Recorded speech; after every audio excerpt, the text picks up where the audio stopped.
And we're live. Hey everyone, welcome back to the stream. Sorry to delay by a couple days, but something came up on Tuesday. So here we are, we're back. Hi Cactus Pear, hi Z Mistake, hi Mate. I was just looking at the preview screen for the stream, and I noticed that the box art that YouTube shows, or the little image for Xenoblade 3, has Tyon running in front of a Darbus, and I feel like it's so disappointing that Darbuses don't feature more in the campaign. Give us more awesome dinosaur combat. I just missed the literal Tyrannosaurus Rexes from Xenoblade 2, I guess.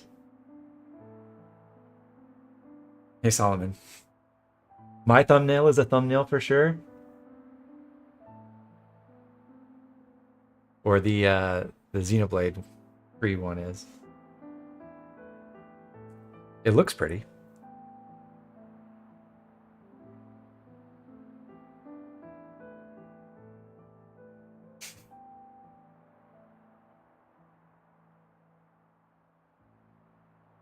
Yeah, gaze upon the awesome visage of Wise, Solomon. He's gonna be a fun character. Last we left off, we'd just done a couple errands at Agnes Castle at the beginning of chapter 6.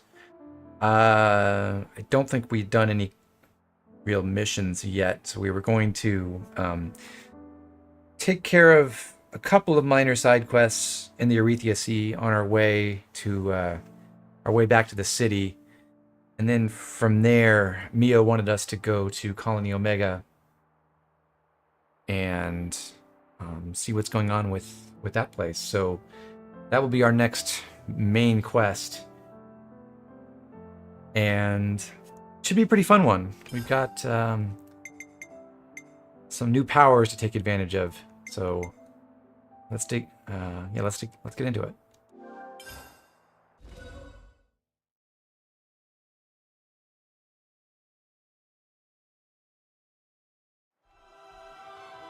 I don't remember if I did everything. I don't think I got the going home quest. I guess we'll be heading out I did once not. everyone's ready. First off is the west gate, right?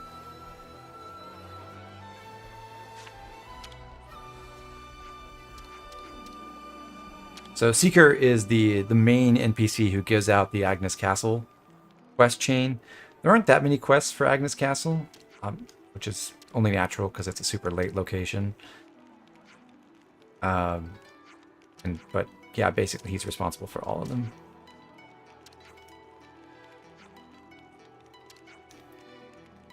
So the point of this quest is to transport the people from the city, especially the former prisoners, back to the city, and we need to first sail them to Barview Cape in the southwest side of Arethia Sea, and then a city transport will meet them there.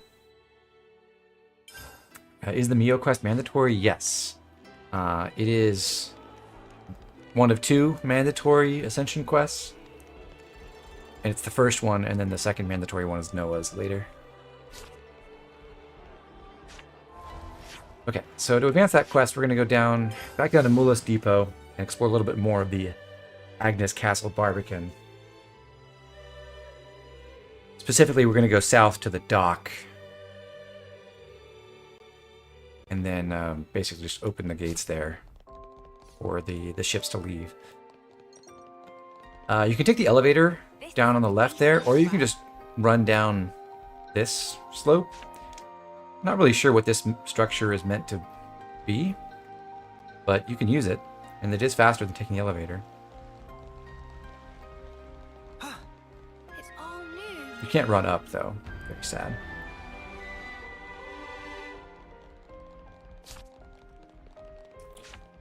Couple things to grab around here. There's a container up on the east side. I hope we can make use of this.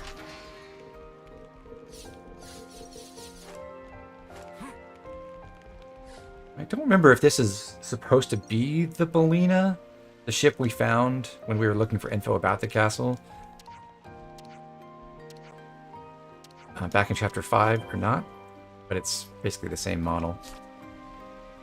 And we have to cross the harbor and go to the gates, or the control system for the gates at the corner, and open it up, and then just report back.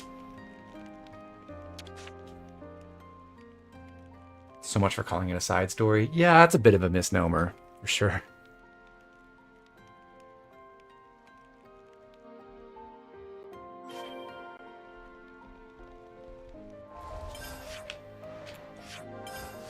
Hey Seti, welcome to the stream.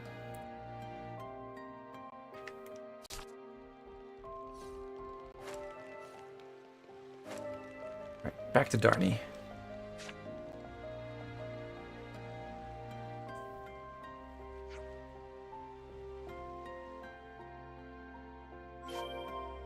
And now that we've done that, we can sail across to Farview Cape. Before we go, though, I'm going to head up back to Agnes Castle and visit the station break room again, and this time I'm actually going to order the meal there. Last one must have been a lot. Yes. There was... last stream was a big one, for sure. Let's make the most of our break, guys. So, the prize you get at the Agnes Castle's station break room is the strongest CP boost meal in the game. 40% extra CP for, right now, 28 minutes. And we're going to take advantage of that for this first part of Chapter 6. Basically all the way through Mio's side story. So... we want to do our errands leading up to that in a pretty brisk pace, although we can always come back and refresh it if need be. So instead of doing the going home quest right now, we're going to finish up something we started earlier, which is Unease, the quest that we got after Fiona's recruitment. So we'll work back to Conch Rock Beach. And we want to find another level 47 Moglum. Even though we did get, on this save file, we did get the third Moglum liver. That was just because we had a meal at the time that would give us a chance to get an extra drop. But in general, you may have to kill a third one. We're going to do that now. So this is a suitable target. And while we're controlling Noah, which we'll be doing for basically all of this chapter, our goal is to charge up Unlimited Sword as fast as possible. Now he's just a level 2 Flash Fencer right now, so he gets the base version of Capable Hands, which charges up his talent art by 60%, I believe, at the start of battle. And we need 12, I think it's 12 charges to get Lucky 7 active.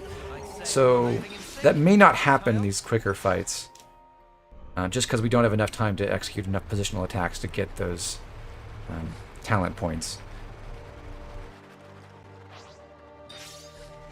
But that's the reason why we have Glitter Stream and Null Slash and Revolution Edge all equipped. We want to have as many positional arts as possible to facilitate that.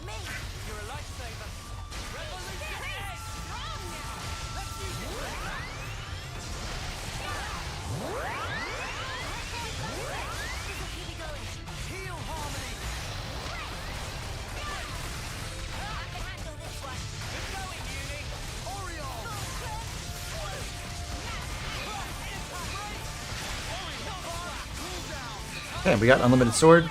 So, big advantage of using Lucky 7 as an attacker, at least in this context, is for non-boss enemies like this one. I mentioned this previously, but you have a skill that gives you a 3% chance to instantly inflict doom, which kills an enemy automatically and instantly on every hit. And actually that 3% chance fires twice on every hit, so it's really like a 5.91% chance just instantly kill any enemy when you hit them.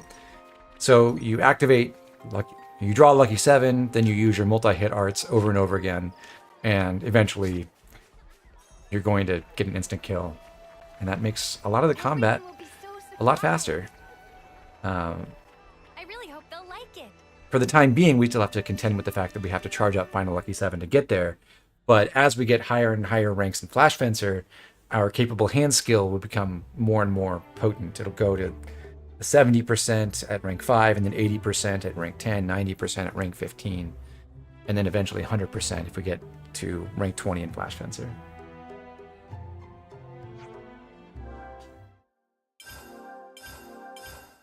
So we're reporting back to the colony now to turn in all the meat we found. Turns out the other kids at Colony Mu I see some relations have changed. killed an awful lot of fish. So good on them, I guess. After doing that, we unlock some new stuff at Colony Mu, including a whole bunch of new conversations to eavesdrop on. So we'll run around for a second and try to get that information.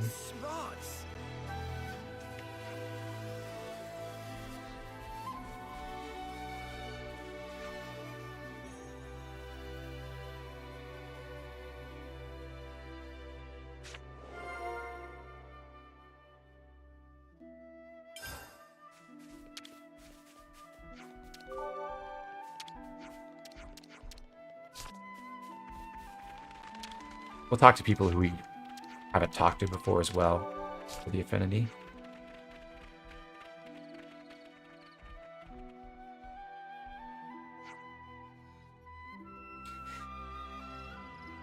Fiona doesn't love the sea as much as Triton does. Yeah. I don't know. They might have words with each other about that. There is actually a quest in this game that features both Fiona and Triton, and I'm very glad that that exists.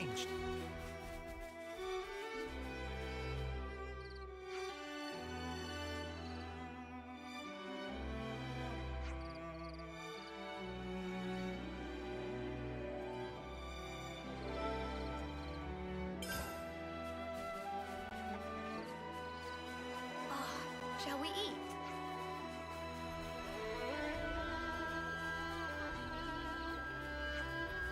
Once you get a taste of Lotus's fish pies, you'll be through your 10th before you even know it. So you're going to love this cooking so much that you just eat and eat and eat nonstop until you die. That is something. Surprised you haven't built up the Triton and Fiona support yet. We're working on it, Cactus Pear. We got to do some quests for just Fiona by herself before she's willing to let Triton visit. I see some relations have changed.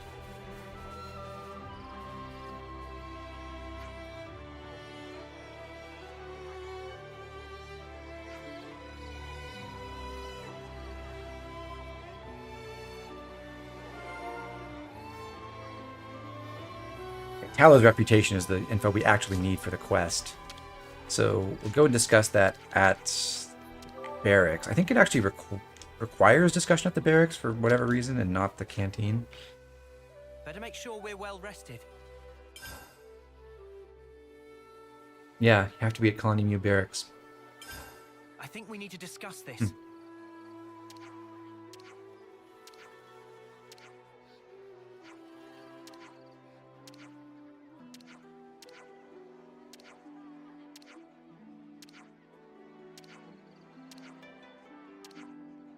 So no one's happy with Tallow and the way he's trying to organize things, and we're going to help figure out how to restore harmony in Colony Mu.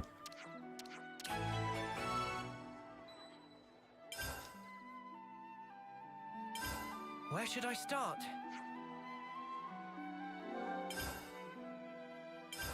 Where should I start? Could you all come round for a second?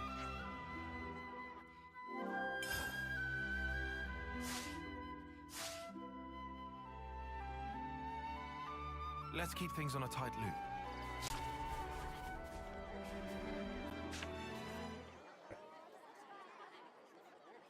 And over at the canteen, Tallow and Shu announced that they've announced a scheme to get everyone building some morale. So everyone gets a card where they can record progress points for doing errands or helping out or making other their friends at Colony New happy. So we're gonna get one for ourselves, and we'll have a selection of different errands we can run. You don't have to do all of them, as the quest I see some relations have changed. the quest description tells you. You only need 5, but we are going to do all 7 tasks. Very first thing to do is warp over to the Bed of Woes and Wishes, and there you can talk to Hilda Marie, who is feeling a little bit despondent.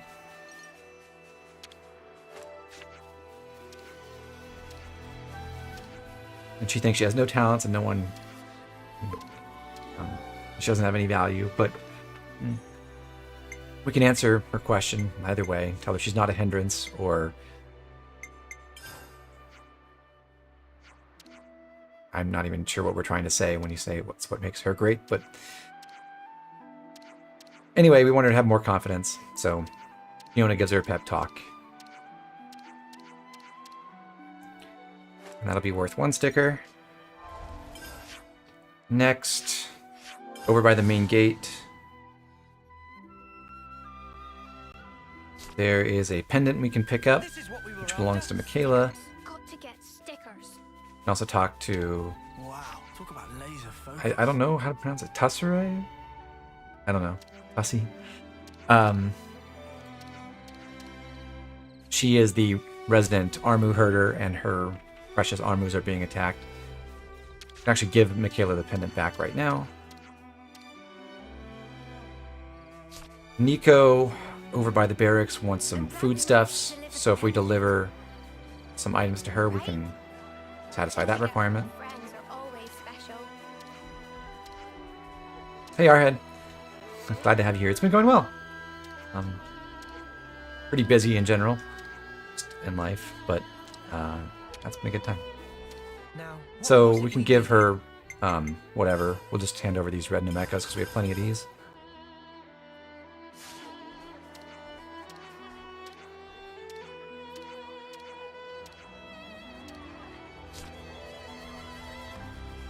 On the gate, Be of some use to you. on the top of the rear gate, we can find Ayase and check in with her.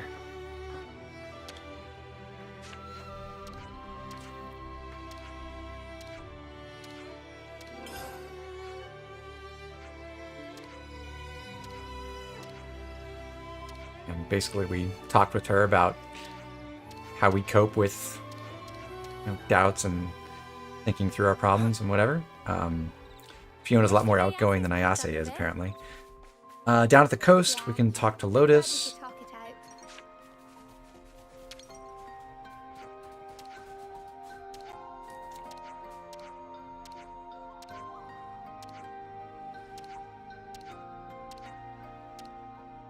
Lotus wants us to look for an item that washed up on the beach. I think she has a follow-up quest where she asks us to come back to the hidden coast. Pretty sure it's her who's involved. We did. Okay. So I think we've done everything we can inside the colony. We're gonna run out here and do a couple more tasks, It's good to keep a record. starting with a couple of fights against these Armuvore Alagos. Is there Enemies of Armus. a sign? No kidding. We will trample you. Work together and we'll have this done quick. Outlaws reinforcements. The power of Ouroboros. Let's use it to the max. How's that, Pulse? I got unlimited sword, so I can draw that, and then I'll just spam Tachyon Slash until this fight is over, basically. Now, the danger with Lucky 7 and the Doom effect on attackers in particular is that if you accidentally hit other creatures or draw other creatures into the battle and then inflict any damage on them with Noah, you can kill them accidentally, so we're going to have to be a bit careful in several upcoming fights to make sure we don't accidentally draw in other enemies.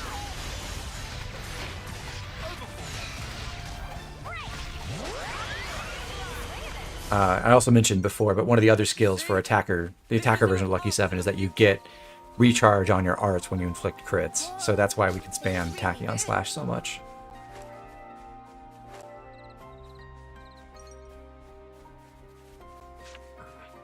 A while ago in Chapter 5, we deployed this ladder here, down at the beach below. Well, we've been found. There is the beat-up shoe that's supposed to go with Lotus's doll, Mind you don't drop I it. believe. Plan. Thank you so much for the help.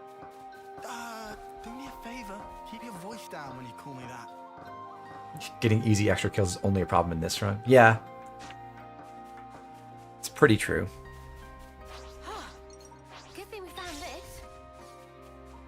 There's another Armor Alago up this way, Oops. and then there will be 2 more later on.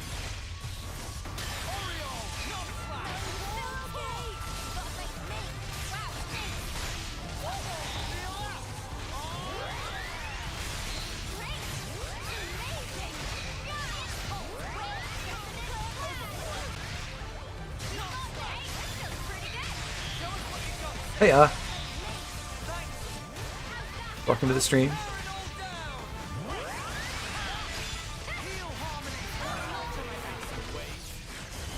Okay. With you around, Senna. You see? I'm the girl with This the is our doll. path to the future. Gonna quick save here. Keep a record. There's gonna be a fight against a couple of Gulkins who are attacking Kanata, so this is another task.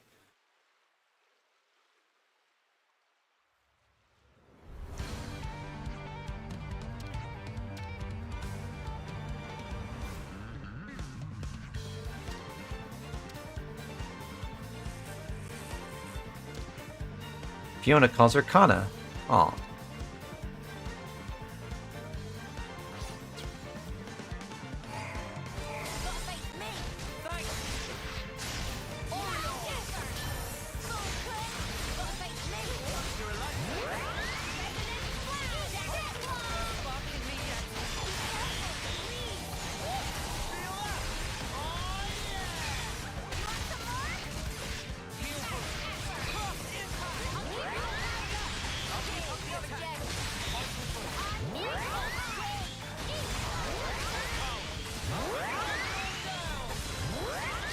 This should go pretty nicely. One thing that can be troublesome when we're trying to charge up Final Lucky 7 is if we die before we get it fully charged, it's going to take a long, long time to recharge it.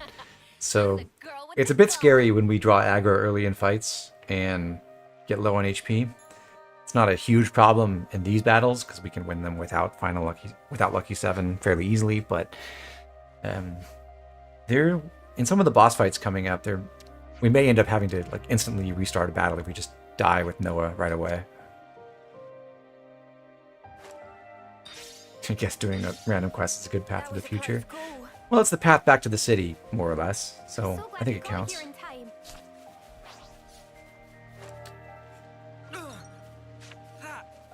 Smarts.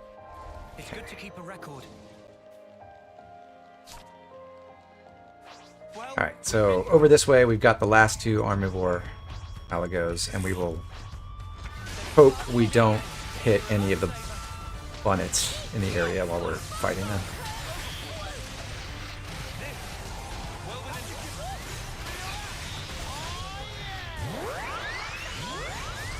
Oh, no launch?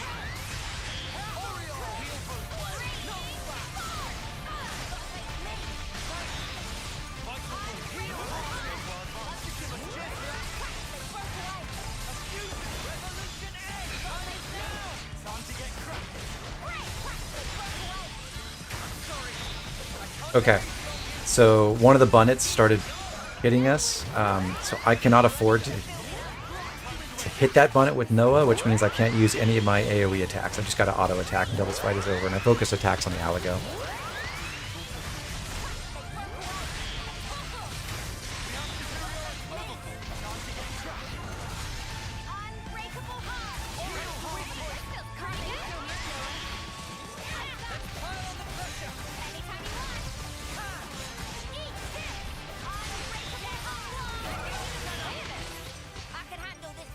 good going, Uni.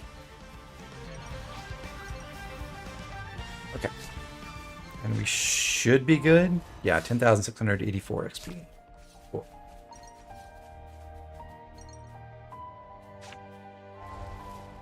Yeah, every single art on Lucky 7 isn't AoE art. I guess I could use the buff or debuff arts, but none of the attacks.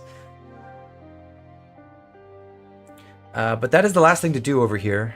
We've done every single task available, except we have to report back to Tussere to report that we have rescued the Armus.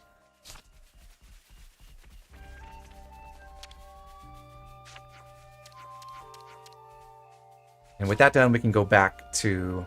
Aw, Tussie's such a sweetie. Well, also we have to return Lotus's item for her doll. Yep, Tussie always brightens up my day.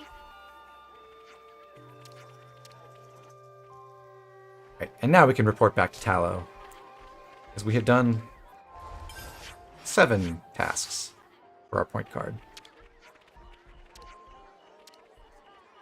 Or 8, I guess. I don't know what the 8th one was. Good job, us, though.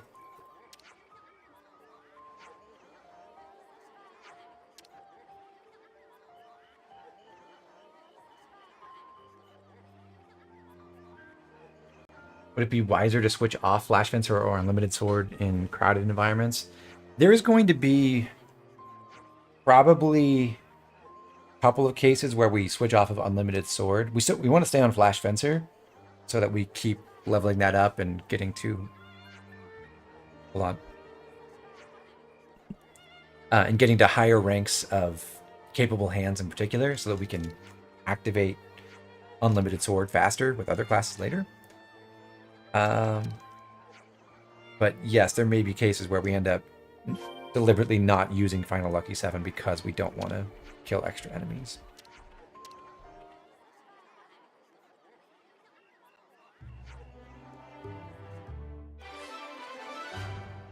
Alright. So we got the most points, but that was not a good way to figure out who should be Fiona's lieutenant in the end, unfortunately.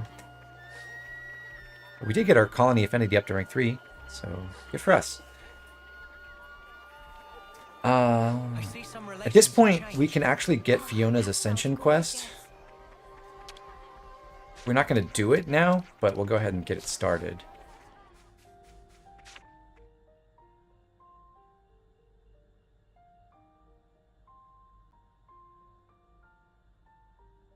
Fifi, listen!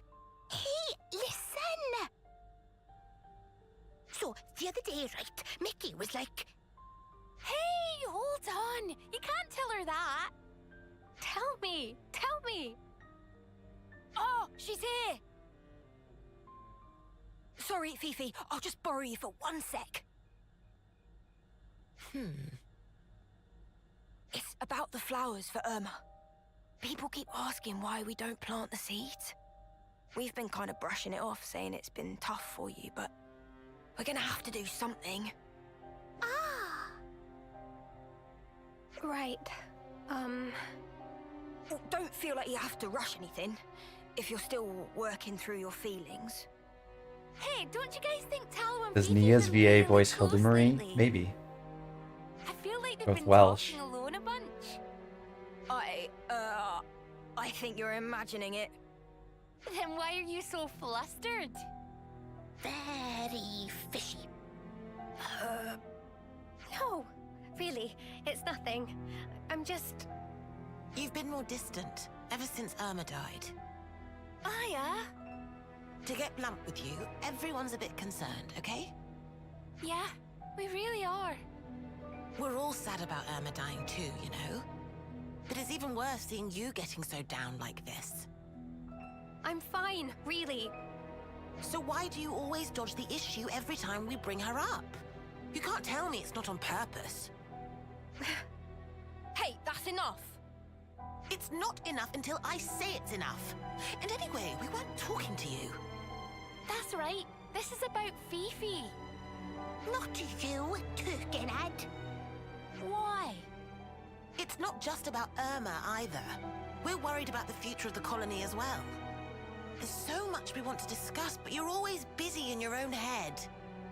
Are you sure you can't share with us? I'm sorry. I don't get it.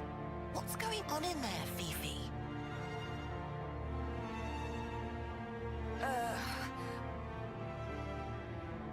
Don't mind them, Fiona. They'll come around, I'm sure.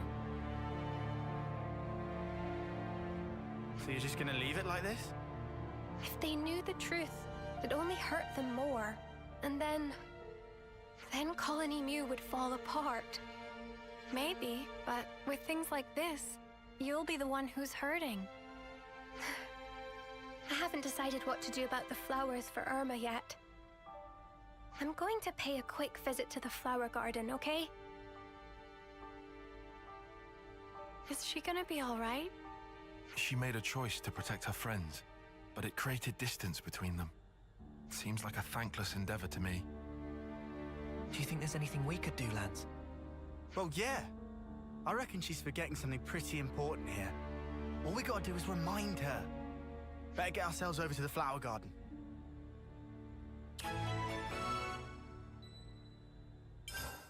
We will do at least that much.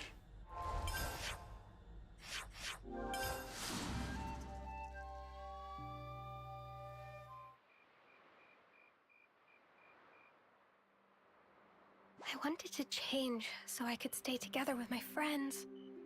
But all I do is wallow in my own misery. Just not getting anywhere. I hate this. I keep missing you, Irma.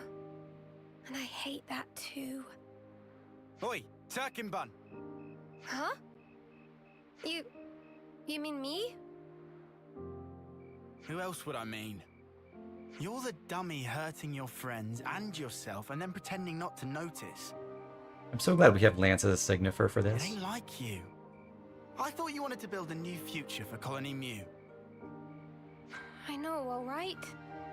I know things can't stay like this much longer. But I'm just so scared.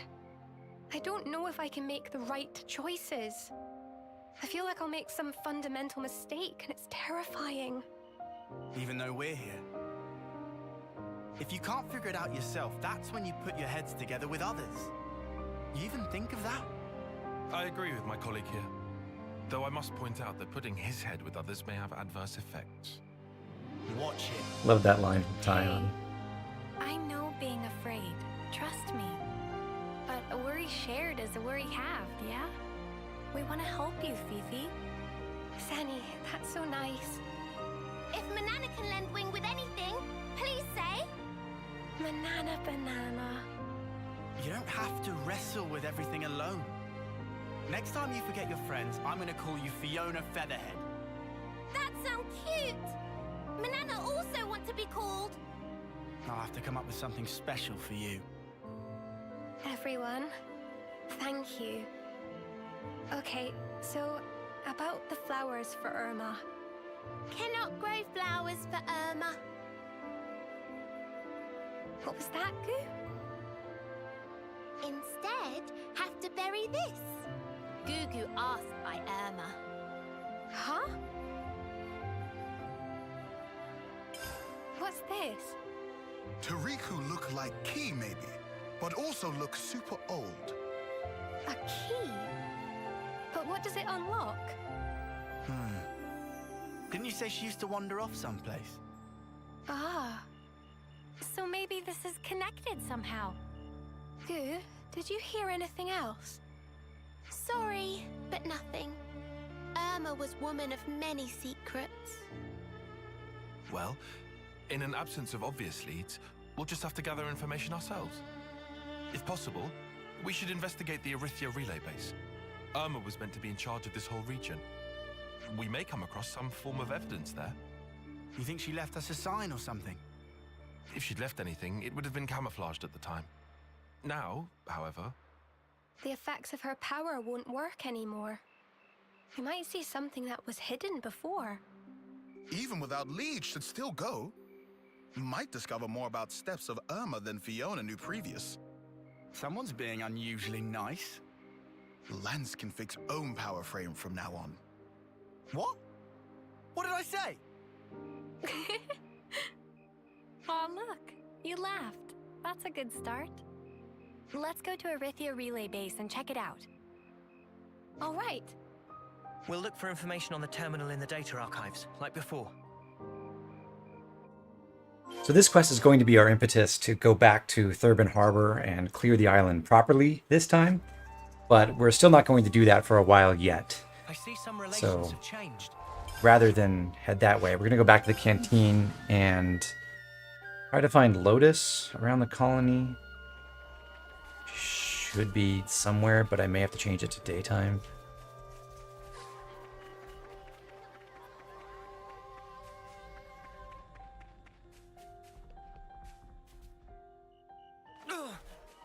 That smarts. She down here? Nope. Okay. Yeah, I'll just I change see the some time then. relations have changed.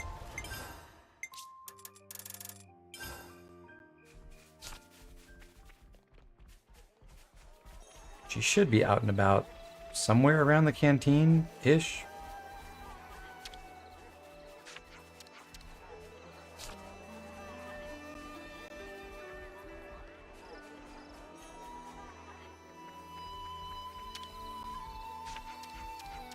I see some relations have changed.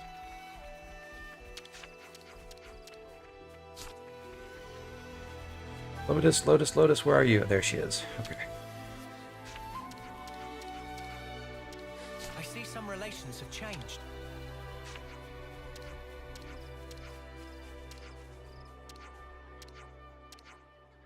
We found a board with the words "need help" written on it. And that's one of 5 pieces of information. The other 5 are down at the hidden coast on the far side of the colony, so we'll run over there.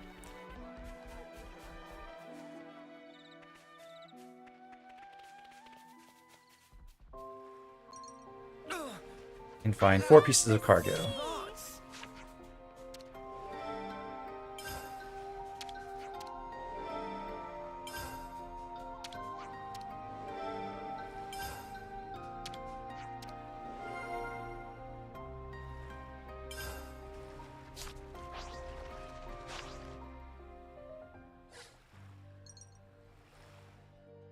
We can discuss that inside our ship. could do with some So food. for the second and maybe last time ever, we'll have a discussion in here. Let's lay out the facts.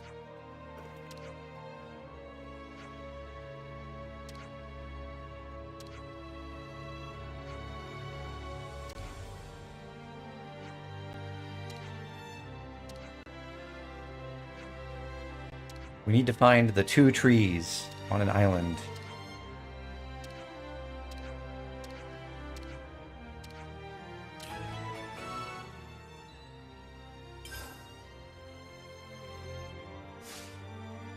You didn't figure out you could camp in the boat until post-game? All right, everyone. Yeah, it's Time to head out. you don't pay super close attention to the control guides. It's really easy to miss, and there are cases where it becomes kind of annoying having to. It's not that big a deal to warp somewhere else, but you know, like with Triton's quest, if you could just jump back in the boat to discuss the info for the challenge where you have to find a treasure, you got to warp someplace else and then sail all the way back. It's kind of annoying. So the island with the 2 trees is Twin Palm Isle, as it Wonder turns what's out. inside. These are worth a bit, right? We should take good care of that. And grab some loot here. And it's on the other end, isn't it? And we can also talk to Nira, who shares a name with historical not-bond characters, shall we say. And this wasn't a distress signal after all, it was just that Nira wanted to have people visit him. And now he's gone to some other island. We'll catch up with him later. But again, that won't be for a while yet. Good to add more names. I'll claim the ether here. Because now we're going to do what we were sent out to the sea to do, which was, we're going home. We want to go to Farview Cape. And then we'll clear that island For this, I'm going to go ahead and change our hero to Gondor. This will help us unlock Gondor's class faster, although for reasons we'll see later, it's not going to be that important.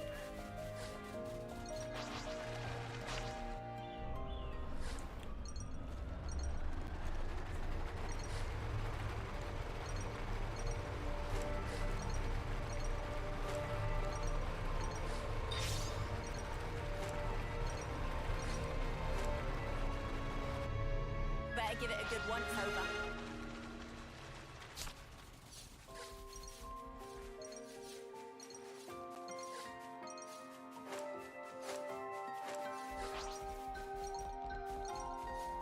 We have to defeat all the Blants and Medus up in this clearing.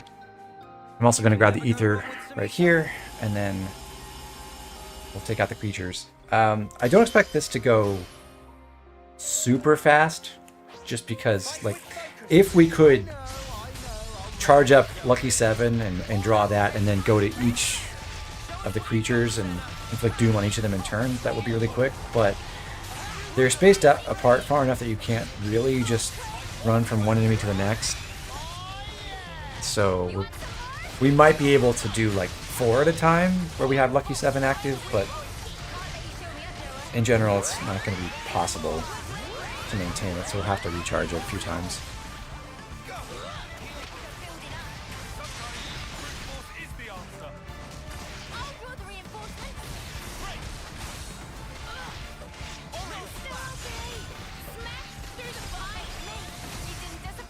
Yeah, we're 6 out of 7 chapters in. 5, well, this chapter is going to be long-ish. I think 5 is overall the longest chapter. And 6 and 7 can be fairly short. Story-wise, they're pretty short in terms of required fights and quests and stuff. They're, well, I guess chapter 1 and 2 are probably both shorter than 6 and 7. Like 3, 4, and 5 are the meat of the game.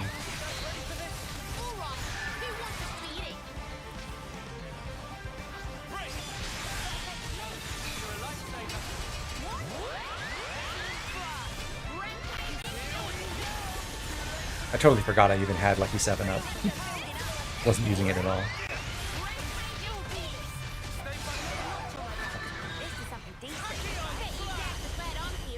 We're just getting warm. You see?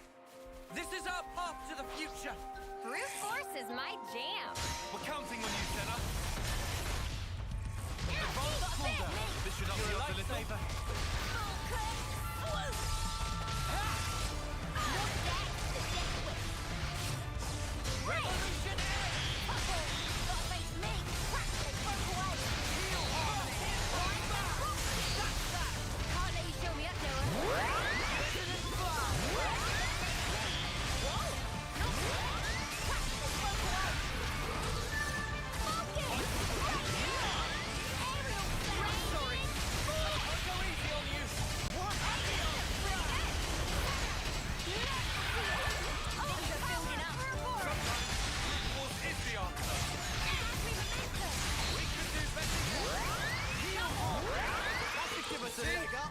This is our path to the future. 3 more to kill.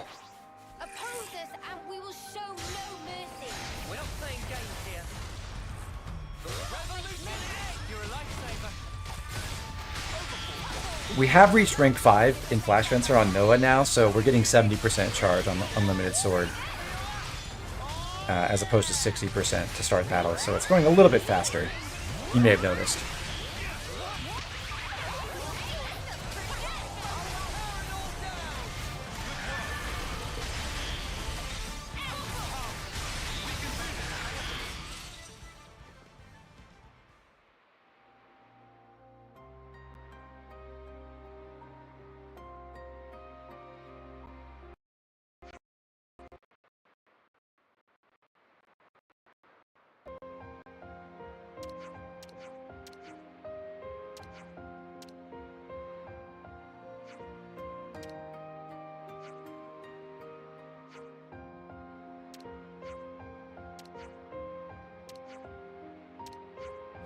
Dana's sticking around at the castle.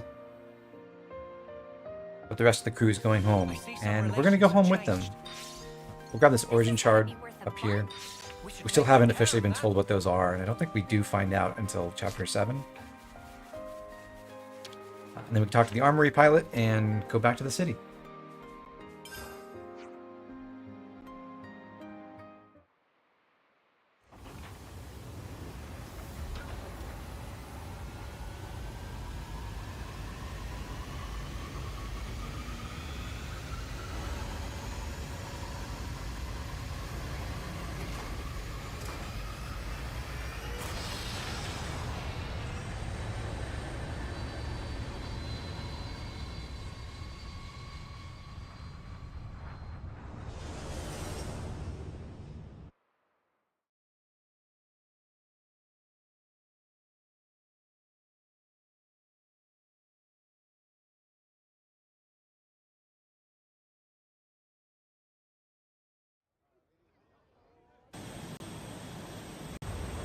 I'm a little bit sad that the cutscene doesn't properly show you flying to the city's location, which I believe is supposed to be underneath Cadencia.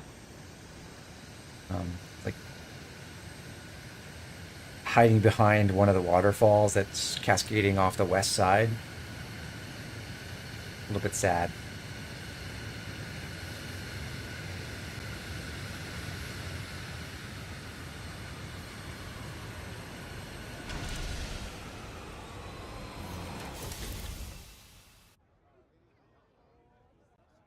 They're told to you at the start of the quest that allows to upgrade the party weapons. Yeah, I think that's right, Robert, and you can't start that quest until chapter 7.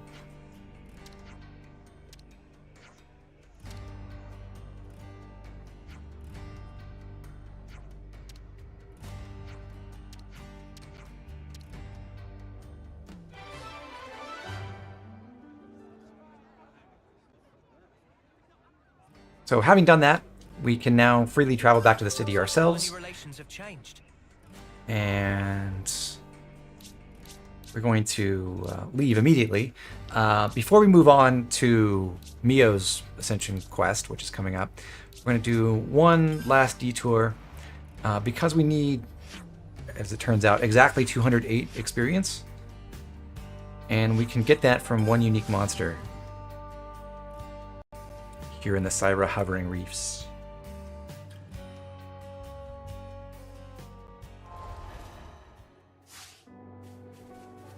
Looks like colony relations have changed. Since we killed Blazing Carlos before, we can use that gravestone to warp to a pretty convenient location for this.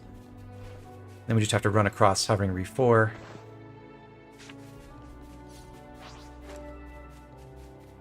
And take the rope slide down to Hovering Reef 3. Whoa, got a rare doodah right here. We're sliding down.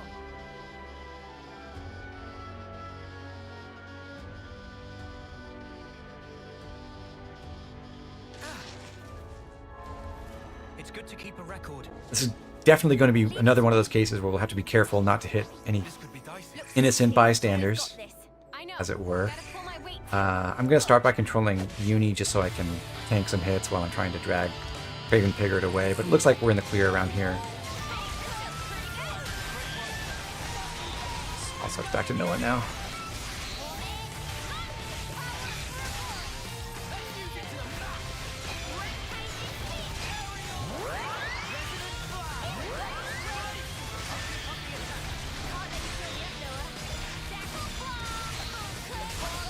Okay, and now I will endeavor to do the full Final Lucky 7 combo with Attacker the Attacker version of the Lucky 7 class, and this should be a lot more impressive than what we saw against the Queen of Agnes.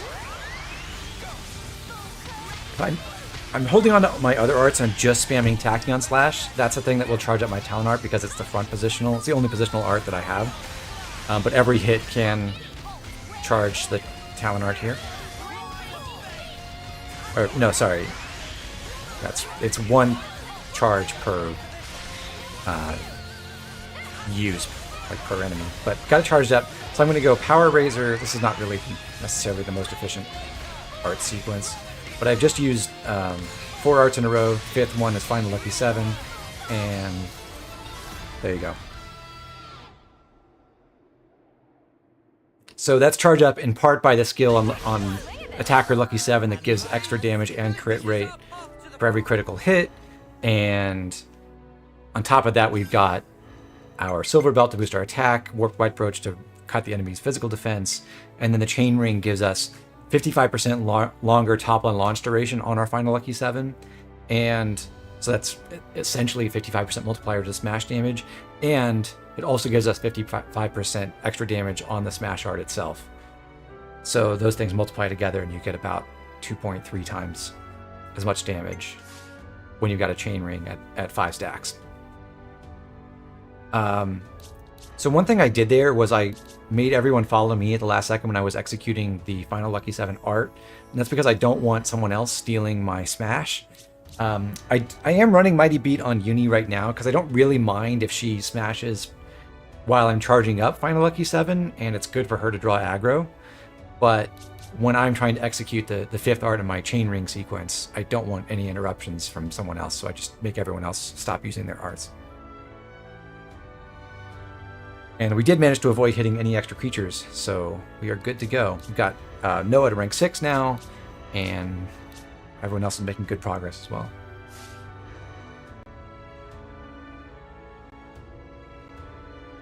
We still have a decent amount of time on our meal. We are almost certainly going to end up refreshing this just to be safe about it. But let's move on to at least the non-combat parts of Neo's quest.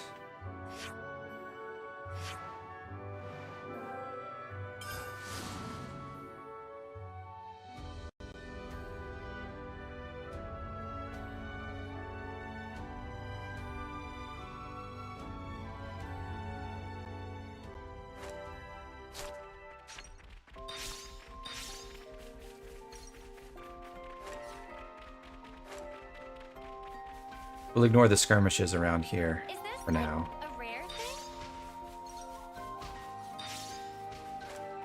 Never seen this place before.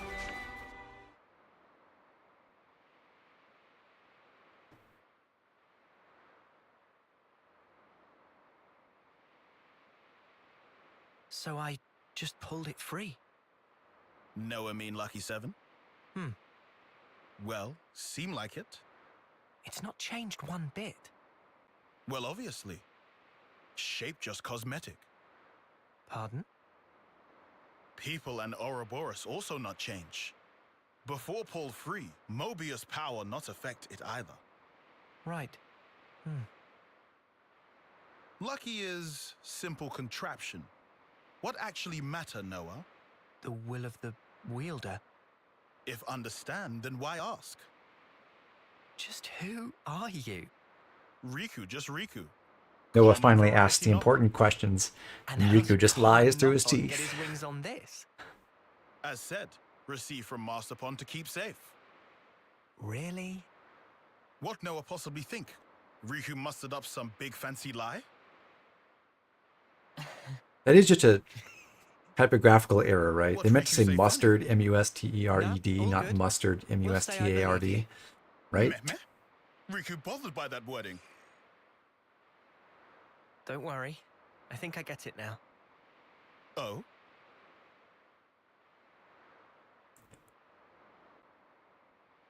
Nonetheless, Lucky 7 is something we'll have to cherish as we go on. Riku, thanks a lot.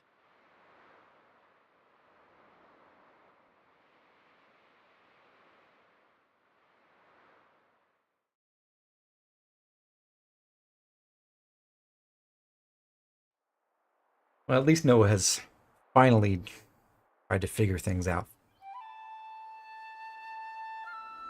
Even if Riku is being a total bastard about it.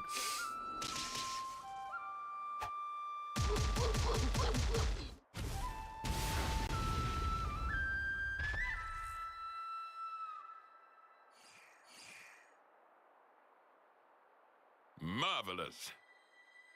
Deft motions with nary a sign of hesitation. The footwork, remarkable. Thee especially. Oh, how gladdened I am to have awoken thee. Miyabi. my most valuable puppet.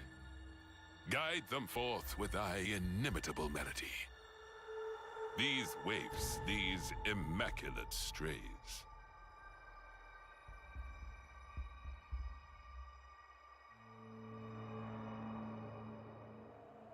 Why does he talk like that? Because he's a drama queen, duh.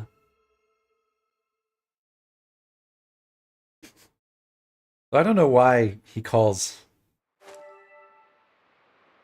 Mwamba and, not spoilers, Mwamba and Hacked and Kamravi waifs. That doesn't really seem like an appropriate descriptor for them. The Atia region, and it's onwards to the Cloud Keep. This has turned into a proper Ionios trotting adventure. Is this like a rare thing?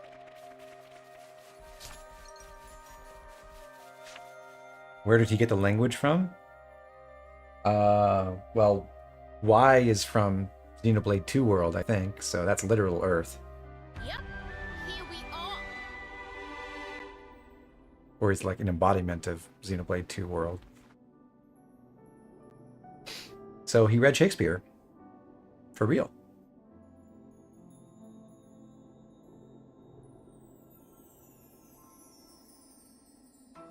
Welcome to Upper Isha. Ready.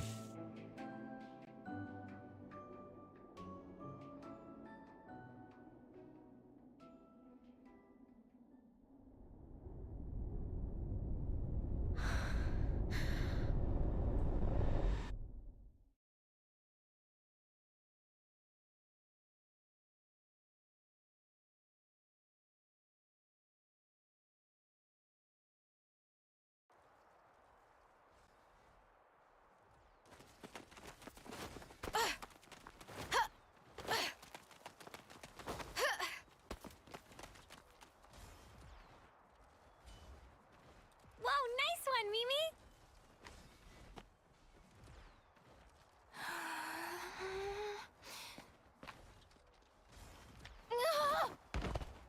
Can't even get through that obstacle, Miyabi? Shouldn't have slacked in basic. Kind of wish you could give Miyabi 20 her laps soldier for the armor. colony and pick up the pace.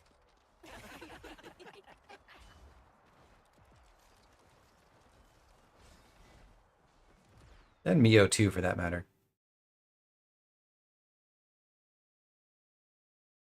An Offseer? Really? That's right. But why? I was top of the rankings in all the training categories. It's done. But sir, Enter. Miyabi. As of now, consider yourselves our official Colony Theta officers. But Commander! Understand, this decision is final.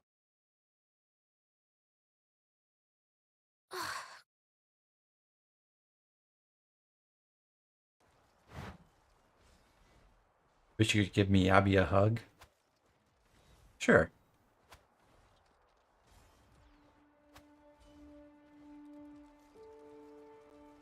I know there are people out there who are really into Miyabi.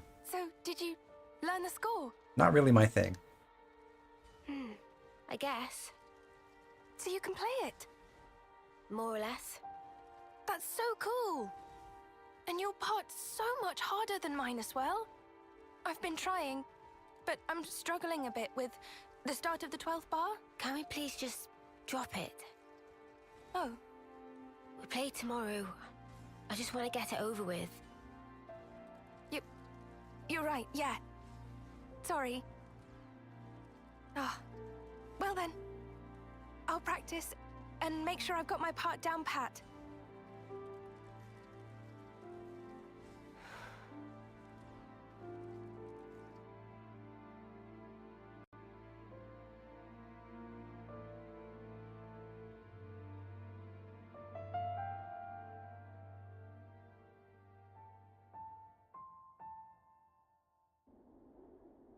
Shall we go, Mio?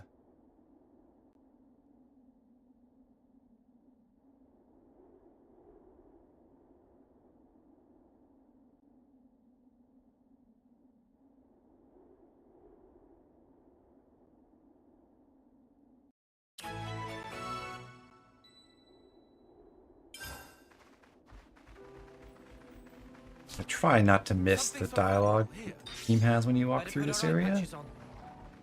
It's kind of tricky because a lot of creatures want to fight you.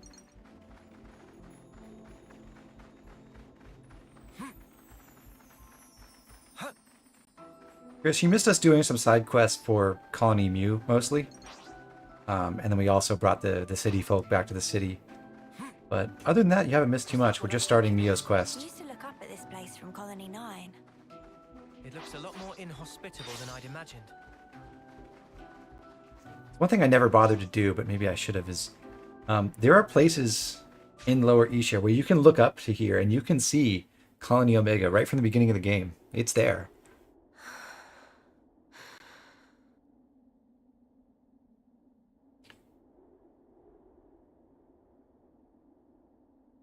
Kalina, they do, yeah. Because the thing that makes the fist weapons disappear is basically any outfit that has like really big cuffs that take up the spot that would be covered by the gauntlets or whatever. So yes, even the male characters will have invisible weapons in Soul Hacker if they're in the Signifer outfit.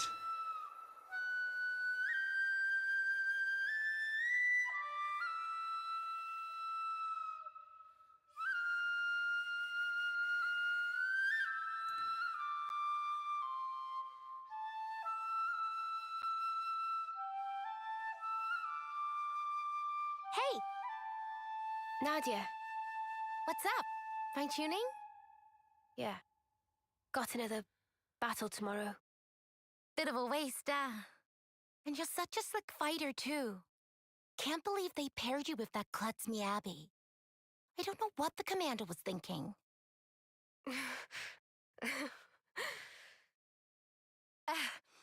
At least you get to take it easy. Low risk of dying when you're in the rear guard. Nadia, we're waiting for you. Mission briefing? Cool, be right there. Later!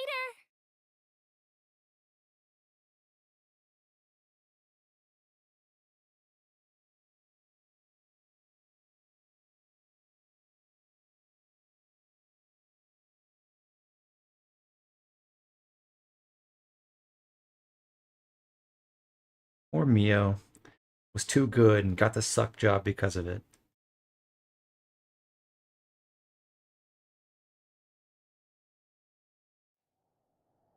Or so she thinks.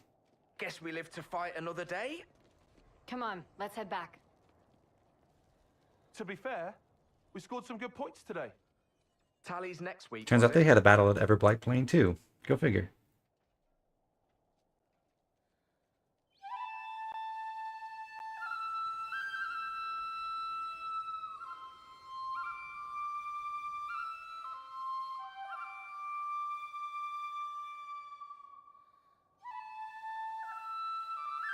What's strange about this is, I believe that is the exact wreckage you can find in Everblight Plain, which is supposed to be Colony Sigma, which Colony 9 defeated in Chapter 1.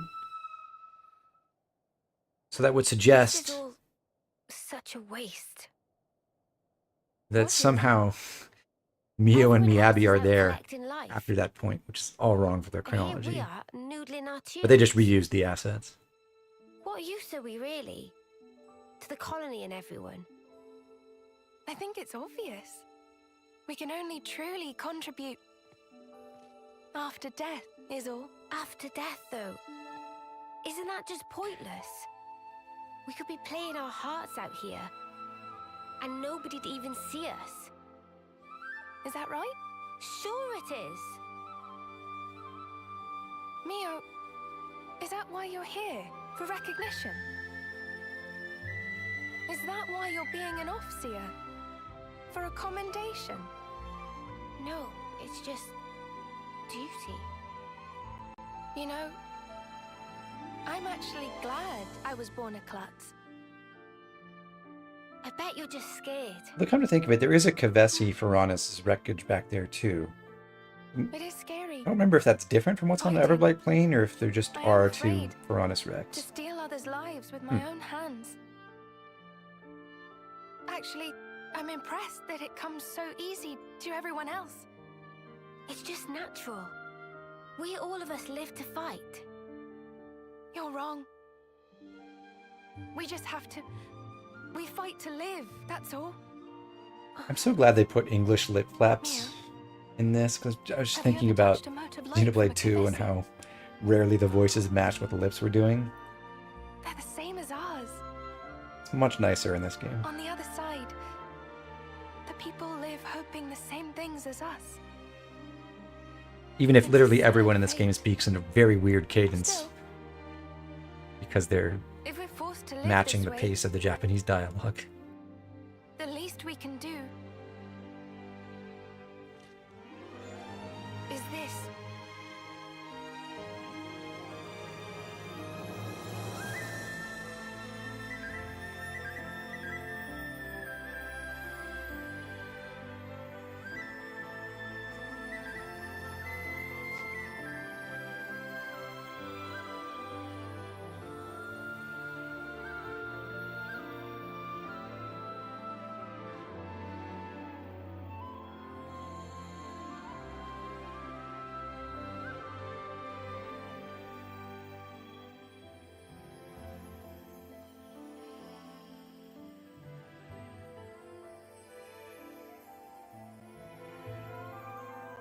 Fly high, ever higher. Goodbye.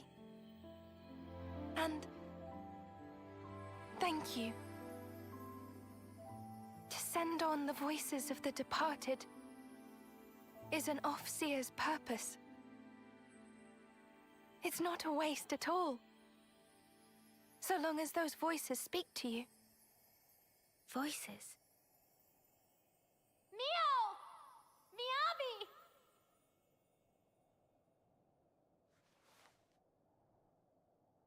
Thanks, guys!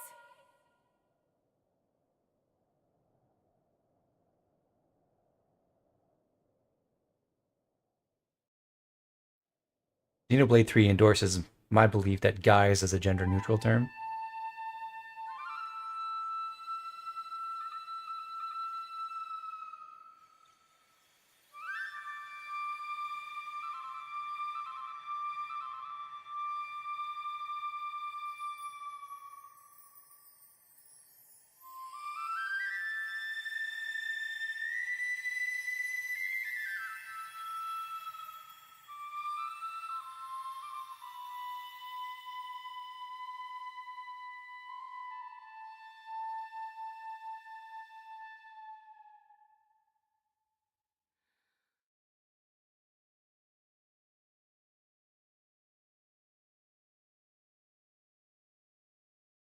Xenoblade cutscene directors stop zooming in on awful textures, challenge impossible.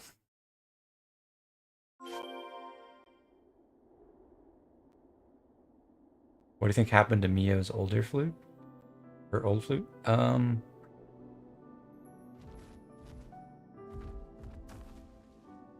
don't know. Stuffed it in a locker somewhere and forgot about it. They're on us. Orders?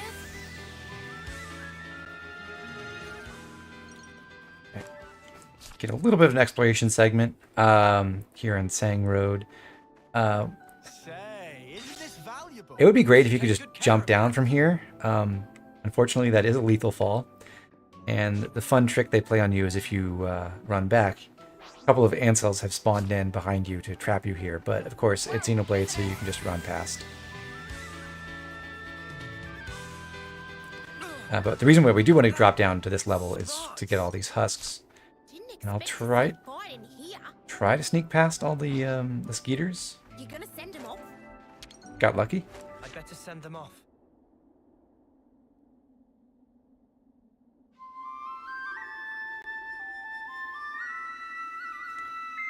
Of course that came from personal experience. Isn't there an exploit that lets you ignore fall damage? I am not aware of one in Xenoblade 3. There is one in Xenoblade 2. Is that what I think it is? Which is used in the speedrun to skip a huge part of Tantal in particular.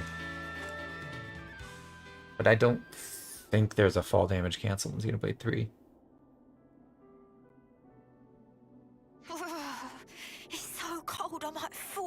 ever. Shall we take a breather? Sounds good. The cold of the Highlands is no joke. It would definitely be a good idea to rest up. How about that spot over there? Yeah, that looks good. Let's go. Oh, I'm freezing. Mio, aren't you cold? This is still bearable for me. I get... Do you hate the cold, Uni? Senna and Gondor aren't inappropriate outfits for this region. Yeah, well, it could be worse. We could put everyone in their swimsuits. Momama has lost her Napon Pebble. And yeah, she was sleeping in a tall tree and it fell down, never to be seen again. And yeah, we'll never get this back. Good to add more names. When I first encountered this, I thought, well, maybe it's part of like a quest or something. But no, just gotta tell Shill. Momama lost her pebble. The Peak Caravan is somewhat valuable. There's a few decent accessories. I'll buy a few of the thermo headgear. This is the highest quality flat crit rate boost accessory. We will be able to get legendary versions of this a while later for 17 percentage points, but 15 is pretty good. It's still better than, say, the Mercury rings on a lot of classes. And I'll also grab some hyper protectors. I'm not sure if we're ever going to actually use like the full block rate stack setup, but just to have them. And I'll grab a Phantom Feather as well, just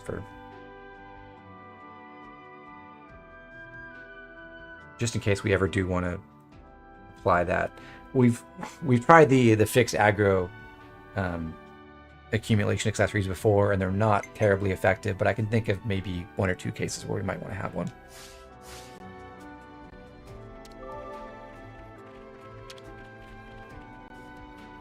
Let's make the most of our break, guys.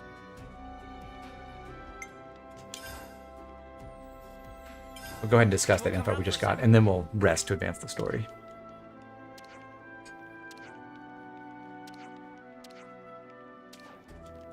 So what do you think, chat? Beach or snow?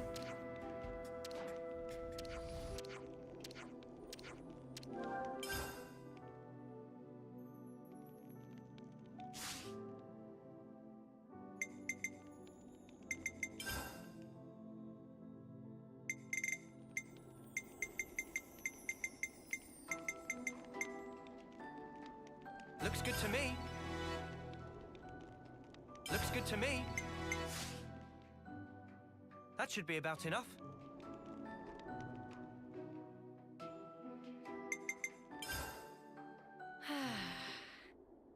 I live fairly close to the beach, but I think I enjoy snow activities Can more. you tell us more about Colony Omega? But I don't live in a place where I have to shovel I've had snow. glimpses when we interlink. I just get to visit. But what does it all mean? Right. I'll try. Sana, is that okay? May I? Yeah. I don't see a problem with that. You can tell them.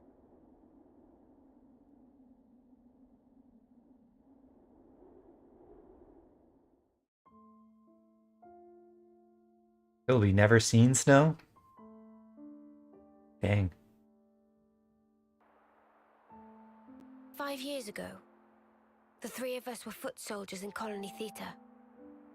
One day, with no reason given, we were transferred to Colony Omega.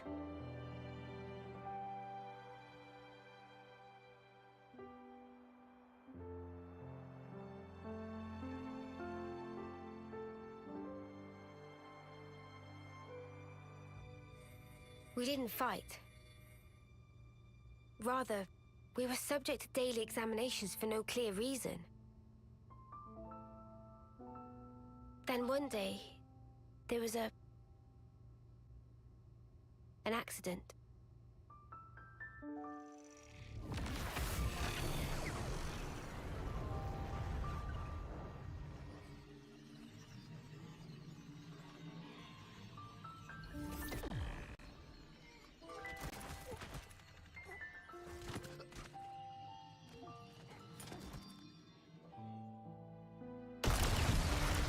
I just went, nope, I'm out of here.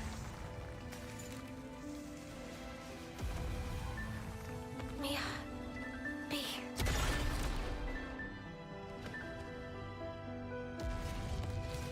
Just wait.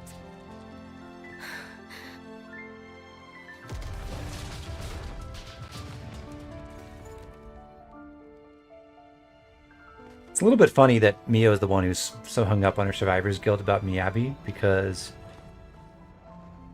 if we're going to blame anyone, which we shouldn't, it's clearly Senna's fault, right? Mio, take this. I'm giving you my whole self. So please, live life in my stead. Miyabi.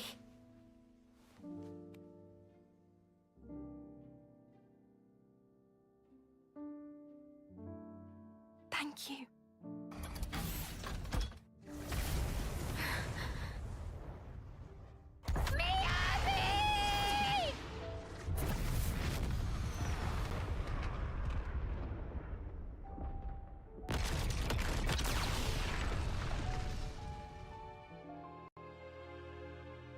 It's not any of their fault, actually.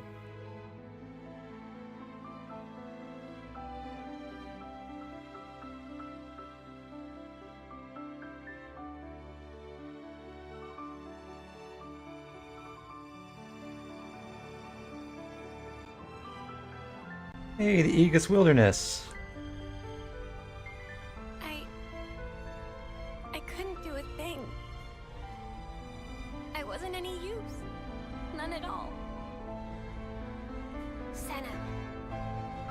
Miyabi was a hero. All that an officer ought to be. She put it in here. And she gave it to me. Truly a hero. I decided I'll find it for myself. I'll leave my mark on others and the world. This lifetime that Miyabi gave to me, I'll use it well.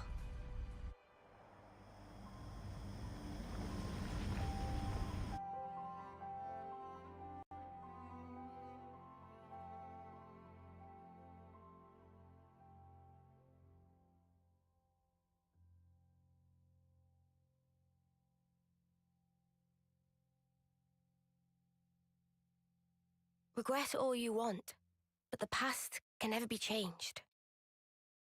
But you can change who you are in the present.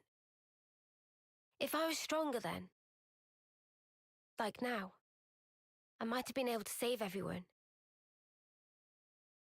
Is it wrong to think that? Not at all. I feel you. I know I wish I'd been stronger back then.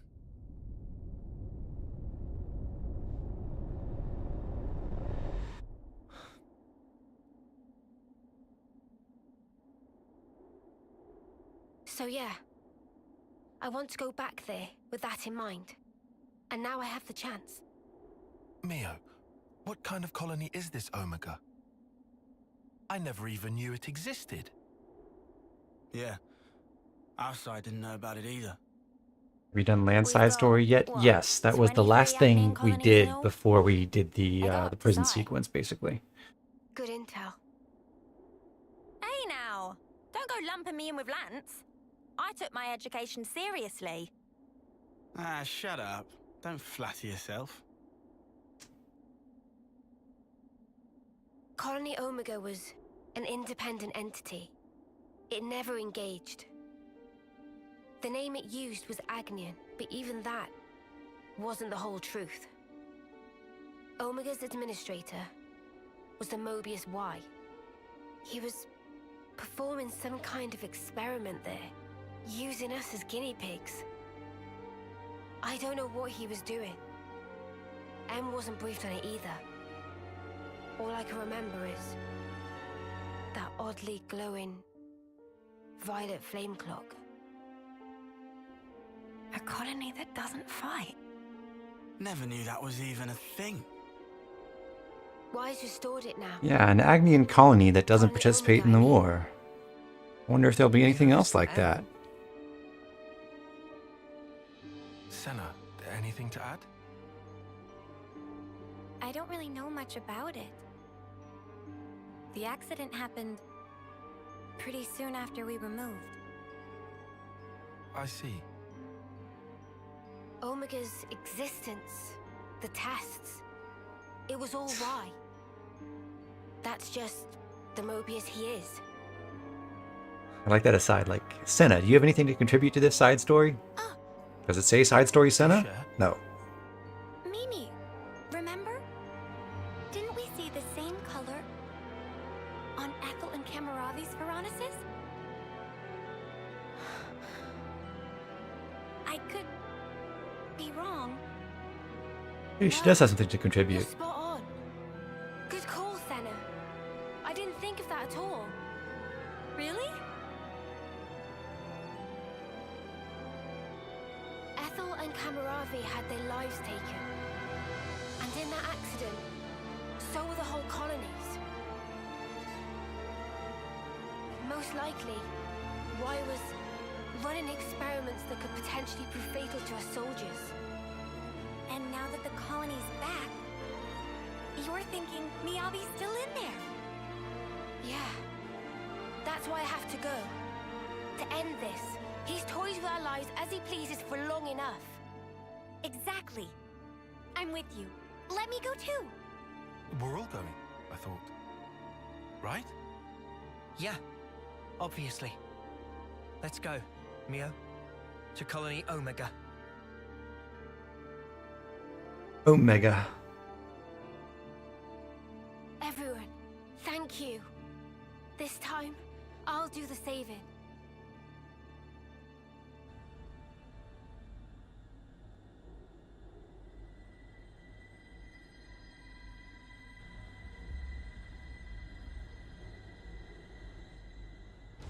The brilliance doth please. For ceaseless eons, we Mobius have forbidden a pace with this world. Yet with drawn-out abiding, many lost sight of the pith thereof, dissipating slowly as doth the world.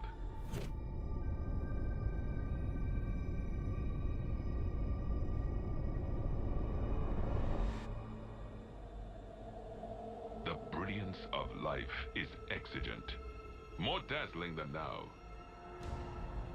If we wish to save the world.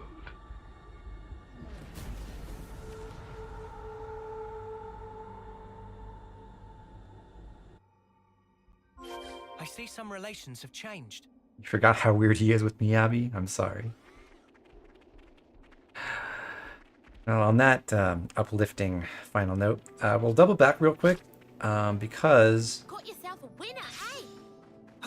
there's a branch out this way that goes out to a container which contains a nice accessory. Guys, get ready to fight. So we'll run away from the skeeters and then run back.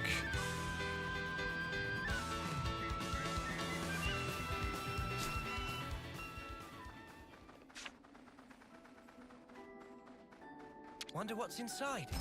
This gives us a warped white brooch, the rare version, so it's a slight upgrade over Noah's existing one. 27% instead of 25%.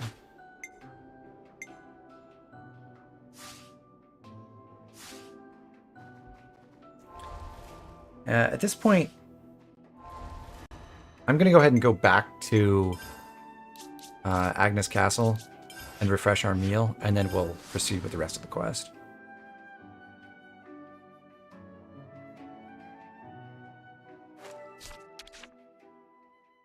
Let's make the most of our break, guys.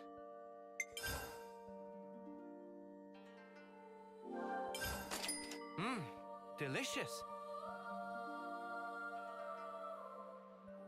Ah, so good. Good to go? Come on!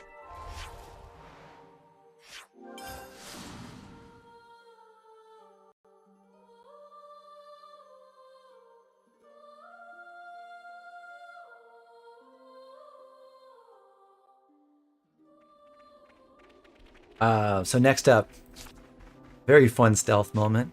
These Kavesi troops, Colony Omega's are facing outward, and you can just walk right between them, It should come into view any minute now. and they won't spot you. You can never go wrong with some ether.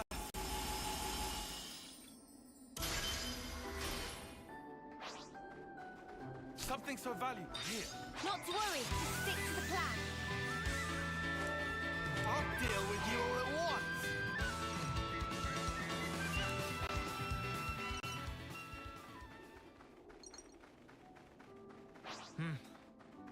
I don't suppose they'll let us past. There's only one way to Omega, and it's through them. So there's a handful of enemy troops, mixed Kavesi and Agnian forces on the way to Colony Omega. You have to fight this first squad, but there's another one after them that we don't actually have to battle. Not to worry, stick to the plan. I'm gonna interlink so I don't just die instantly. Probably gonna be better off just doing Uni and Tyon's Raptor Raid atomize tactics than trying to do anything with Lucky 7.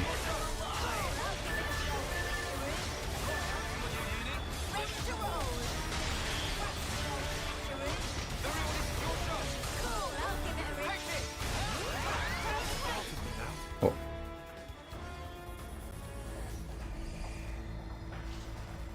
Wait a sec. They're a mixed unit. But that's just not possible. Possible or not, it's what we've got to deal with right now. We'll just have to adapt. Unusual. They might be stretched thin. Huh? If it's like Neo said, and they've been running an experiment out of Omega, These soldiers are evidently one of the results. Yeah, Arhead, I'm pretty sure British people do genuinely put the put the emphasis on the first syllable. I don't know. But I do know the answer lies ahead.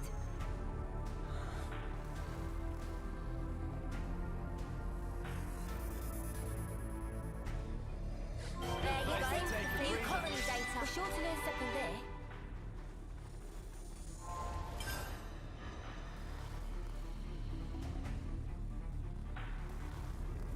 So.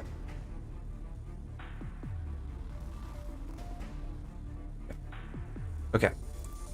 Just part of the protocol, innit? So like I said, we're gonna run past Yourself a winner, eh? You think you're all that, do ya? these other troops on the way up there because they're optional, I'll draw the reinforcements. and then up here, this next fight is mandatory. We are on the verge of leveling up, so what I want to do with this next group of enemies is kill the Kevis Rescuer first. That's one of the weakest enemies worth the least amount of experience, and then kill the other enemies after that. So, got the Kevis Rescuer targeted. Going to focus attacks on them for the time being. And then basically as soon as it's dead, we should level up. There. Okay. And I will take control of Noah now. Who just died. Sad.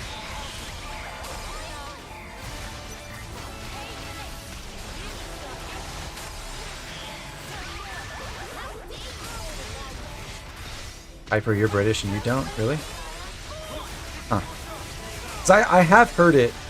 I have heard Omega said in other media, and it's been consistently Omega. That's interesting.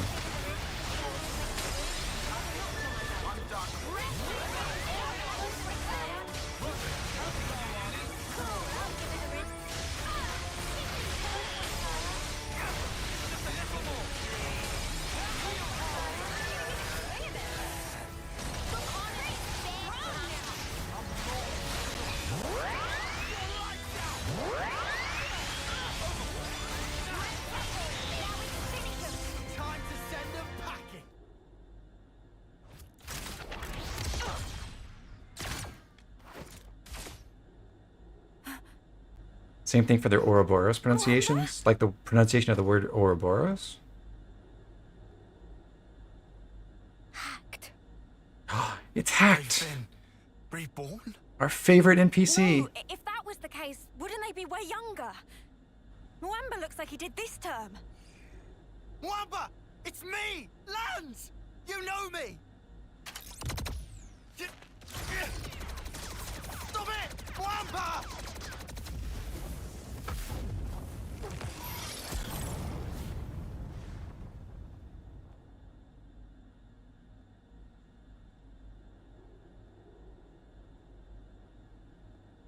And now Kamaravi. What's going on?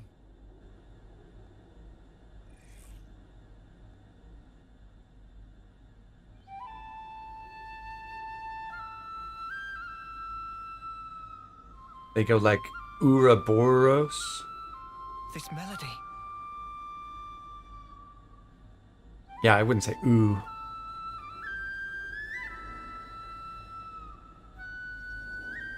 Miyabi! It's Miyabi? Why?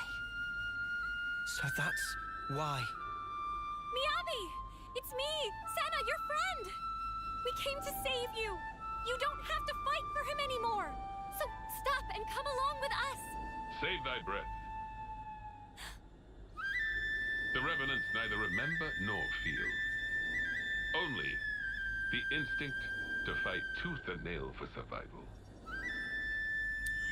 Normally, they would undergo basic conditioning in a cradle prior to being awoken, as you all once did. Ouroboros? They would fight for Ew. 10 years before returning to Her Majesty.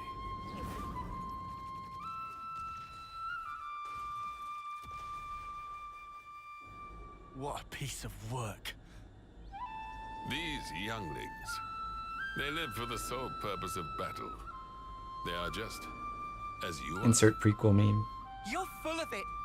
Our memories and feelings, they define us. They dictate who we are. When you take all of that away... 'Tis a phantasm. Fundamentally, memories and feelings are but tacked on extras, an afterthought. Tacked on? Cut the crap! Oh, they are as sheep.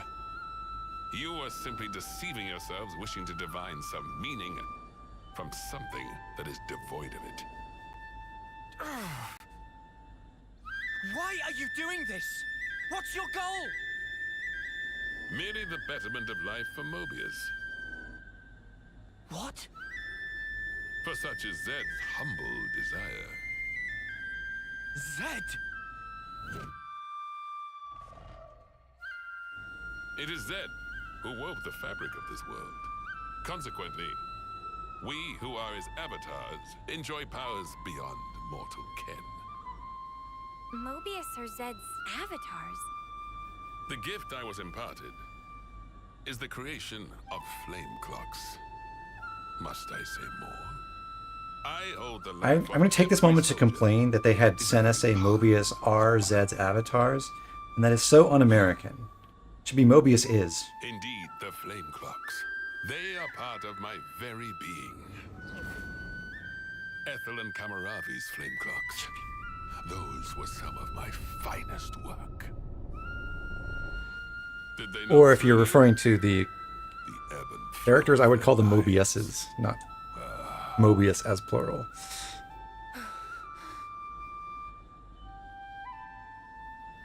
Then did it strike me. Like unto a flame, human life also doth glow and glimmer brightest just afore it is quenched. And hence, there can be no greater nourishment. Indeed, this flame clock is therefore my proudest creation. The final year, when life is at its most dazzling. A clock that gives rise to a sublime instant. 'Tis a flame clock most radiant. Final year. So that's it. Muamba and Kamaravi, you brought them back close to their homecoming. Why? This is all kinds of screwed up. I've never met anyone I wanted to punch more. Yeah. Even for Mobius, he takes the biscuit. What is the matter? Proceed with the killing. Let your function be fulfilled and kill. And I shall raise you up as many times as needed. with my flame clock ablaze. He's mad. Come, come! Let mine eyes feast upon the brilliance of your lives! Here, anon!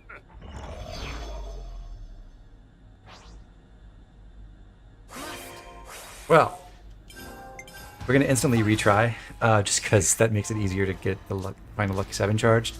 And we did have the right amount of experience coming out of that, so that's good. So that just puts the enemies, basically makes them group up a little bit more.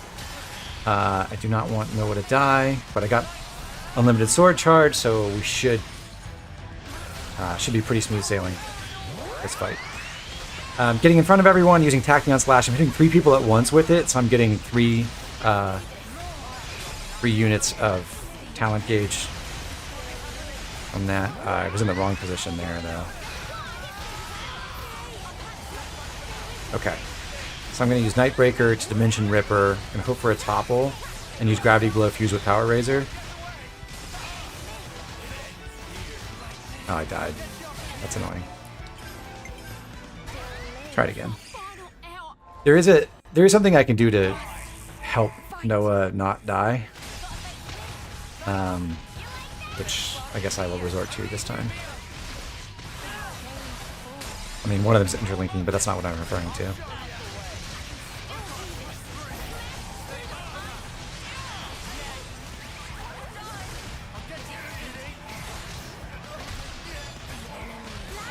Okay, so if I interlink Uni, I can get her, I can activate her Ouroboros skill that extends buff duration, and Noah's invincible buff is a buff.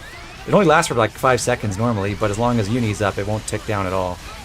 So I can exploit that to get a lot more invincibility.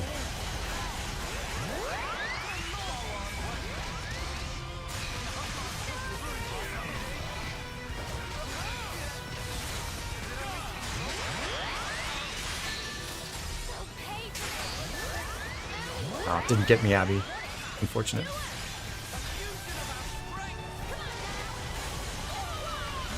Does Kamarabi have his class skills in this fight? I don't think enemies really have skills in this same way as player characters do. He does have certain arts, yeah. Like, they may have properties that... I mean, you could think of them as skills, but I don't think he has his regular class skills in the exact same way. The last time we fought, he was in a Pharaonis. Not totally sure, though. But he seems to be even more driven this time round. Sparks! Those are all quest enemies, so they're all immune to Doom, Cactus Bear. Poor Miyabi. They're strong. Yeah, generally the NPC characters who you fight do use their class arts, but there are cases where the effects of those arts aren't actually the same as what they are in normal gameplay. It was ever this sad. So then... Yeah. They're hollow. There's no will behind their actions. It's not our old friends that we're fighting here. It's something else. An astute observation, yes. It is so. Owing to the basic conditioning being lacking, their psyches are rather unstable. The melody you hear serves to prop them It would be up. funny if she bursted the party. It actually would be pretty cute, because Kamarabi has a topple art, Miyabi has a burst, so if they had given Wamba and Hacked a break in a daze, that would have been fun. Also, that would mean that Wamba would have either a break art or a daze art, which would make him infinitely more useful in Chapter 1. Au contraire, au contraire. Behold for thyself. The mental instability is assuaged, and their movements adhere to the base specifications. Certainly, there is no will behind it, but will is an undesired side effect. Evil. You can't do this. Not to Miyabi. Not to our off-seeing rights. How dare you use them to your own ends? That's a good tune. A Chris original? Yeah, I suppose it is. Maybe I'll pinch it as well. You've got your own tunes, Noah. Those are Just as good. Wonderful, I'd say. Really? I only tweaked a few notes in a score from my previous colony. It's not the notes that matter. It's the feelings you imbue them with. Feelings? I believe this is the third time we've seen Noah and Raw Chris emotion. It in a resonates. cutscene. Mio! It's feelings! Feelings? Could be wrong.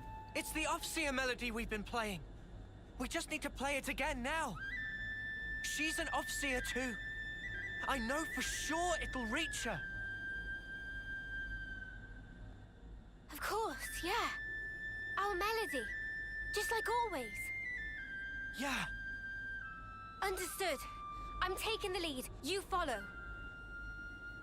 Girl boss. Noah, Mia, what are you?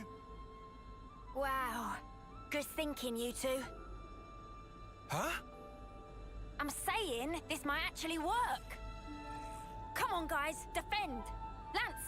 Senna. All right. Sure thing.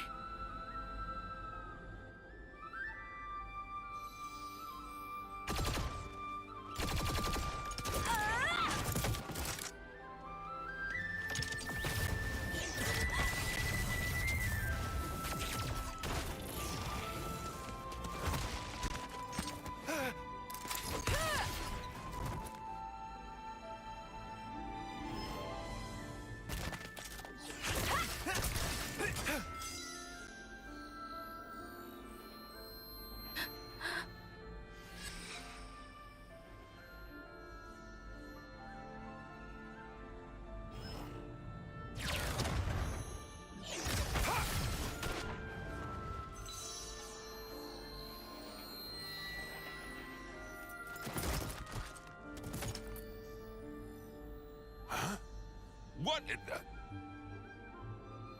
What's fun about this scene is that Hear me? the notion of playing your flute as like Remember this incredible super move that that day helps you easily defeat all your enemies of an Offseer. Softly. is not just a cutscene thing. That fateful day when the lights of life danced into the sky. So high. Ever since that day, I've done my best to play that melody you trusted me with. Miyabi, you gave me newfound life back then. Now, let it be my turn. Mio? Help me. Just wait, Miyabi. I'll be with you soon.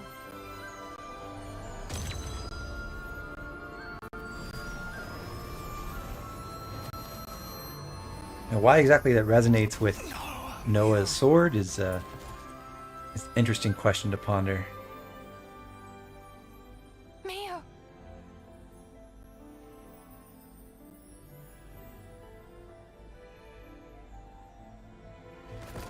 Huh?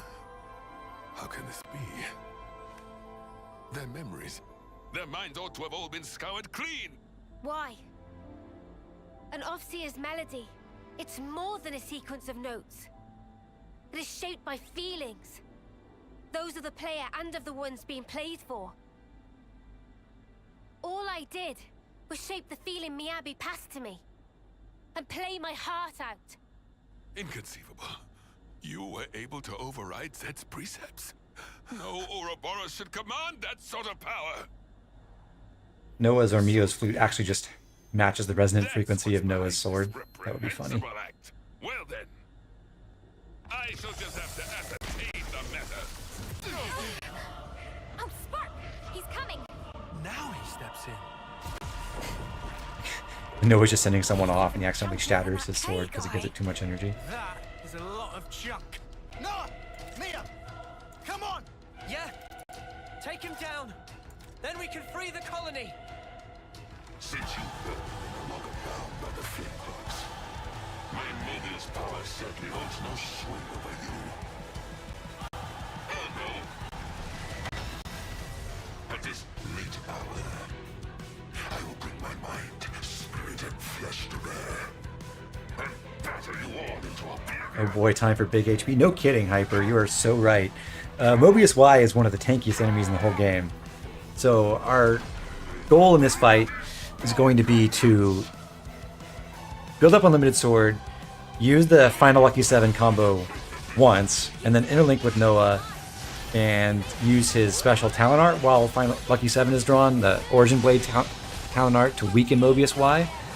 And then after that, we'll try to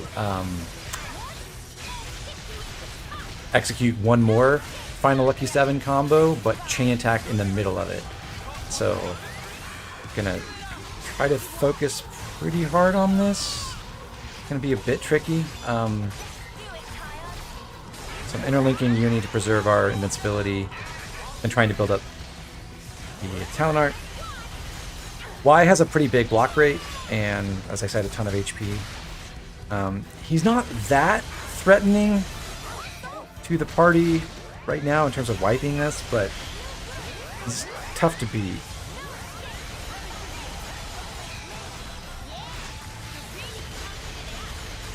Okay. Got it charged for the first time.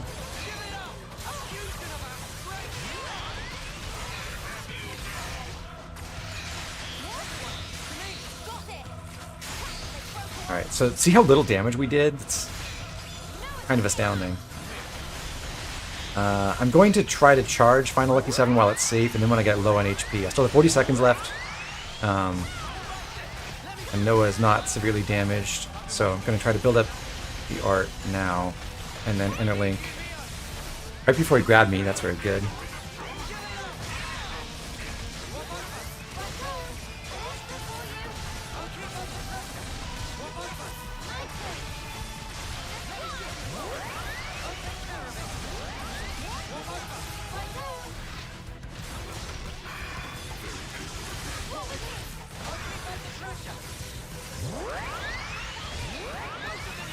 Okay, using Origin Blade, and then what I'm going to do is use Final Lucky 7, hopefully. And while he's launched, or like in the middle of it, I'm going to switch to a different character so I can launch the chain attack while he's launched. So I got the super extended launch duration for the entire chain attack. And I'm just hoping Noah doesn't die in this next few seconds. I got Mobius Dominion Defenders, which is... Oh, and he blocked the break. Crap. Alright, I'll have to do it again. So Mobius Dominion Defenders is bad because then I wouldn't be able to use Uni in the chain attack. But also, I missed the break there. So, yeah, this does not go perfectly. I'm going to try to get Unlimited Sword back. It'll take a moment, but it's probably worth it.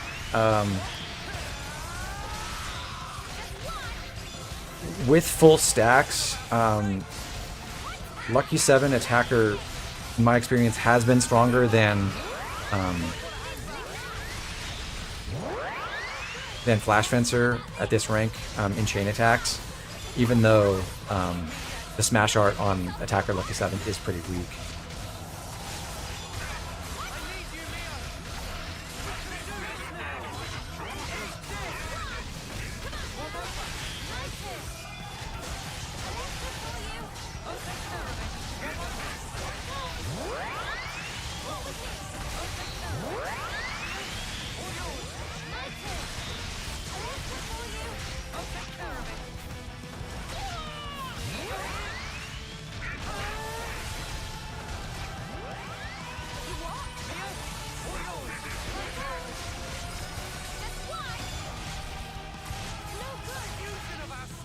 Still had aggro somehow.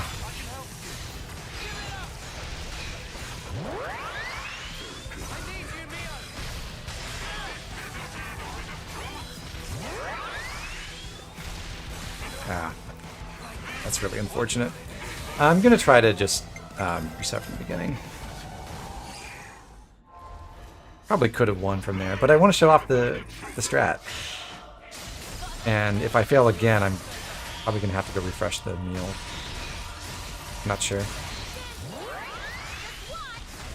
I don't want to draw aggro, so I'm not gonna take the smash here. I'll let Uni have it.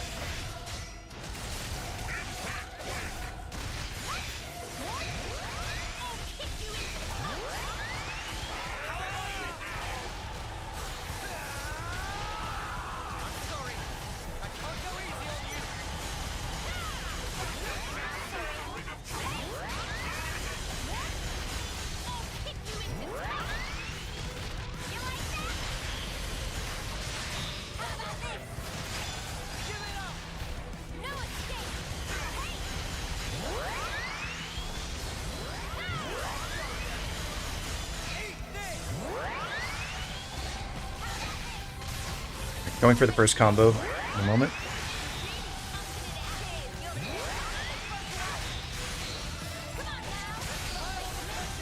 An interlink.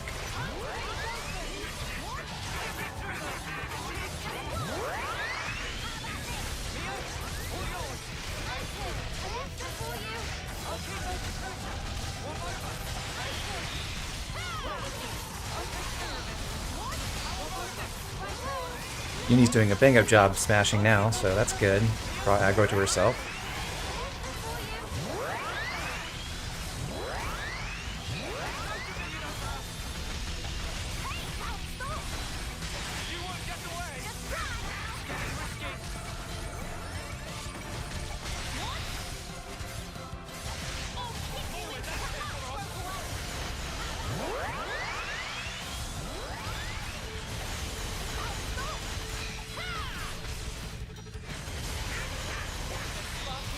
Okay, why? Please don't kill me.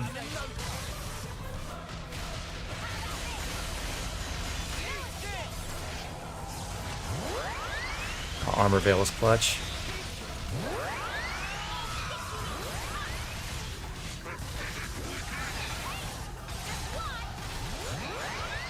He blocked it again. Wow. Okay. I'll just take it. I have no Uni because she's shackled as well. But this is, I guess, where we get to show off what Gondor can do. Gondor's effect in Chains is that she always reactivates herself when she's used, which makes like getting a Bravo with 3 characters restore all 3. That's very good. And her chain order is amazing as well, so I hope we get to see it.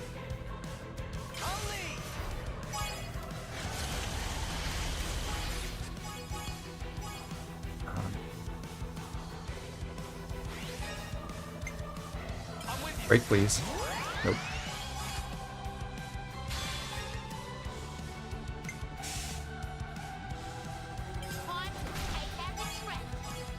Okay. So, we got to Bravo with Gondor, so we get all 3 characters back. Very nice.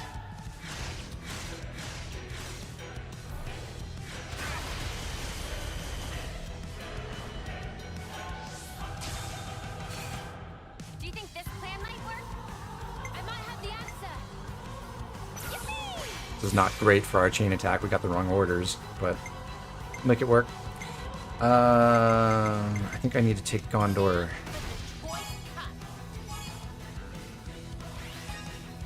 I'll just go with Noah. Doesn't block too much. No, we almost got. No, we did get there. Cool. Love how Tachyon Slash is still the best option to chain attack, even though it doesn't have a fusion art. Yeah, it's kind of funny.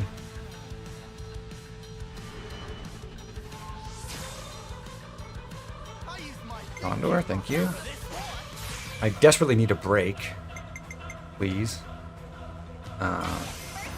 Good.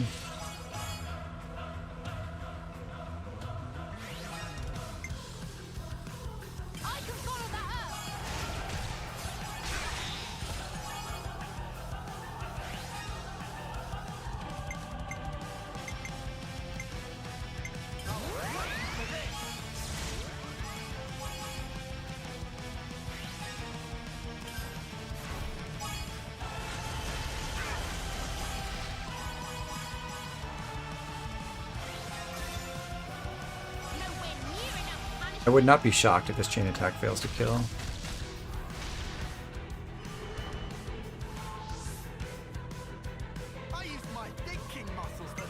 I want Mio.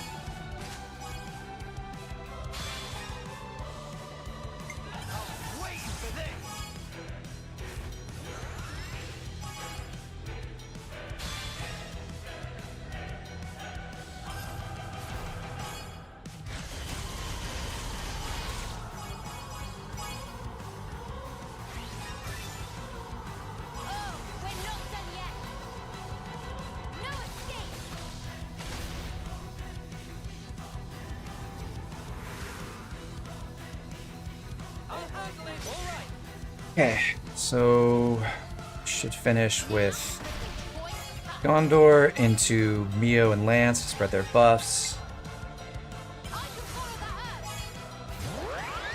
I guess Mio's already getting attacked, so I didn't necessarily need to get Shadow Eye on Lance, but power charge, everyone.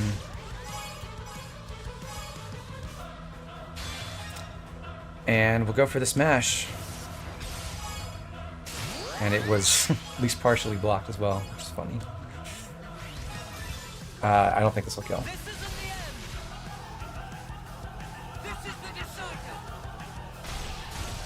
No, it won't.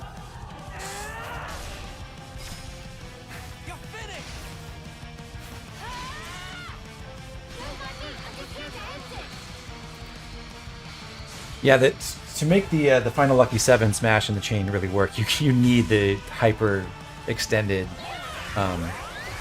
launch duration, which unfortunately we didn't get. I'll give this a chance just to see if we actually charge the chain attack before we get close to killing Y, and then go for it if we get a chance. But otherwise, I may have to reset the fight anyway.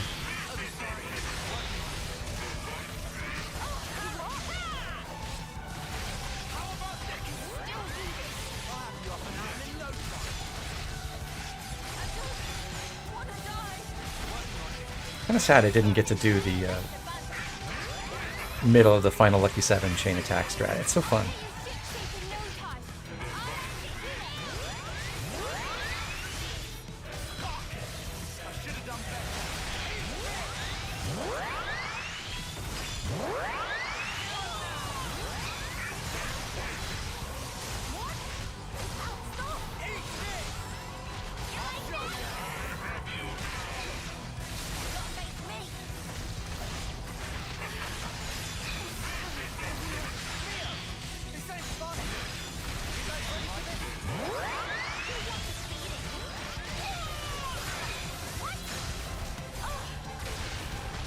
Well, I got the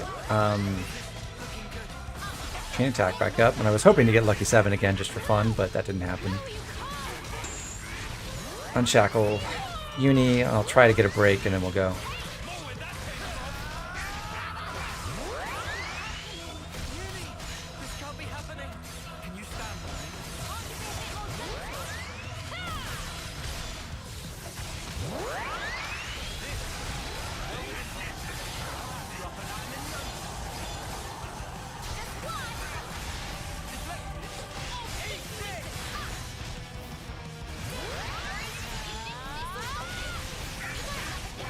He's just resisting everything.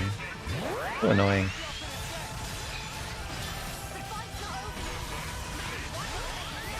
Okay. Here we go. I also have to check if we still have our CP boost meal active after this fight, because it's taking forever. But I think I'll be fine. Let's see. With a healer order, I guess I want Noah.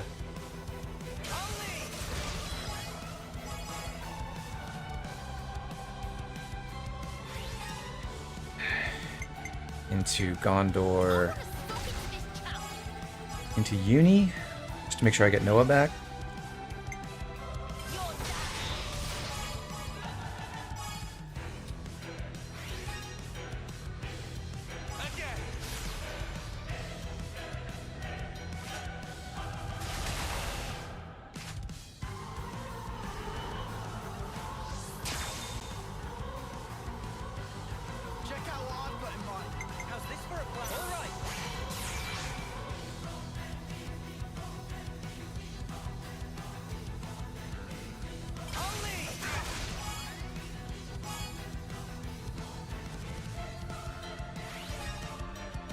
Gondor's not going to be able to get 67 by herself, so...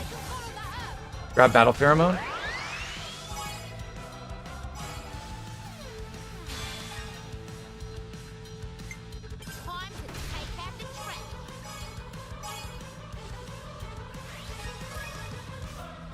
We'll be able to launch with Senna next, and potentially smash with Noah after.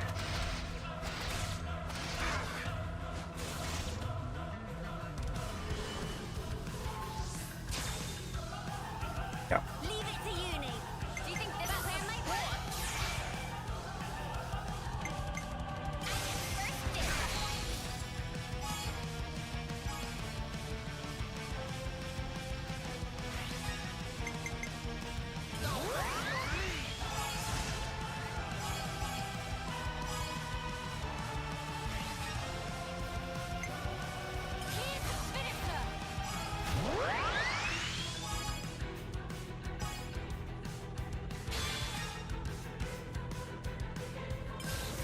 There we go. Nowhere near enough punishment. Or cut you into cuts.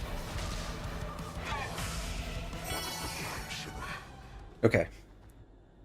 We got the CP we expected. I wanted to see Noah and Lance hit rank 10, and they did. So we don't have to redo that fight. Noah, it's time. Quick, set them all free. Cut the flame cloak, now!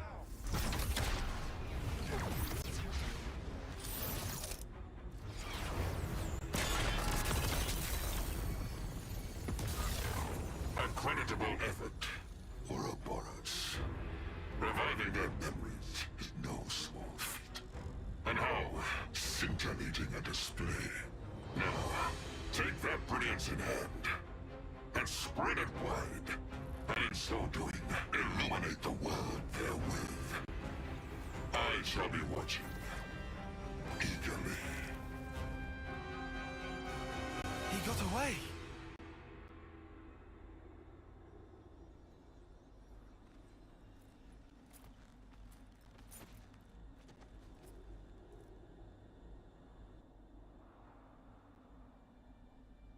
I think it's neat how Mobius Y doesn't really care if we succeed, and in fact is encouraging us to succeed in our mission. He just wants to see what happens, I guess. Miyabi. Miyabi. I've been listening all along. The melody you've been playing every day since then. Yeah. Miyabi, thanks to you.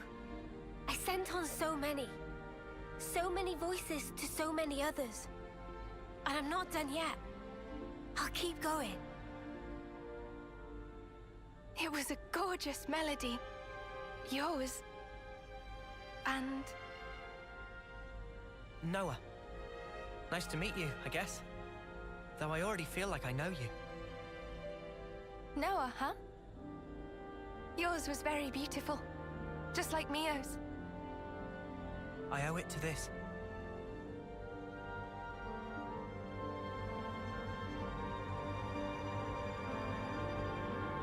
No, you hold on to that. Oh, I'm sorry. I'll wash it. It'll be as good as new. Dummy. That's not what she was trying to say at all. Wait, I love that that's what Noah took from that comment. Right? From me to Mio. And from her to you. The feeling is passed on. Until you can make your voice truly heard. Please, keep it with you. Yeah? I will. If that's how you feel, I'll be more than happy to keep using it. Take care then. Mio? Huh? You've become the greatest Offseer I've ever seen. Oh, there's still room to grow. But at least I found my stride. Since I'm not alone. Could I, Was it a meme or a comic or whatever that had that, Kalina? Of course. This is my girlfriend Mio and my girlfriend's back. girlfriend Miyabi. Miyabi. We really missed you. Thank you. Mio. Senna.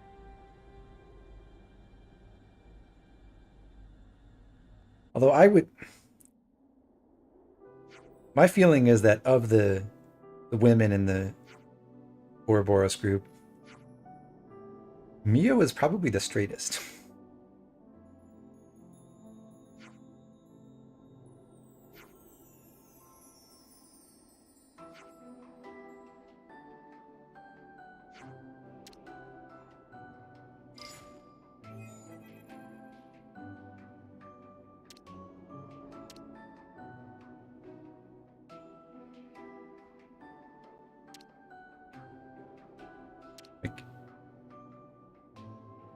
Uni has huge bisexual energy, and Senna has got to be either gay or ace.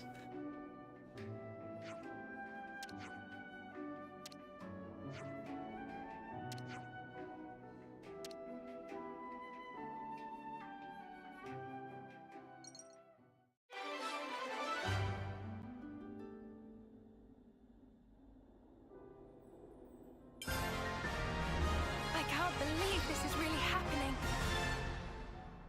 So, a couple milestones. We just unlocked Miyabi as our new hero, so she's one of the few who gets unlocked by someone else's hero quest. Troubadour is an incredible class. We'll talk about that in a second. This is also where we get the initial tutorial about Burst, despite having access to a Burst talent art since Chapter 3, and even getting a special one for Mio at the beginning of this chapter. Always nice to have more friends. But they saved it for now, so almost the entire way through Chapter 6, there's only one more, I guess technically 2 more mandatory fights the entire chapter. It's when they finally give you the Burst tutorial. But a couple other things we've just done. We just got to level 52. Noah got to rank 10 in Flash Fencer, so he's now maxed out on that class. Mio hit rank 10 in Soul Hacker, so she just unlocked the Soul Hack skill. Uni's almost at rank 10 in Guardian Commander. Lance hit rank 10 in Signifer. And Senna's got major progress in Martial Arts, but isn't quite to rank 10 yet. So, also, one of the reasons I was sad that we didn't get to do the cool strat for the chain attack in that battle is that that was the very last chain attack of the run. We're not going to do any more. It's all smash all the way from here on out. Everyone's perfectly lined up in the overworld. Yeah, Kalina, that happens every time at the end of a cutscene or when you work places.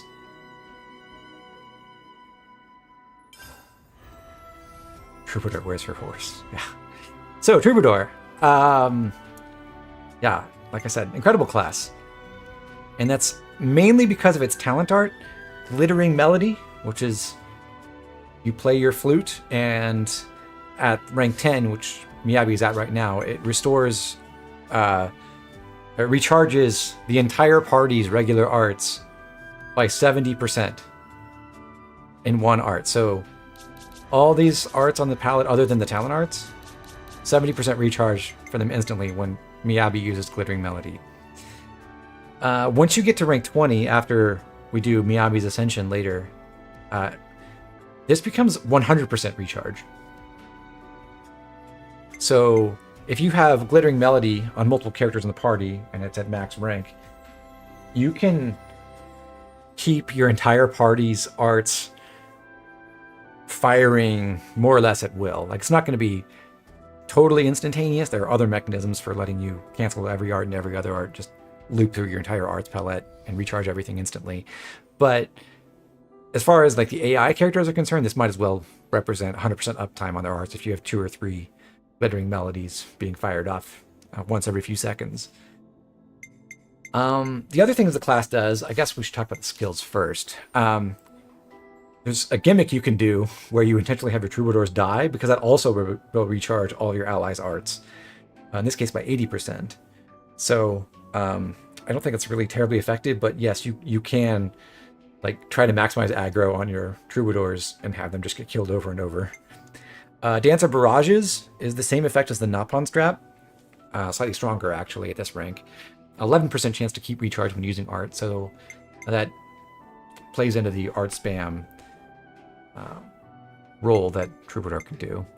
Dance of Life, own arts gain 80% recharge when an ally is incapacitated, so if the Troubadour dies, everyone else gets recharged, and if someone else dies, then the Troubadour gets recharged, which is great because that means once you revive the person, you can instantly provide some healing and buffs, or even when they're down, if it's a critical moment, you've got extra healing, whatever other arts you're using, back in play to help you turn it around. And then one of the best party-wide buff skills in the game, we've only seen one of these before, I guess. There was, this is maybe the second best one, because we had, on Lapidorist, we had the skill Beaming Edge that increases the party's crit rate and crit damage. That's probably better than this, but Swift Song gives you a nice accuracy and evasion boost across the party, which is really very helpful. Maybe this is the third best one now that I think about it, because there's one more party-wide skill that I can think of off the top of my head that's probably more important than this. But yeah, Swift Song is great. So it's always really helpful to have a troubadour in the party. Swift Song is a... You can look at the inheritable arts and skills list. Swift Song is a skill that you can inherit, but you get it at rank 15, so you have to do the Ascension before you can get access to that on other classes. For arts, you've got Empty Shell to regenerate field, or sorry, no, this is a recharge up field. I believe it's 20% extra recharge rate for everyone standing in it. Very helpful. The equivalent for player characters is called, let me check. Oh yeah, Ring of Roses. But that's a nice field to have. Snowdrift is our first regular burst art, which is why we get the burst tutorial now. Has a pretty long recharge, but Miyabi is your only hero who's... Well, she's not the only hero who can burst, because Teach can do it too, but she's a lot more consistent about it than Teach is, because it's a regular art and not a talent art. And the animation doesn't take a million years, like the Thaumaturge talent art animation does. So we're not always going to want Snowdrift, but it's... I mean, we'll keep it on for now, and I'll explain that later. Also, she has an AoE buff art. In her case, it's a regenerate buff. So that's not the most important kind of buff to be spreading, but still very nice. And then if you want some other options, Troubadour has Twin Moons, which is an art that removes buffs from a target. We've got a similar art on our Soul Hackers now in Snake Eyes, and there's also one on Lapidurist. But that's a good effect for certain boss fights. Can be valuable. And then the last thing is Shadow Parade, a stance that boosts arts recharge speed and increases damage taken. This is one of the things that can play into the suicide strategy, where you take advantage of In-Song to recharge everyone else's arts. I don't think it's that good for the main game, just because it's annoying to die more often, and you don't need your Troubadour to be spamming arts all the time. It does make Glittering Melody charge faster, and that is valuable, but I just don't like it that much compared to having a buff to spread and a field and something else with utility, like either burst or buff removal. Oh yeah, and I forgot to mention, those of you who said this in the chat, yeah, the other thing Glittering Melody does, and I didn't describe this, but the other reason why it's so amazing is not only does it recharge arts, you can see the buff or debuff given here is pause buff timer. So it's actually a slightly different mechanism from what Uni's Ouroboros does, but as long as this buff lasts, no other buffs will tick down. So if you've got really powerful buffs in your party, then you can maintain those a lot longer than you could otherwise, especially if you have multiple copies of Glittering Melody. That'll become a little bit more relevant in just a little bit, because I think the one like really silly buff that you can maintain is the invincible buff that Noah gets when he draws Lucky 7. But that's not the most applicable thing to the entire party, at least not when Noah's in an attacker or healer class. But the other thing it can help with is spreading Awakening. We can source that off of Uni right now, although Uni does not have Resonant Flag, so she can't share it with the party. But if you get Awakening from Deflector Field, Awakening is a really powerful buff. Extra damage, extra damage reduction, extra arts recharge speed, but there are no AoE sources of it. You can't get Awakening randomly. The only way you can get it are with the talent art on Guardian Commander, or another class that we're about to get. And both of those sources are just for the individual. But there are a couple different ways you can spread that buff to at least one person who has Resonant Flag, and that person can spread it to the party. And with Glittering Melody, you can give not only share awakening with the entire party, but make it last a lot longer. And this is all before Miyabi becomes a Valkyrie, yes. Imagine if she did become a Valkyrie. What would that even look like? So, we are going to be very interested in running Troubadour. I'm not going to change the class up, or change our party up yet, because we have another hero quest to do immediately, and it doesn't require any combat. So if you go forward, you'll advance with the story, but you can also just turn right back, return to Colony Omega, and meet up with Kamaravi.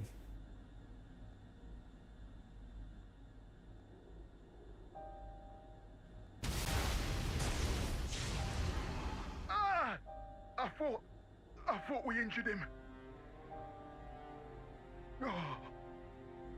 You can stop resisting now. Victory is already decided. Surrender quietly. Enough. You will find. I don't do as my foes bid me. The enemies you seek are no more. It's you. Your senses return suddenly. You must be feeling confused. If we startled you, we're sorry. Everyone, please put away your weapons.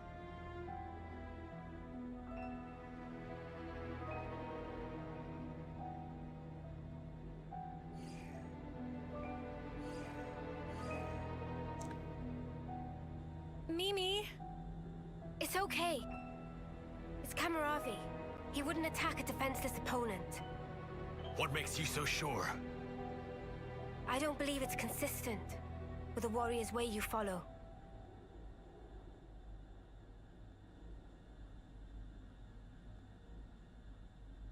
You've got some guts.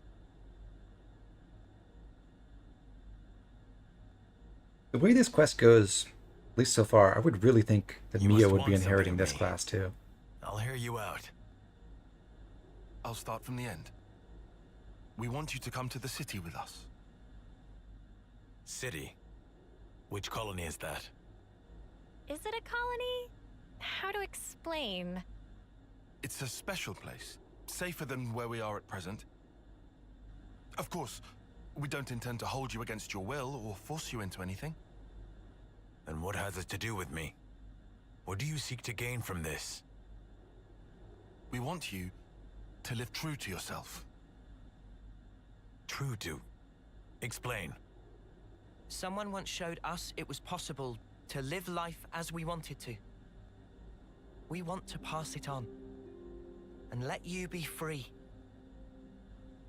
Free? Are you okay? It's nothing. Just a little twinge. Could it be Miyabi's lingering influence? No. This is innate. I can't see through it, but it's fine. Remember the fight with P&O? It could be from that. That pain was the price. What Kamaravi paid for freedom. Or maybe still does.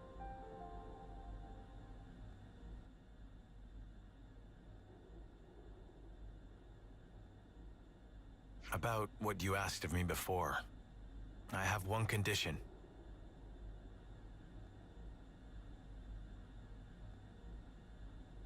Promise me that they will receive the same treatment as I. That was our intent from the start. Wamba and Hacked and 3 randos. Or Wamba and 4 randos. Whatever the circumstance we find ourselves in, the crucial question is always, how do we live? They will realize it too, before long.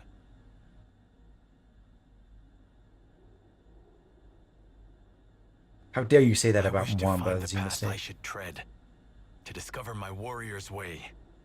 For now, we are traveling companions. Headed Lady for this place Goram you asked, call how old is the city." Kamaravi? Thank you. You will be welcome there. 19? Bye, Kamaravi. How are you with heights? Or 20? In what sense? I thought you might be startled, so I wanted to give you a heads up. You'll understand when you see it. We'll let you know once we're ready to go. Understood. I await eagerly.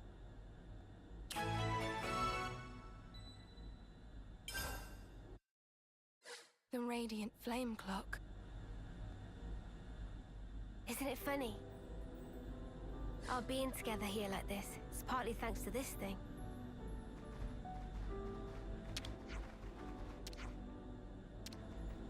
Always nice to have more friends. You can have a proper conversation with Hacked. Hacked has no idea who he is.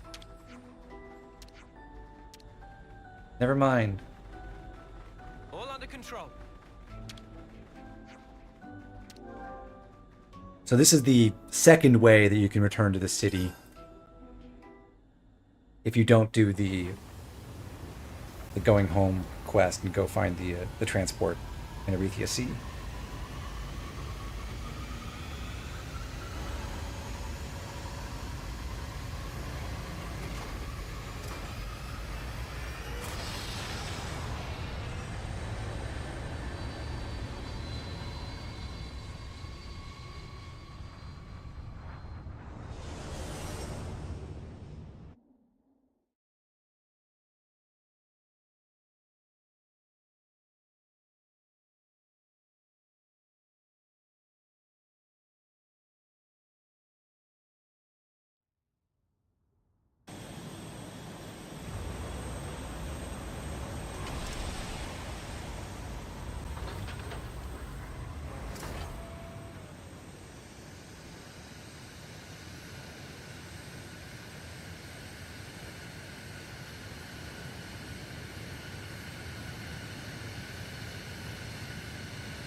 Yes, I did just make you watch the entire landing sequence again.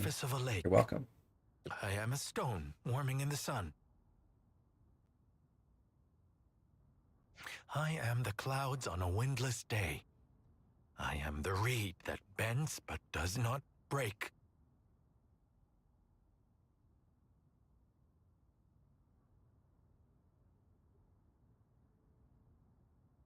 POV, you are Kamarabi. You can relax. We've landed now. Guess he didn't like heights after all. Funny, considering how gung-ho he was riding around in his Feronis.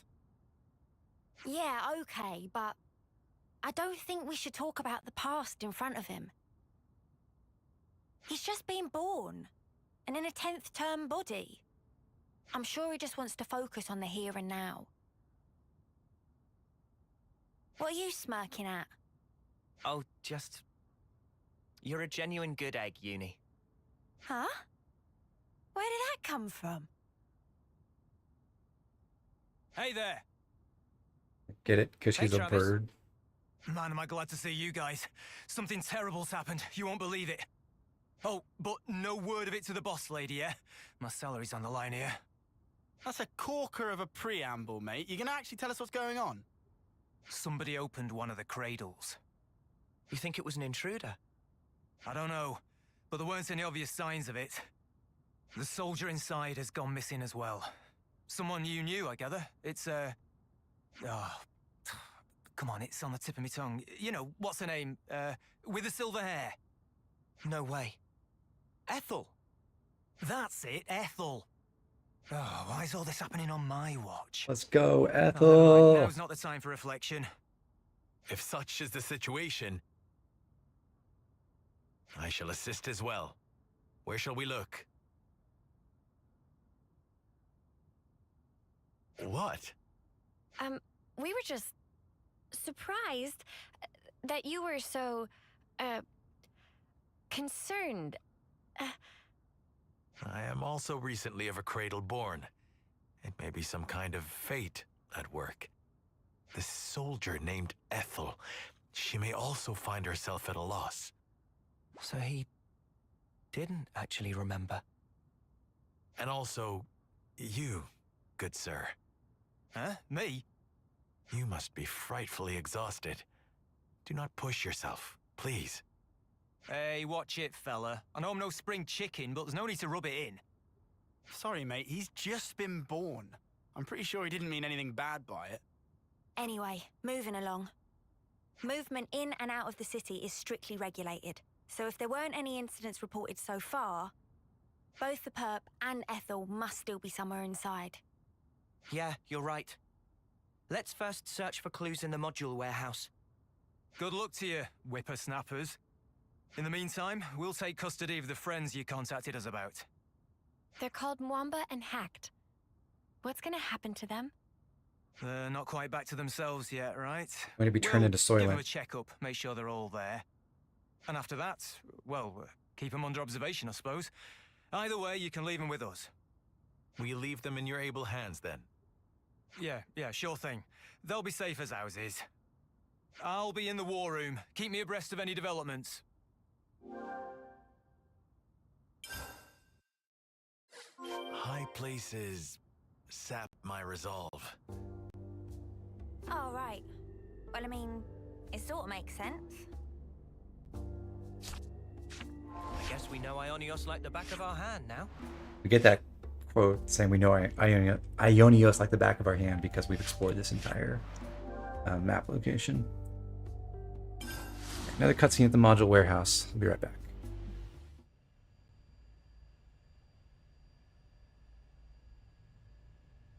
Well, it really is empty. It's definitely Ethel's module. But why would anyone want her? If we want to know that, we just got to catch him. And what do you know? They left us a clue. Nice of them. There's footprints all over the place. They seem to be in a rush. They're not Ethel's, are they? But then whose? We only have to follow them to find out. They can't have gone too far. Let's get going.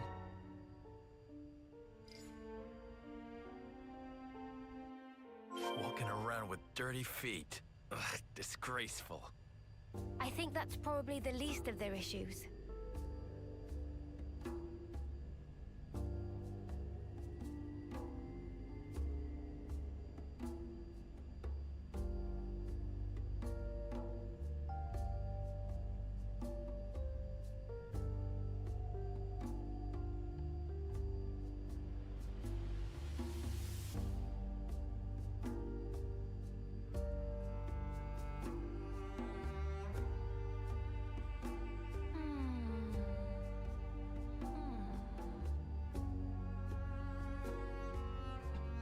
Alright, here we go. So we got to follow the tracks across the city. This is... If you didn't notice the ladders in the city before and never found the upper levels, this is your prompt to actually go there.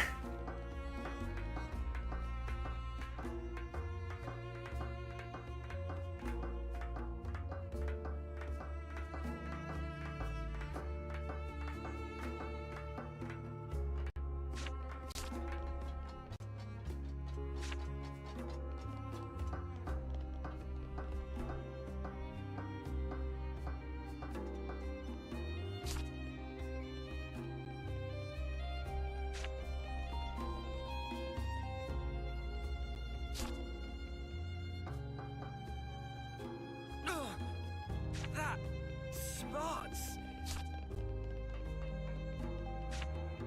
And here's Q-Bibi.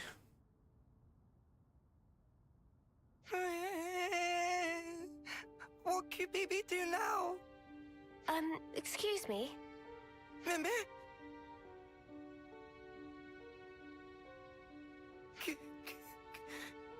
Look at that Sorry. face. Sorry, so sorry. We haven't even said anything So yet. cute. QBB know without saying. Friends come looking for naughty boy QBB. QBB never meant to do any harm. QBB just want to enjoy a game of ultimate hide and seek. Hide and seek. What is that? It's ultimate pastime of daringly go and hide where not allowed to go. Daringly? Defying a prohibition? Mimi? QBB, please asking to not make scary face. So why did you open the cradle then? When get on panel, it open by self. And when it open, girl wake up. QBB really, truly sorry. We get it now, so wipe your tears. Look, you're getting your tummy wet. Don't worry, QBB. I think this is great. And what Get happened going. afterwards? Did you go somewhere with the awoken soldier? QBB gets scared and flee from scene of hide, but can tell Morley or Leslie where she go. QBB think it direction of Centrillo Parade.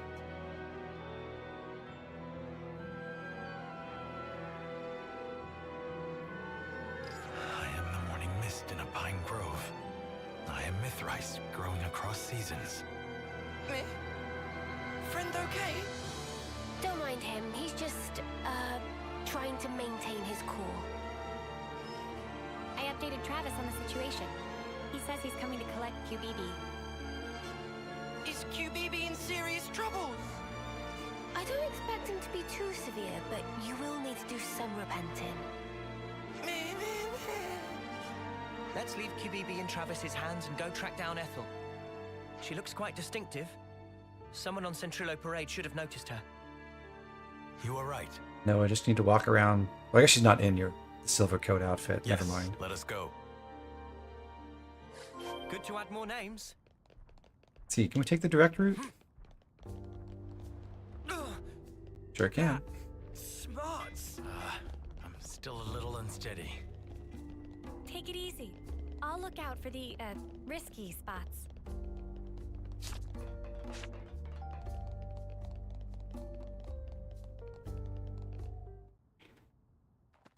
Ethel!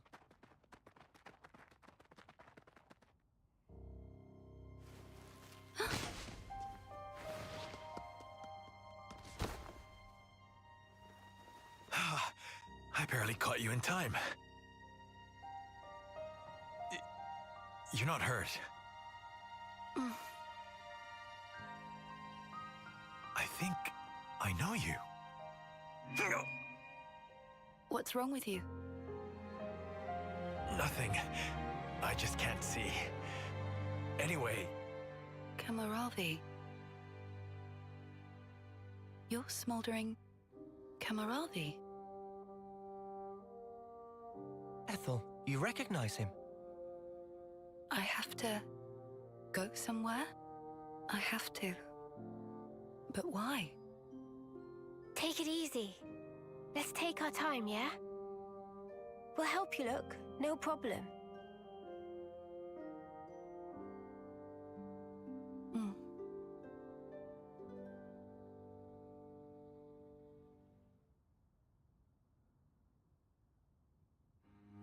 Now comes the tricky part. What do we do from here? What can we do except foster her in the city? A first termer won't be any use in a fight.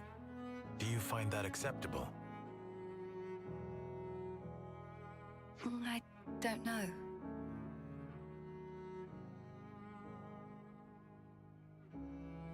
I have a proposal. Would you leave her with me for a while? Wait, you're saying you want to look after Ethel? Just until she settles on her own path. I want her to have that freedom. I don't know why, but I feel it strongly. For now, let's see what Travis thinks. As the city's concerned too, we shouldn't decide alone. Travis, I fear we will wear him out again. It's not fatigue that guy struggles with. You know what? Forget it. Maybe just don't say that to him, yeah? He's kind of touchy about it. I understand. I will mind my ways around him. Well, this certainly took an unexpected turn. We can't allow the lost to founder. Allow me to take charge. Aww.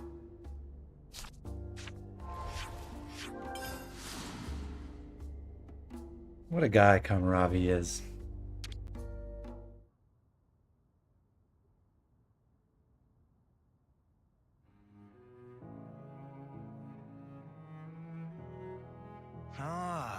Well, I guess I mostly understand. Are you sure you can handle child rearing? Child rearing? What is that? In a nutshell, I'm asking if you're capable of taking responsibility for the proper upbringing of this little princess. I'm not princess. My name is Ethel. Too precious.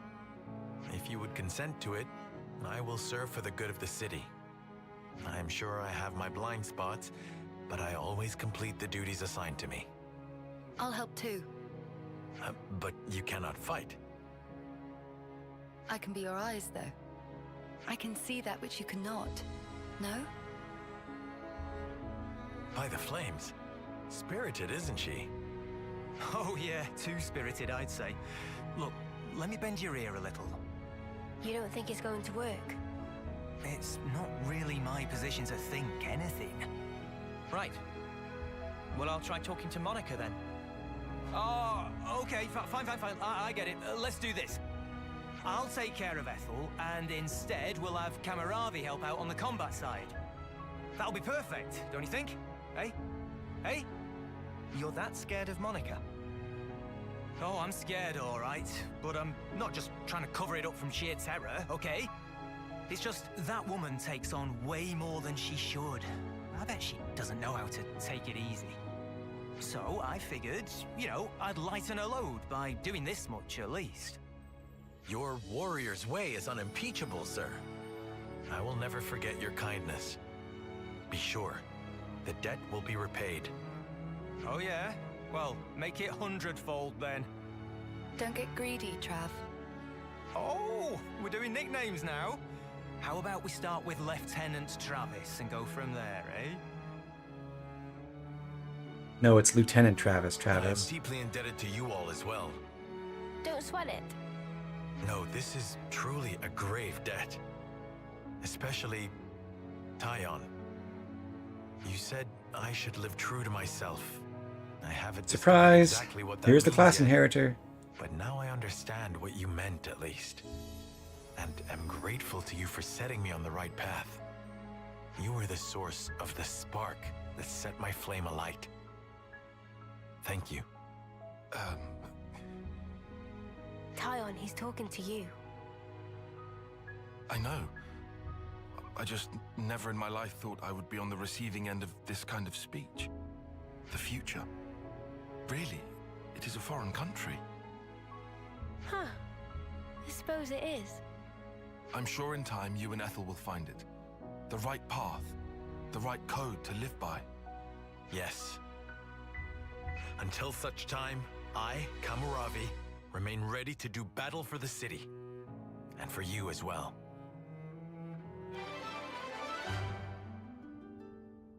And there we go, a second hero.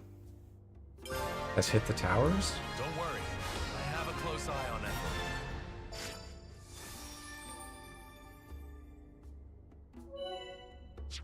I see some relations have We can changed. talk to Travis now and get another bounty, which is an auto balancer. We don't really care about it, but here it is.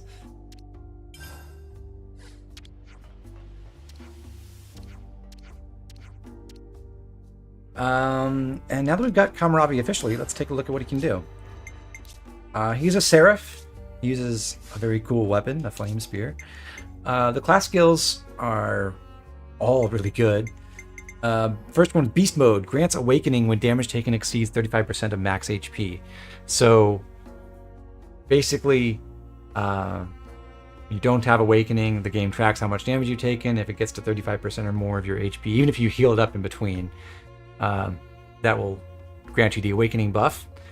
This is by far the easiest way to get that because Deflector Field requires you to have aggro and get hit, and it's a talent art that you have to charge, but Seraphs can just get this for free when they take a certain amount of damage, and they don't even have to get attacked by the enemies because of some other things they have in their kit.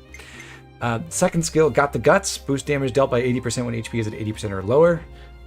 So if you're not close to full HP, you get a damage increase that, again, is relatively easy to maintain on Seraphs. Greatest Warrior, boost damage by 30% for every enemy in battle, max 200%. It's not as huge as some other buffs, but still, in a a 2 enemy fight, you get 60% damage increase. It's the same category of damage increase as this one, so they don't multiply together, they add, but still, that's nice. And another thing in that category, Universal Annihilation is a very strong skill. Boost damage dealt to toppled and launched targets by 100%.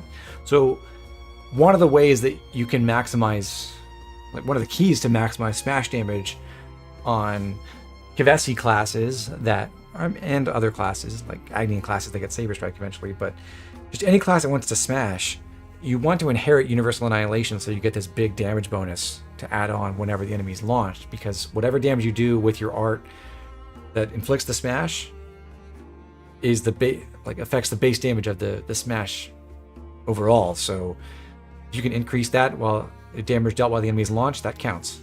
So Universal Annihilation is very good. For arts, you've got a couple of, several great things.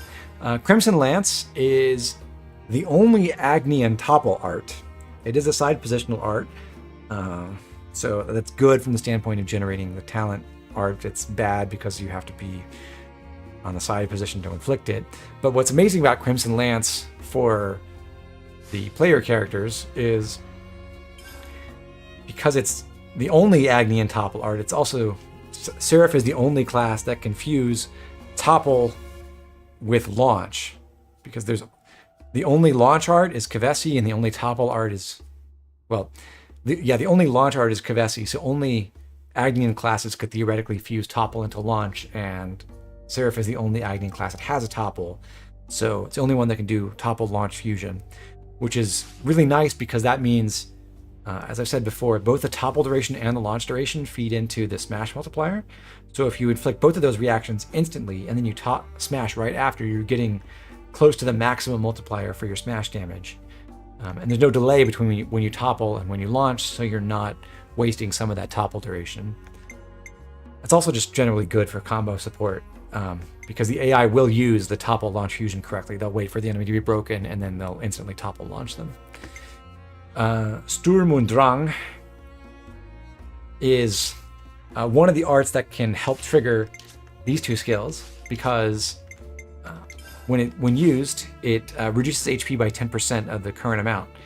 So, and has a fast recharge too. So, if you want, you can use this to trigger the awakening buff and get below 80%. Heavenly Spear is the strongest art that Seraphs have. It's an AoE art, but I believe it does have a damage fusion bonus. I have to check on that, but I'm pretty sure. This inflicts Blaze, which accentuates the damage even more by inflicting a damage over time. The Blaze DOT is not hugely important for most purposes in the game.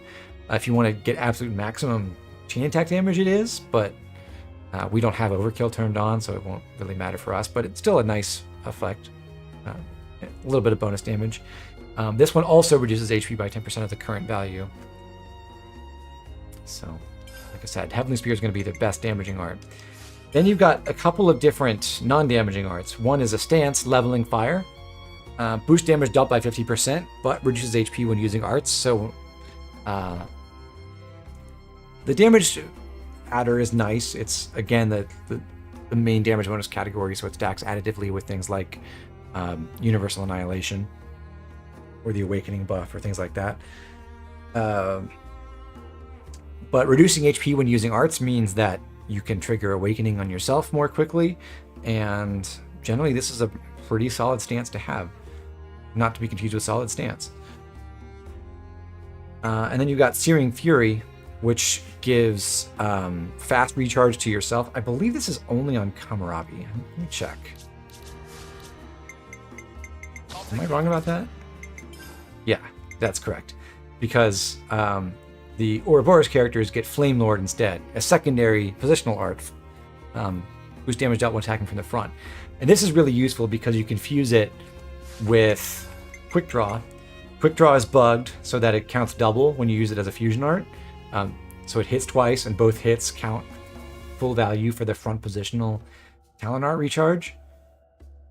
So if you fuse Flame Lord with Quick Draw, you can get 3 points of talent art gauge base, which makes it so that Seraphs can very, very quickly charge just about any talent art.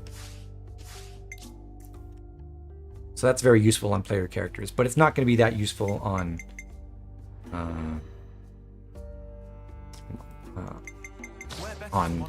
Hammurabi, which is presumably why they didn't give it to him. So Searing Fury is an interesting thing. I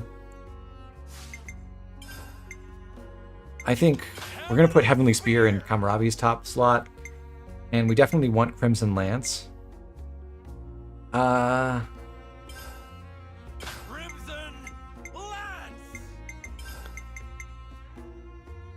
We do have other ways to provide fast recharge, which is the only reason why you wouldn't particularly try to use this buff. And yeah, I think we're going to stick with Sturmundran and not use Leveling Fire or Searing Fury. Just let him have a couple arts. And the Talon Art is Empyrean Salvo. Kind of a generic big AoE attack. It does inflict blaze as well. Gets a damage bonus when awakened. So, it does a good amount of damage. It's not earth-shattering or anything. Most of the time, we're not going to care about this talent art. There are better things that Agni and classes can run as their talent art later in the game, so we won't get too much mileage out of Empyrean Salvo, but it does its job. It's fine.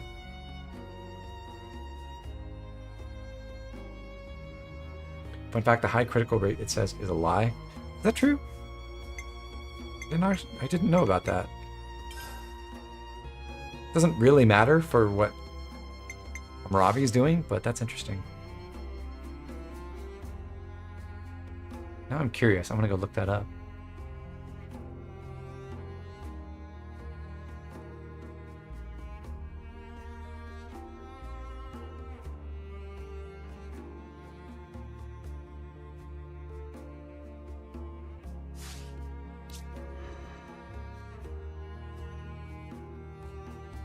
Class mechanics, Seraph.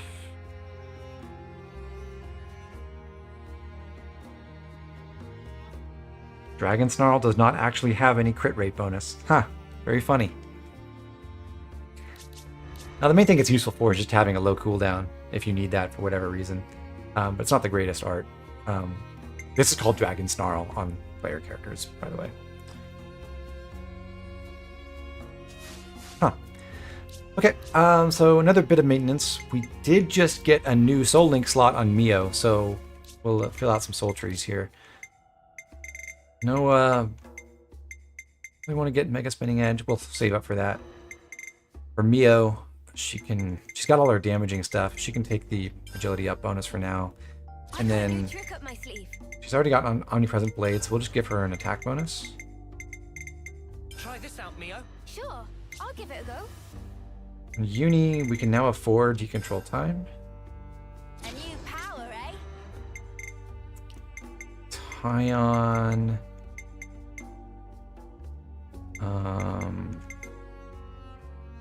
Yeah, I think we'll save up so we can go for the upgrade on his last skill. There's not much else that's really important for him to get at this point.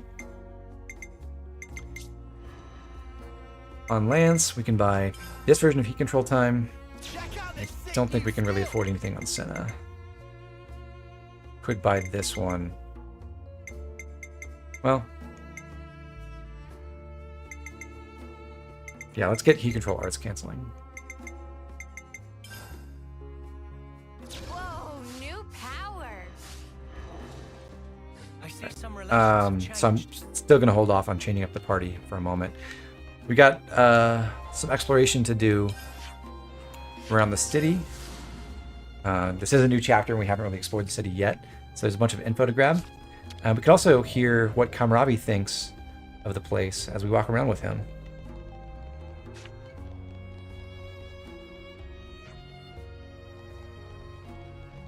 Does art order matter for NPCs? No, I just like to have them in certain positions if I ever want to select them in a chain attack. Like generally I want my most damaging art on X, just because it's easier for muscle memory purposes. It does matter on heroes which arts you have equipped and which ones you don't. Well, it always does in the normal gameplay, but in the Gauntlet, heroes have access to all of their arts, but the only ones that come pre-charged at the start of battle are the ones that are currently equipped. So they can eventually use the ones that aren't equipped, but they have to charge those up. Good to add more names.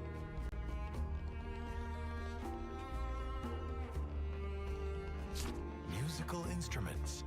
What purpose do they serve? They can make you sad or joyful. The sound alone can stir your soul. Do you want to try one for yourself?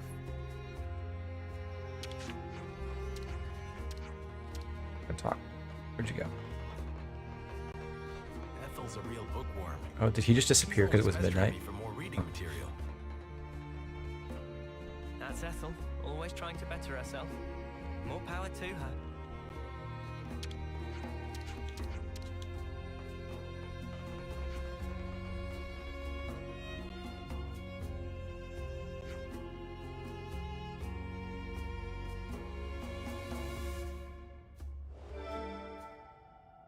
Got Julietta's Attitude. That's the prelude to the sequel to Romeo and Julieta. By the way, I seem to have angered Michiba earlier. She's hard to read. Any ideas, Noah? Well, I don't really think I can help you there, mate.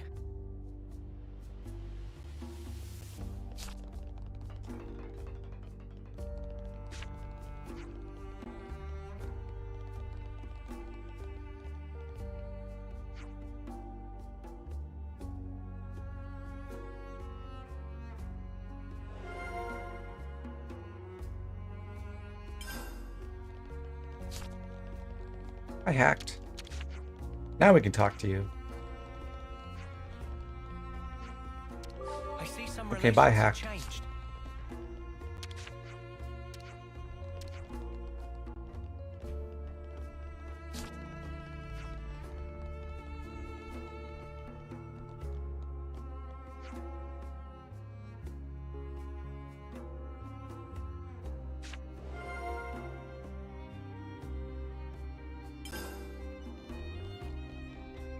I don't think Kamaravi has anything to say over here. You just imagine hacked watching you speed to him at 20 miles per hour and like jumping a bit. Yeah. So, It would be frightening. Big city. You used to it yet? I'm growing quite accustomed, yes. Just as long as I don't look down.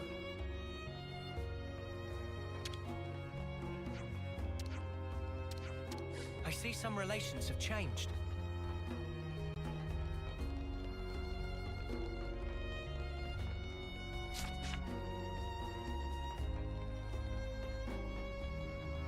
Hello, Ethel.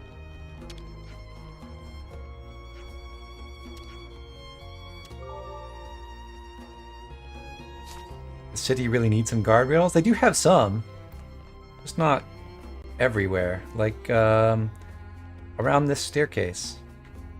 Very hazardous.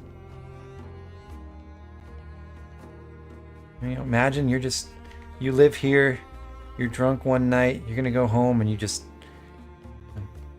trip on the step and bam, you're gone. That's tough.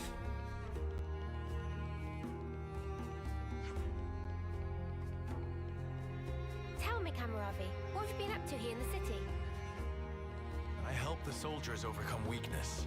On Travis's urging, I should say.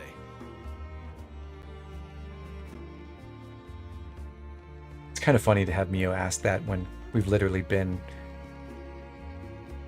We've had eyes on Kamaravi the entire time he's been here so far. How has Ethel been lately?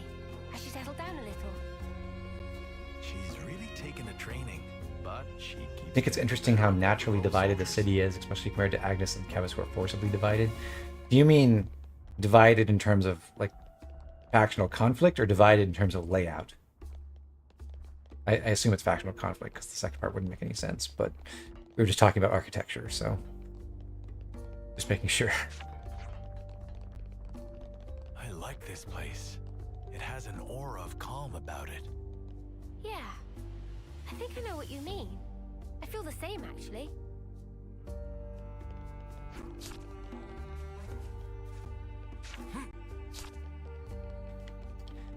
Alright, let's check out this question mark down here. Well, let's get the info first.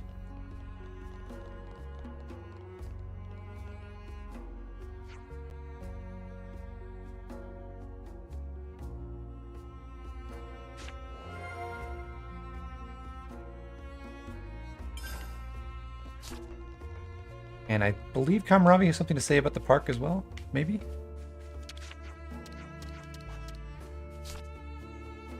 Oh, hi, Miyabi.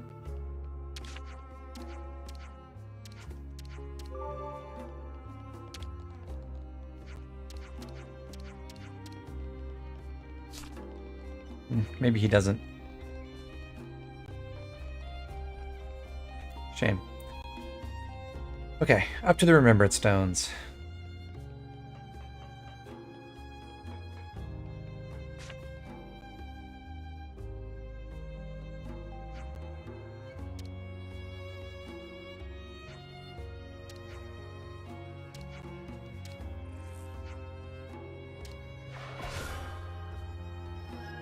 Group heal. Uni, you haven't used that in ages. No wonder that didn't work.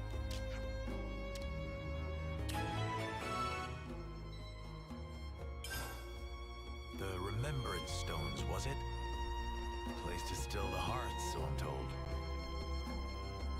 That's right. It's a place to honor the dead and to look deep inside yourself.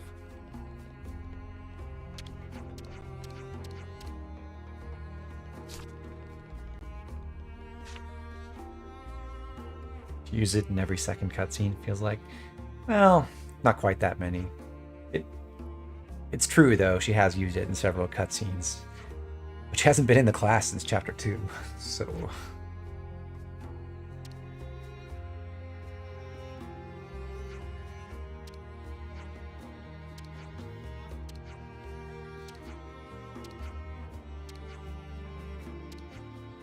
We're 2 kilometers below ground level, apparently.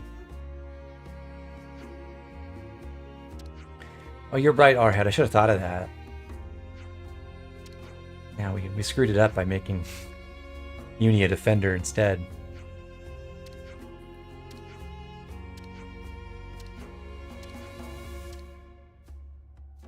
So for this quest, we have to collect some medical herbs, medicinal herbs, roots and stuff. We should have a good supply of a lot of them. Heavy pomegranate, I think, was one of the things you could collect during the prison sequence, if I remember right. So like, there's a ton of sources there, but otherwise, I may be wrong about that. I don't remember. But if you don't have enough, you can harvest them around different places in Arethia Sea. And then Rockadori root are like a quest-specific thing that you have to go to a certain destination to find. That's actually the same place where the distress signal quest with Nira Nira goes, more or less. So we'll tackle those at the same time, basically. So again, we've got a side quest that's going on the back burner for now. And instead, let's do some class changes. Mia will become our troubadour for at least right now, because she's the only one who can. And for our immediate purposes, we are going to be interested in having some bursts going. So we'll keep Way Home and use Autumn Rain and Ring of Roses with Energy Grenade. Now we can't set a second field art. That's because we haven't applied our All About Support skill. So if we do that, we do want to keep Strengthening Gambit and Protector's Pride, but if we put in All About Support, then we can have a second field that contributes towards charging Glittering Melody. You can see here the rank 1 version of Glittering Melody only recharges arts for allies by 50%. So it's not quite as powerful as Miyabi's version. It also has a longer recharge gauge. Miyabi's is 7, but for player characters it's 9. Because they did realize how powerful this is, if you can believe that. We'll take, Swelling Blessing and Refined Blessing. We want Refined Blessing because since the most important buff on this class is the Talent Art buff, it doesn't get a fusion bonus that would increase its duration, so we're relying on our gem, Refined Blessing, and our skill, Strengthening Gambit, to maximize the duration as much as we can. And then lastly, Life-Saving Expertise. Circle of the Wisdom is fine. We'll take a Plate Belt for survivability. Like, it's nice and all that you can get a recharge boost with Endsong, but it's kind of more important to get Glittering Melody recharge, so we'd rather not die. And then lastly, we'll take a Gleaming Metal or day's duration. Uni will switch over to Signifer for the time being. She's got all her arts set up properly. We just need to restore some of her equipment. We'll give her a gust bracelet. Actually, I'll go ahead and change Lance out so that he doesn't lose that accessory. He'll become a Zephyr because we want him to learn the glow ring art. So we want to get to rank 10 in Zephyr. And Senna will switch to Full Metal Jaguar right now. So back on Uni, we'll take Gust Bracelet so we get instant power charge shared with the party. And also a plate belt for her.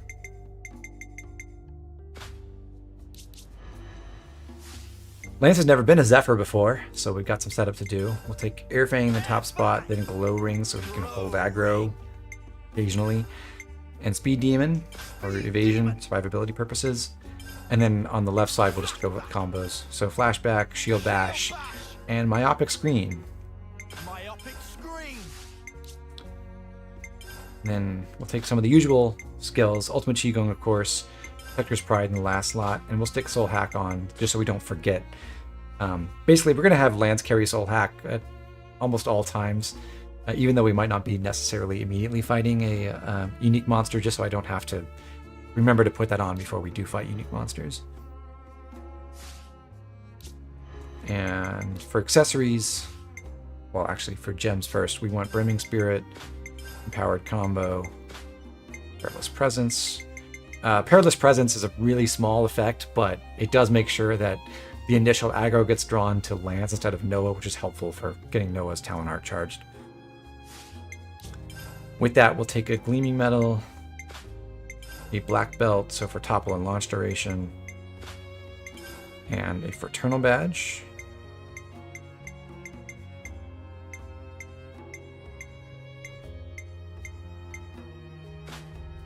And lastly, on Senna, we want a Silver Belt, the Looney Rings, and the other Fraternal Badge.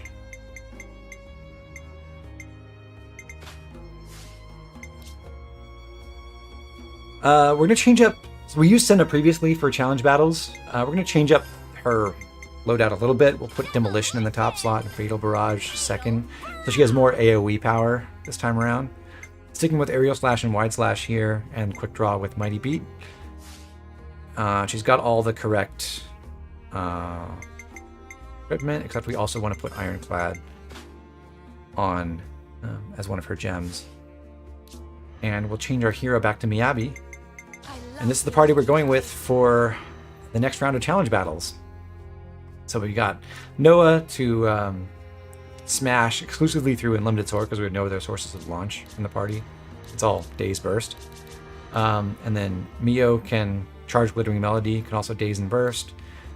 Uni's here for buffs. Tyon for survivability. Breaking with Tri-Slash. Just general healer utility. Since neither Troubadour nor Signifer are super good at healing in AI hands, Lance to be a defender and provide combo support, and then Senna because we want her for the Gauntlet.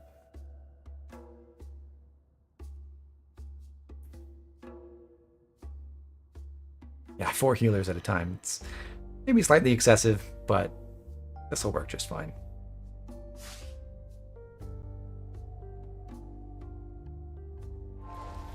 So, off to the Land of Challenge.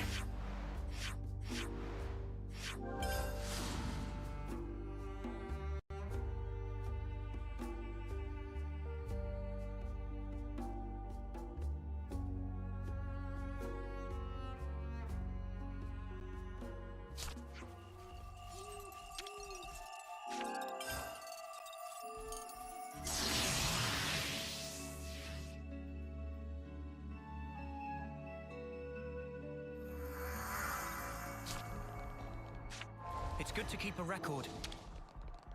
We'll do the time attacks first, and then because we have hit level 50, we will do the intermediate level gauntlet as well. These shouldn't be too hard. Not to take it too easy, Target time for challenge 1 is 12 minutes. It will not take nearly that long.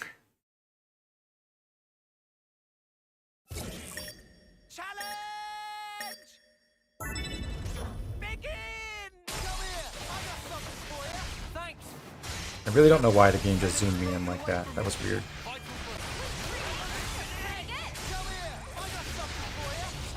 But it makes a dramatic difference having rank 10 in Flash Fencer and getting 80% charge on Final Lucky 7. That only took us 2 positional arts to get it charged this time around.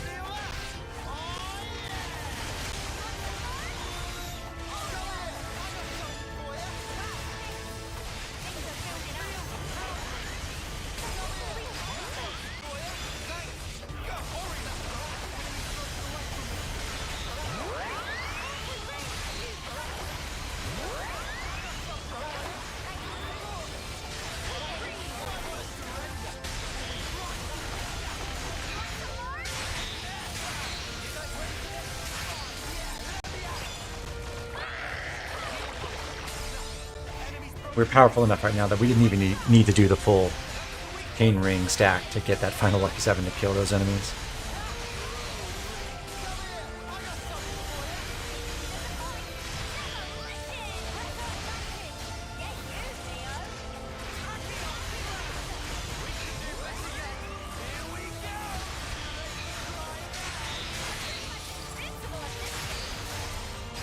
Let's see if we can get one more final Lucky 7 in.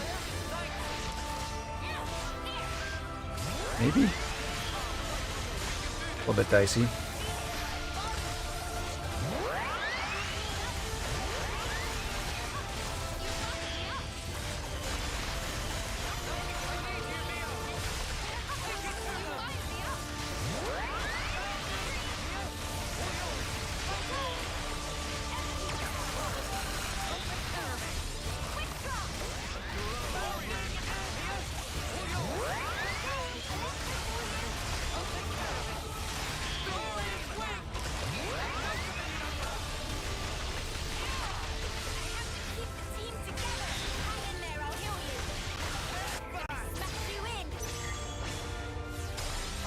So I lied. We are going to do another chain attack.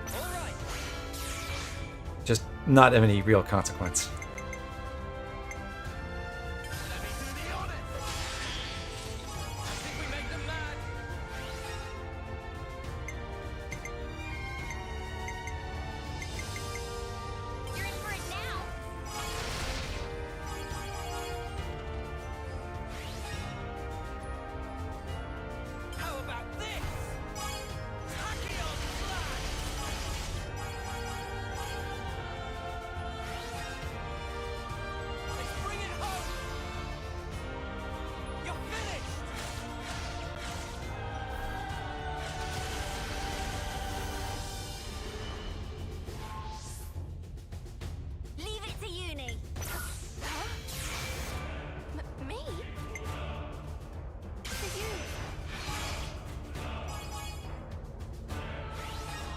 Miyabi gives extra TP to Mio.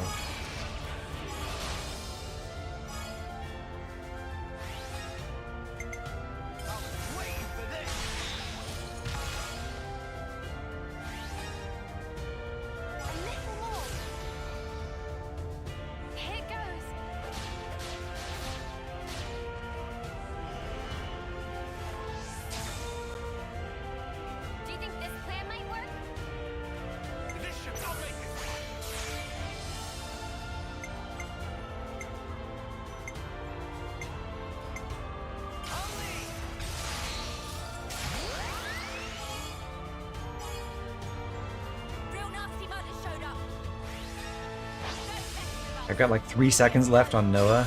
Can I get final Lucky 7? Nope. I was wrong.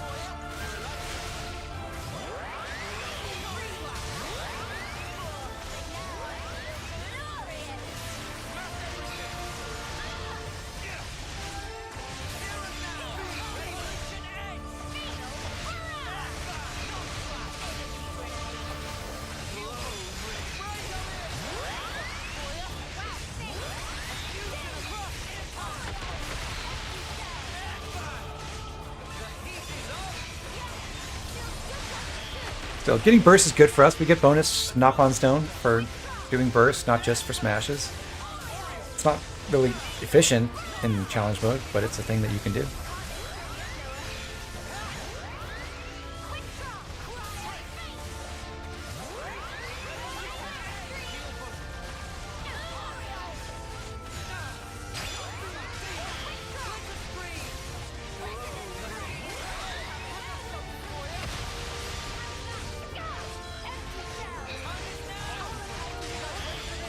Time is again now. But I have to run all the way, swim all the way back to the front.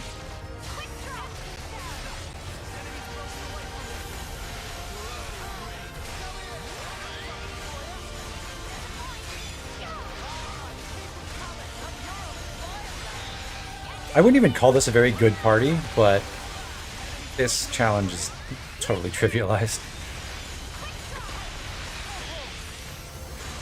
Oh, wow. Missed. Missed the topple.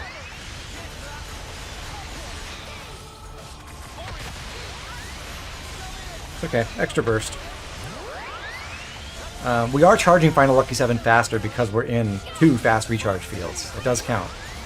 So, there we go. So, far from my fastest attempt at that challenge, but yeah, 12 minutes was way too generous. Wow, we almost got max bonuses for everything.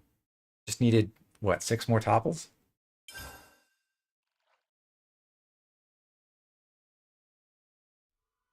Nothing to it. It's good to keep a record. Okay, next up, one more time attack. We have Pretty Fierce. Cute and pretty monsters take stage.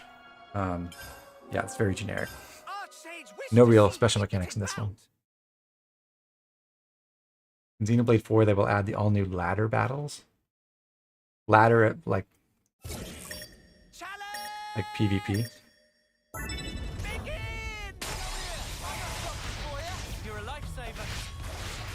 I genuinely think like the co-op mode of the Gauntlet in this game would be awesome. I wish I had it.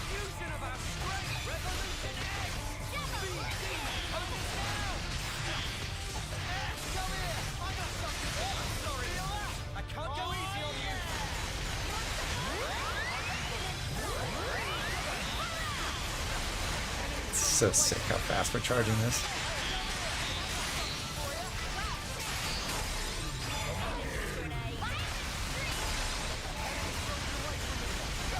This is just unfair. They did, in the Gauntlet mode, they did modify it so you can't abuse Lucky 7 as much. On hard mode in the challenge battles, you also don't get the invincible buff. So they did realize that that was a bit too stupid, but, well, they didn't do enough to stop you from crushing everything with Final Lucky 7, I think.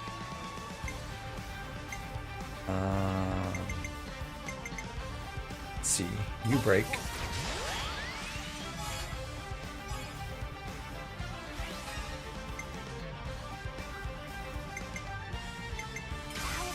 This is my only toppler. Interesting.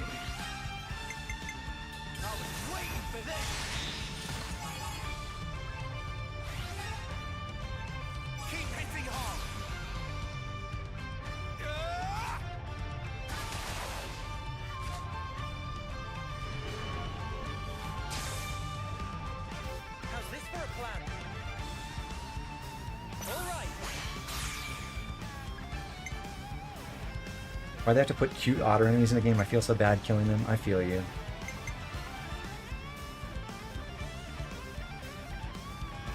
I'm not going to go for a burst.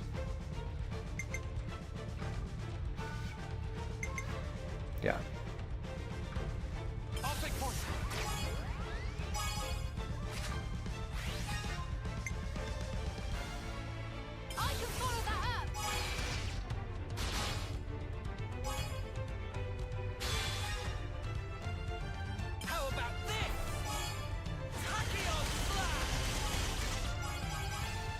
Maybe Noah could have killed with his smash art there, but I'm not sure.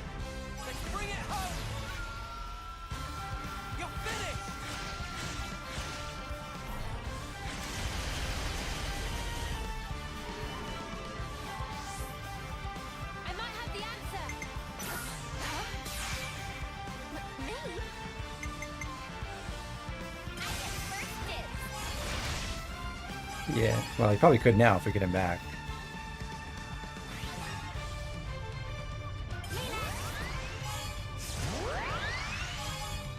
Certainly the power charge.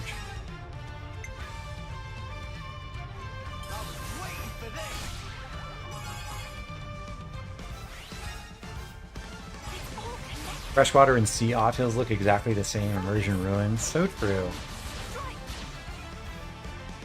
Terrible game.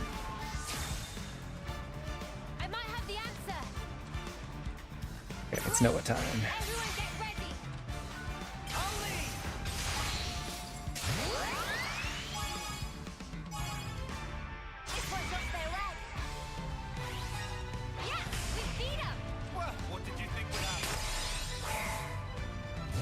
Whole herd of Pepitos, and I should get final Lucky 7 in one hit. Yeah. Goodbye, all but one of you. I've already got my chain attack recharged. It's amazing.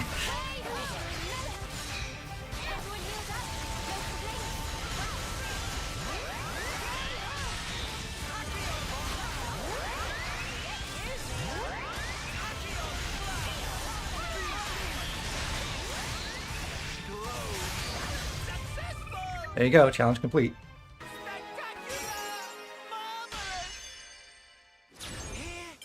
I don't think we got maximum burst that time. Oh, I didn't get an Ouroboros kill either. Shameful. Didn't even get close to perfect. Yep, we did all right. So true. It's good to keep a record. Okay, so next, we're going to use Senna for our attempt at the intermediate gauntlet.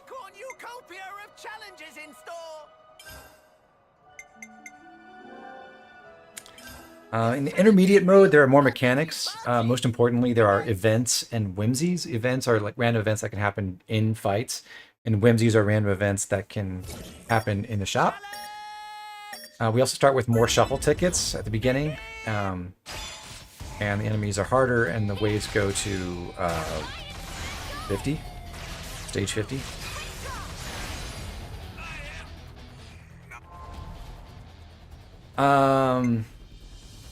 I want to build an Agnian team. I could actually reset like the run to make sure you get heroes for free in the first wave and the second wave, so we could guarantee that we get the right kinds of hero at the beginning. I'm happy to see Kamaravi. Would love to see a healer very soon, though.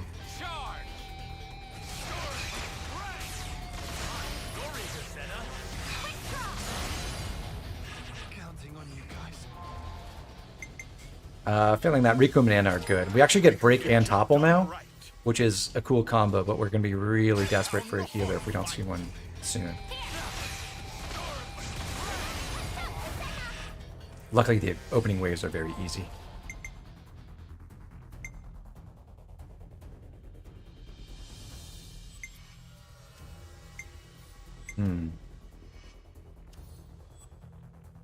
I don't really use Absorb HP, and the healing boost and max HP boost from healing power up can be very important. Cursor Recharge is also really nice if you can compensate for the max HP penalty, but I'm a bit afraid of taking HP penalties early on. So I'm going to try Absorb HP.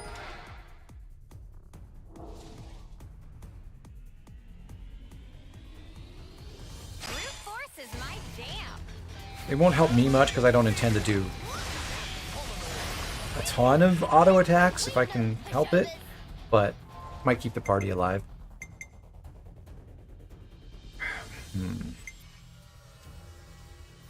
No, I don't want to take those curses right now. Lowers break resistance for enemies suffering from a debuff by a set value and boost dexterity. Dexterity boosts are nice. And more consistent breaks are nice as well. Rico and Anna do inflict debuffs to help with that. So does Kamaravi actually with his Blaze. So it's a good thing to have. I think I'll go for it. Because I do have enough score left over to buy a hero if I see one.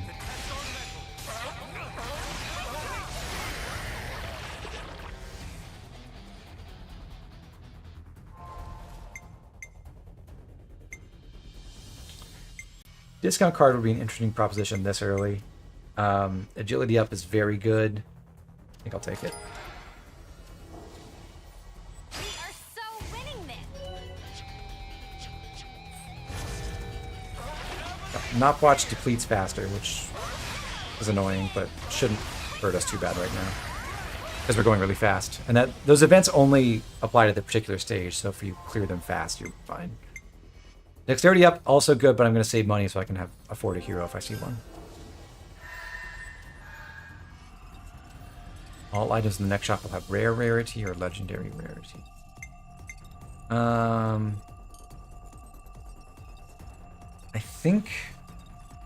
think Agni and Zeal is legendary.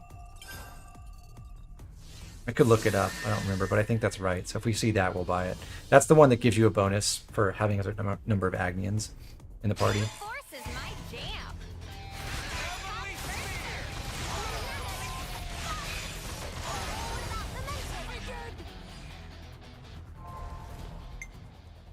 Got Agni and Prosperity, which is also good. It's not really what I was hoping for, but it does give a score boost, and this is early enough that it will probably pay itself back eventually, fairly quickly. I'll go for it. Nice 1 and 2 HP heals. Yeah, they're not. Turns out the auto attack healing is not great. I like the rare shop. I don't need the Knopwatch recharge.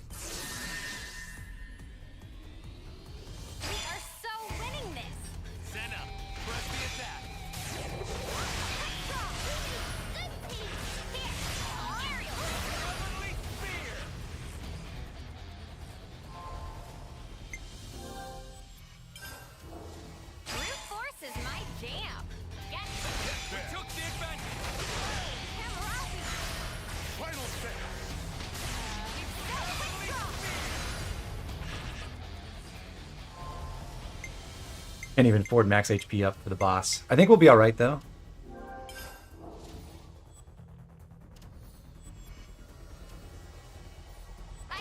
I don't have a launch charge, not even close to it, but it should be okay.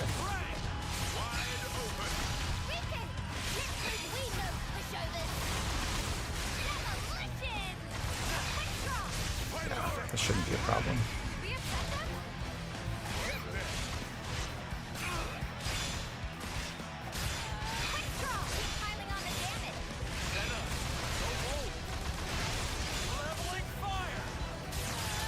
I should have actually used a shuffle ticket at some point, because I will get a free one for killing the boss.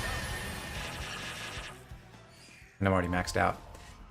Other Prosperity is awful, other Zeal is awful, but I would love to see Kves. So Zeal is rare, apparently. I would love to see Agni and Zeal at some point, though. Healing power up. Take it. Please give me a hero soon.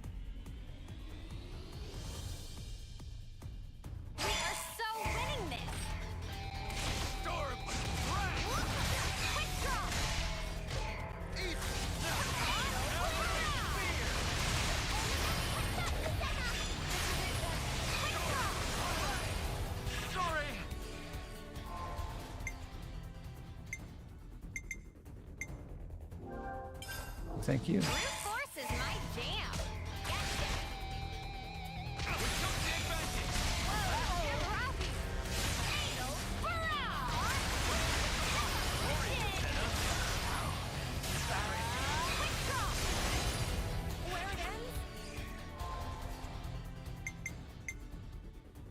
Okay, small unit tactics and focus attackers are both good. I'm going to buy them.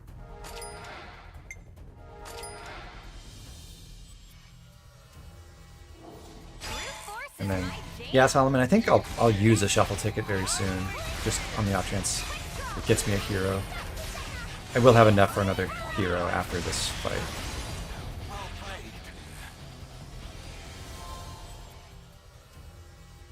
Buff duration up. That's a good effect. Mostly for the attack bonus. Shuffle. Well, that's not what I was looking for.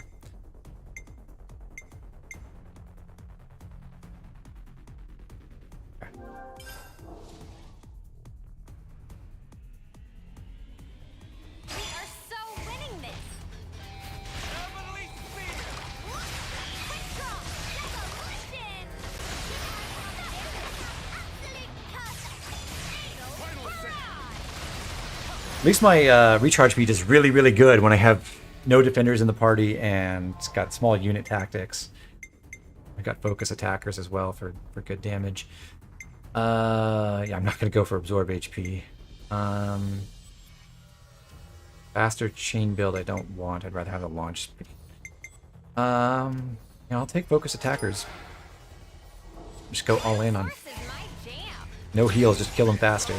Ooh, not watch stay still.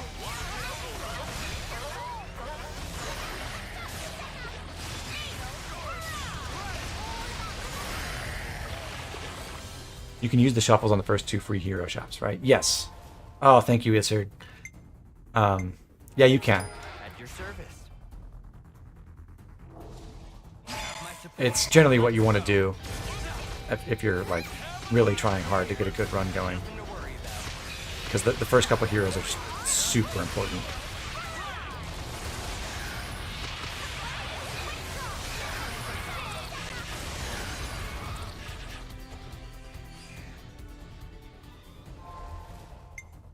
Come on. I want Agni and Zeal, please. Okay.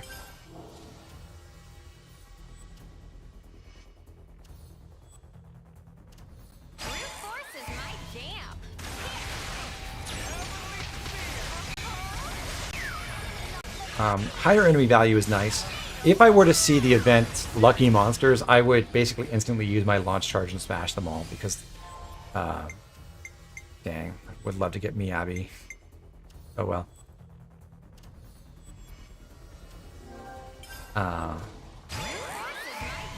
Oh, I got it, actually. Speak of the devil. Because that Bunnet is worth a ton of... Or not Bunnet, the Pedo is worth a bunch of score, and by launching it I get bonuses to that. Max HP up is great, and I'll save the rest of my money for a potential future hero.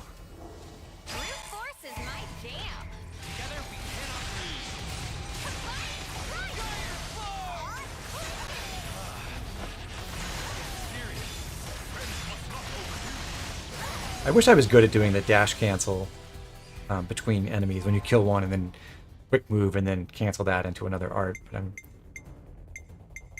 not very proficient at it. Dex up is good.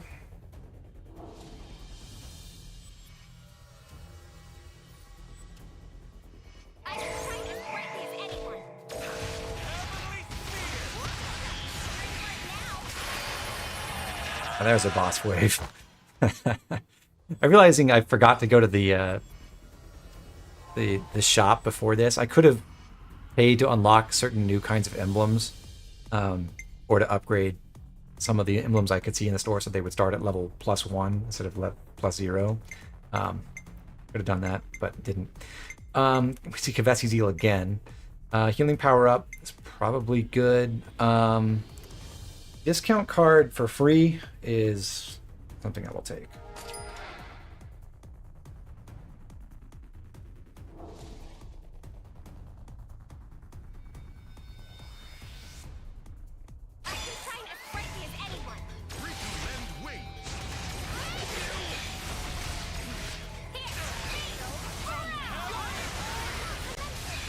Hey, I got a dash cancel. Alright, now's the time to fish for good stuff. Yay! Agni and Zeal, awesome. These are all amazing, actually. And we'll shuffle.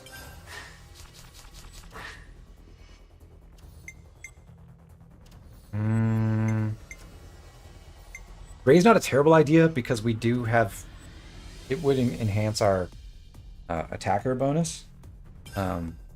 Looking at that, we've got what is it?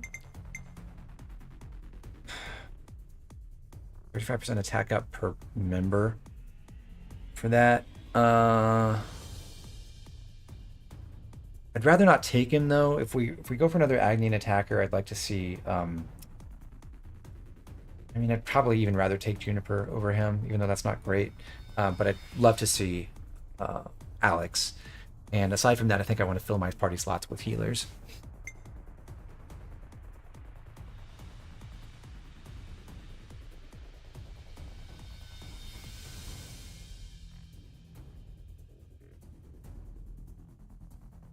Should I take Dex up +2?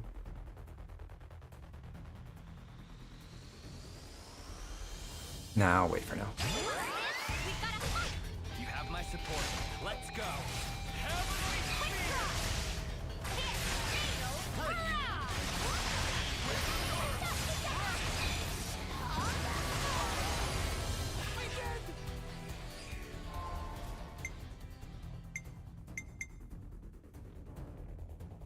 Damage ratio up could make our chain attacks a lot stronger, but I don't think we really need that. Because as long as we have the enemies launched, Senna can basically kill anything in a chain attack.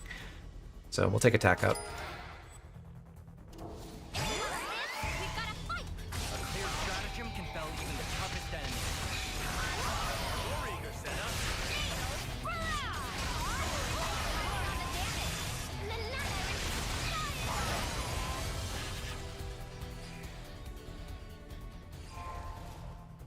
Ooh, big shot.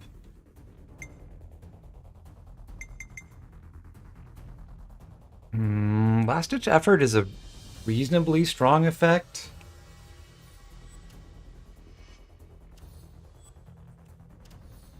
It's not tremendous, but it's worth considering. We'll take attack up +1 and also max HP up +1. All very good. Could have tried shuffling there as well, but I feel like I'm in a good spot. Not Punch Generosity, I can get 1 item for free in the next shop, or Meet and Greet, go for heroes. I think I am more concerned with getting another good hero, so let's do that.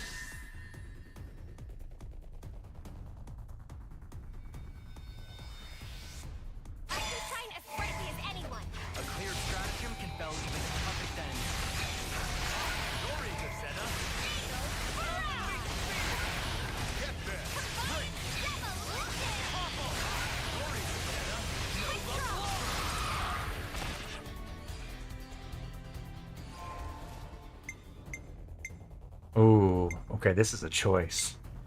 You take Masha or Fiona?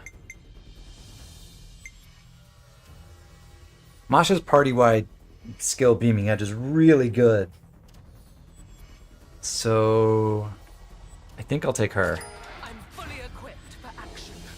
I'm not really built to take advantage of crit damage so much, but maybe that would have made Fiona better, but just it's fun to have way higher crit rate, isn't it?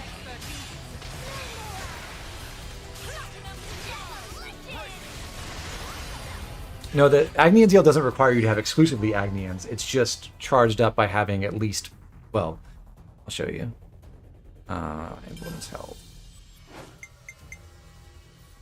You just need to have 4+ Agnians on the team, and then the effect scales with the number of Agnians. But you can have other people who aren't Agnian as long as you have at least 4 Agnians. Greatly increases whimsy occurrence rate, but lowers event occurrence. So I want to get this because it's a curse that doesn't really materially affect our combat. And that means like buying stuff like this can make it more valuable to have some of the other cursed emblems that power up with the number of curses you have without having to take any real serious penalties.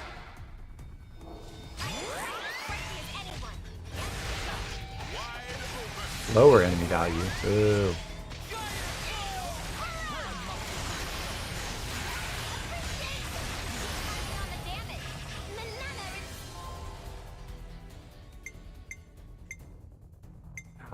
I'm going to hold money. We're heroes now.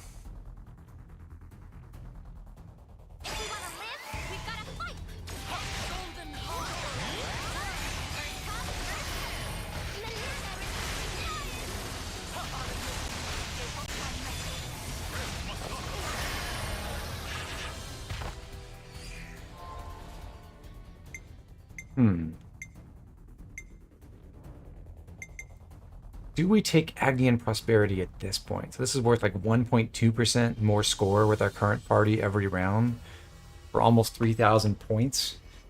For that to pay off, we need what?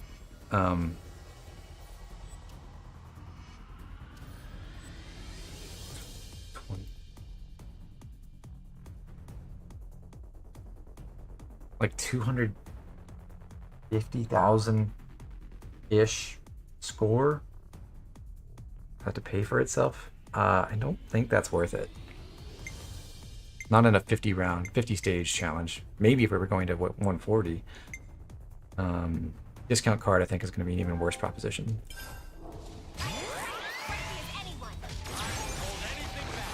Has anyone ever tried for the perfect double zeal with Riku and Manana? Well, it's been done. It's not better than just having 7 Agnians or 7 Kavesi, though.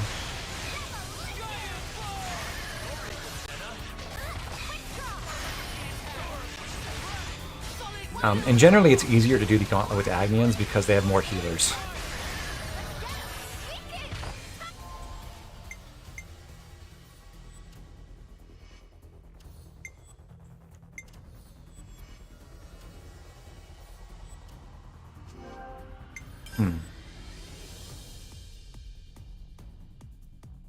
I could take this curse as well, because shortened debuff effects is not really a problem for me.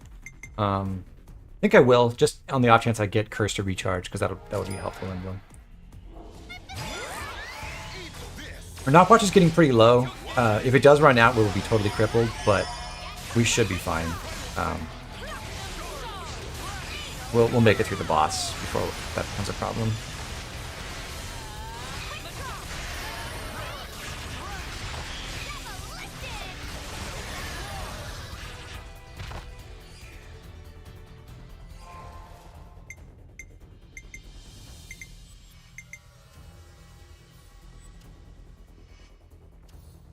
Max HP up is good. I'll take the Knockwatch refill now, I guess, just because I can. It's not going to be a... The price does increase after this, but it's not huge, and that way I don't have to worry about it later.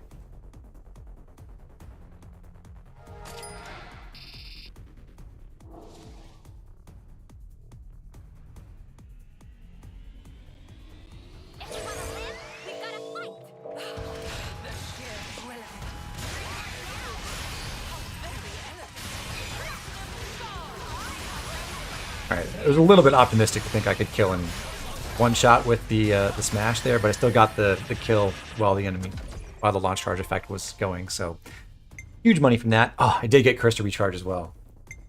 Awesome.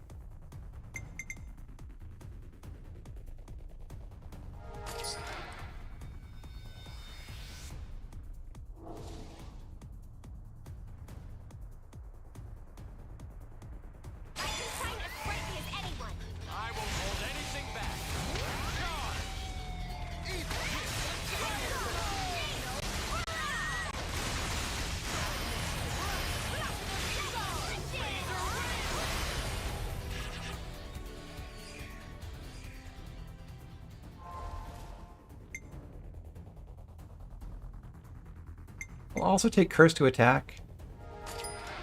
And then let's shuffle a little bit. Fiona, awesome. Me? I'll try. Excellent shot. Oh, we got lucky monsters too? Oh, I see.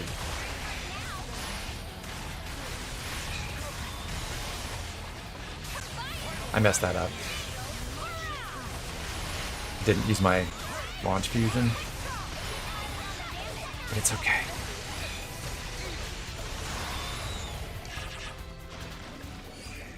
My smash fusion, rather. could take Gondor. It would actually be... Well, no, I was thinking... If we had, what's her name? Miyabi instead of, like, Fiona, then we could get Days from Gondor and have a break topple launch, or break topple burst and Days, but do not. I'm going to hold out for another Agnian. I don't really care about area attack.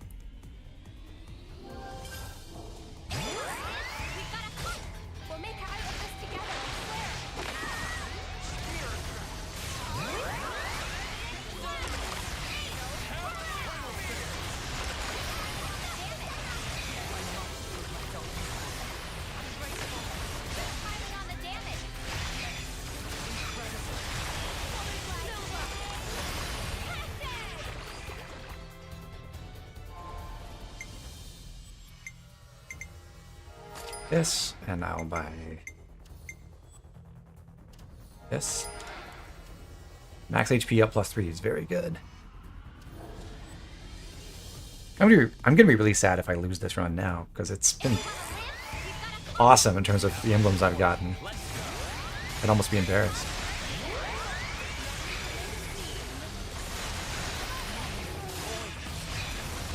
Would love to see a couple more low-level curses, because that would help me maintain my evasion art uptime. But I don't really want to upgrade like random curses. As long as I have a copy of it, it's fine. I don't need to pay for an upgraded version of Tickle Whimsy.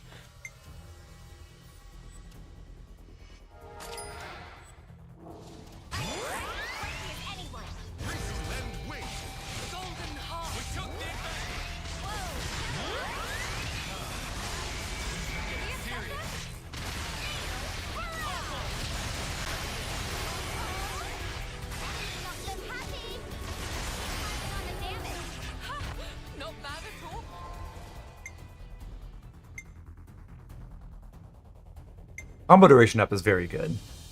This also affects the launch charge launch duration, so important thing to keep in mind.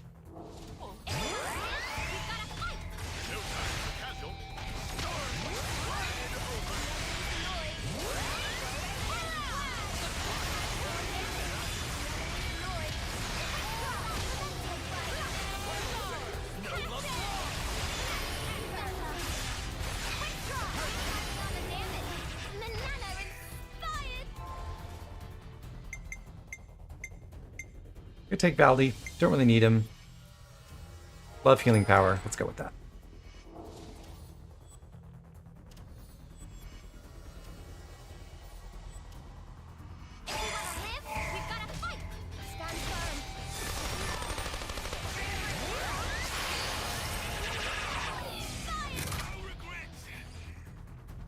So lucky monsters can give you random bonuses too. That we got a launch charge from that. Here's Triton. Hi, Triton.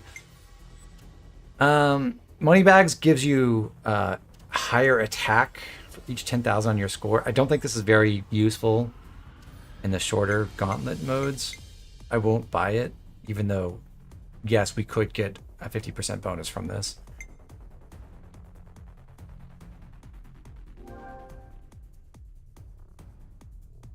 Because I do plan to spend more of my money.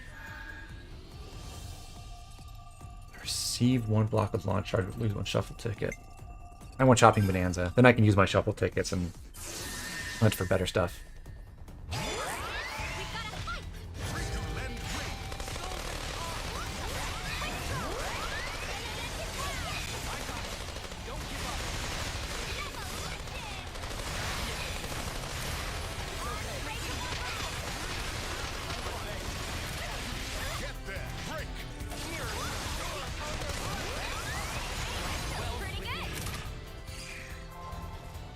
Focus healers is good.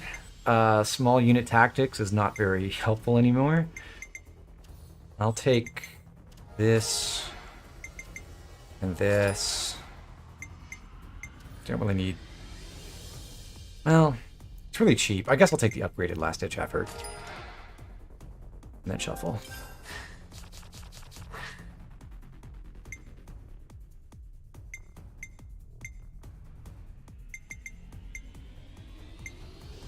I'll take this, just for the extra recharge from my Curse to Recharge emblem. Attack up +3.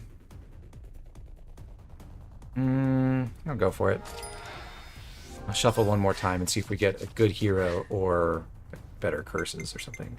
Agni and Zeal +1. More launch charge build. Our 5 Agnians. Damage ratio up. Or yeah, I can buy all of these.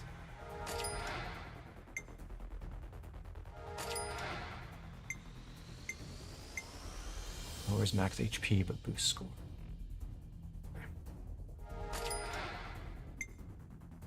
And we'll just compensate for the HP loss with agility up +2. Very cool.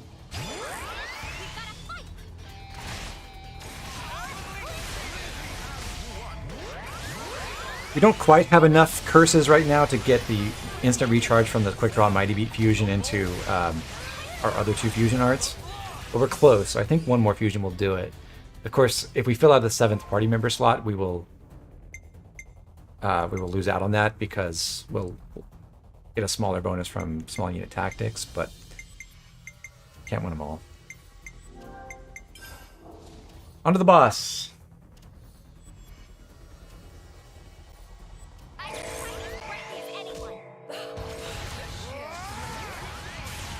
I'm going to do this.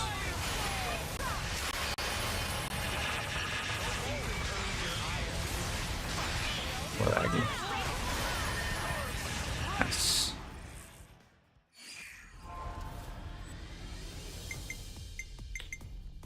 Agni and Zeal +2 for free? Don't mind if I do.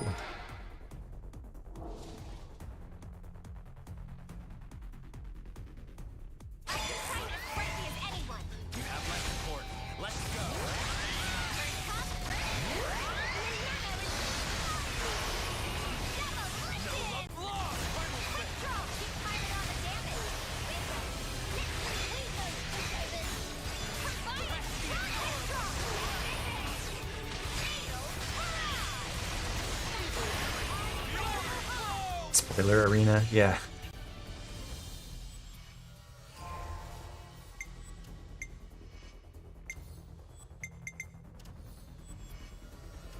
Technically, this does improve our recharge rate right now. Why not? I got money to burn.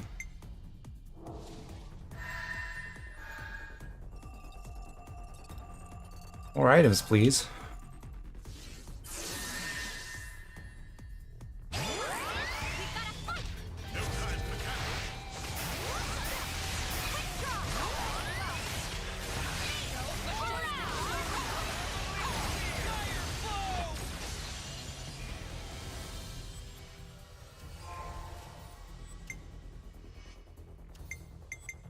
Okay, that's a new curse. Could take Dex up +4.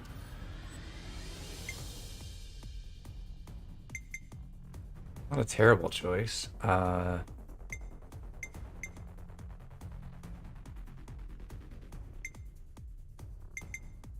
why not? Have we not been there yet? No. Actually, I won't buy this. I'm gonna shuffle and see if I get valuable hero. Got Alexandria. Okay. That is good. You just leave things to Hello, me. Agnian number 6 and attacker number 4.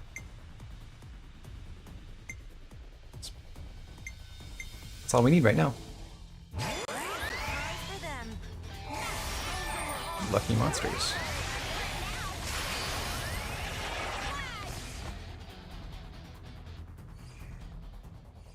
One shuffle ticket, thank you.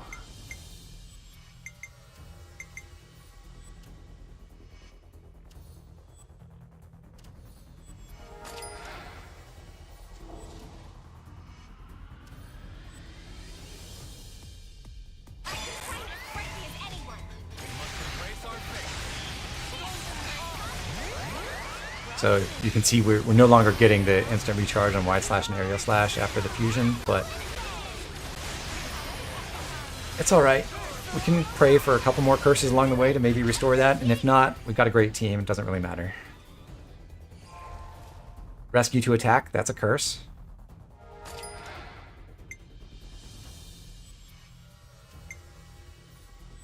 Agility up, I think, is worth buying. Go for that.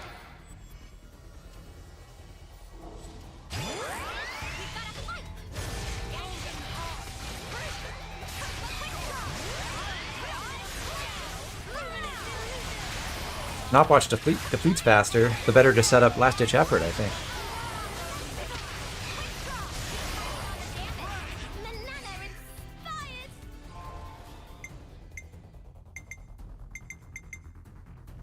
Oh, this is useless now.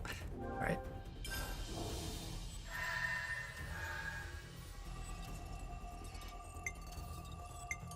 Do we take resupply or shopping bonanza? I'm gonna say shopping bonanza.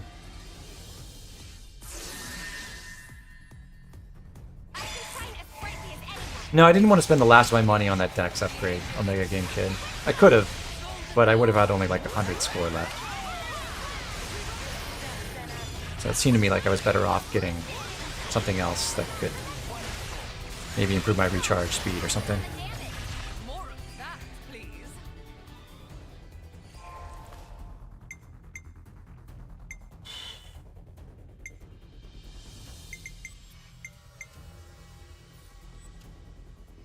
How many curses do I have? 1, 2, 3, 4, 5, 7?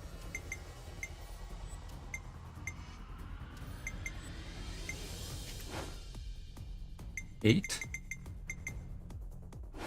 Okay, so upgrading Curse to Recharge gives me 3.2% recharge speed. That probably won't be enough, but something. And I'll shuffle.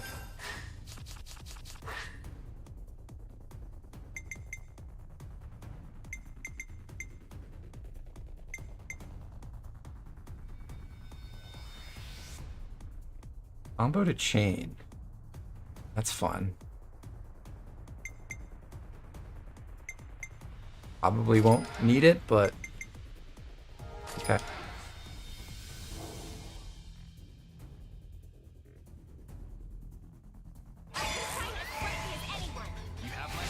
I mean, I've had my chain attack ready for ages, but cool. Incredible. Imagine buying discount card now.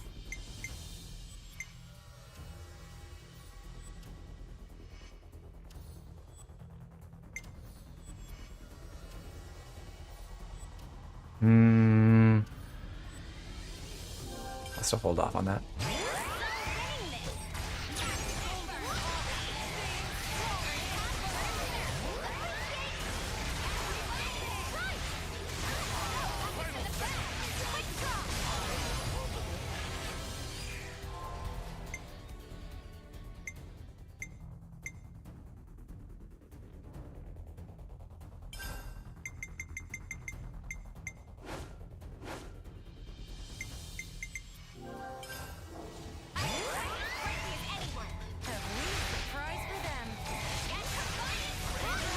25% Knopwatch gauge, oh no.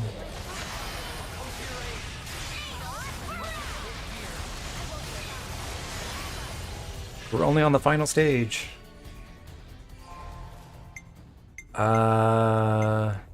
That's what we get. I guess we buy attack up +4.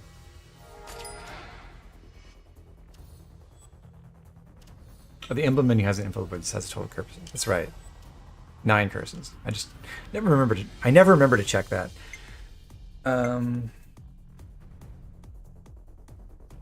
Do I need the Knopwatch refill? No. If I choke and lose the run because I don't buy that, it's on my head.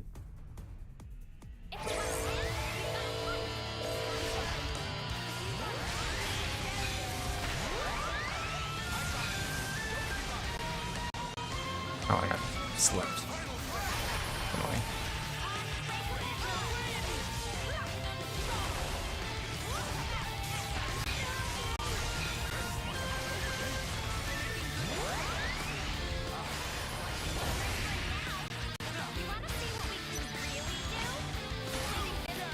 Luckily, I can do a launch chain attack.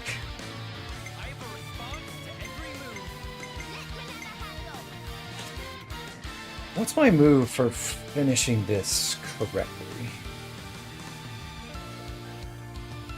I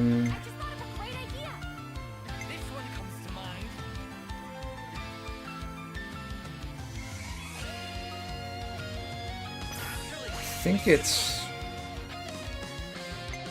Can Kamaravi get all the way there? I think he can. Question is, do it... No, I think I just take... Yeah, okay. Let's use Masha now. And then we can finish the round with Izzard. And they both get restored. Now everyone has a ton more TP.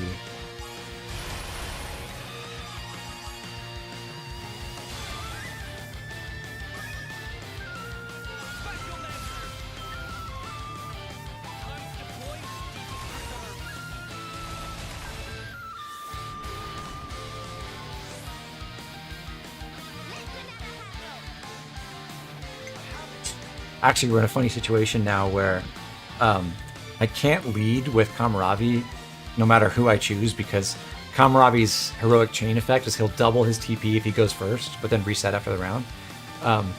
With any of these attacker orders that are all Agnian, he's like guaranteed to get at least 50 and then finish the round by himself.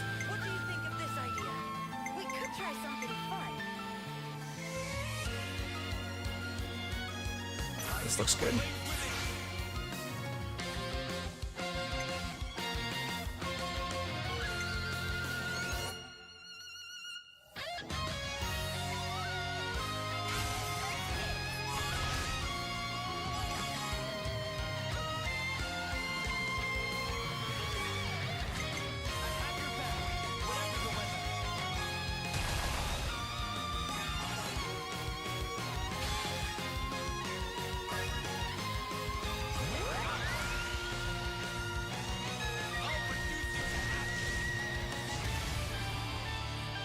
This is so over.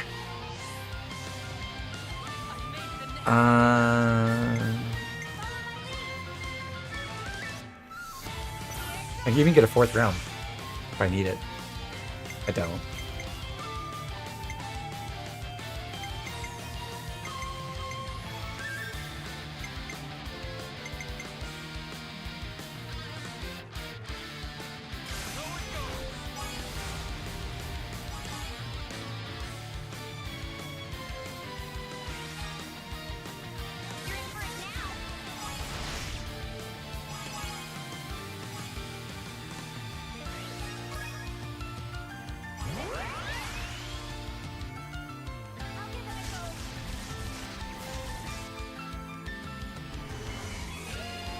Let's get that Senna order.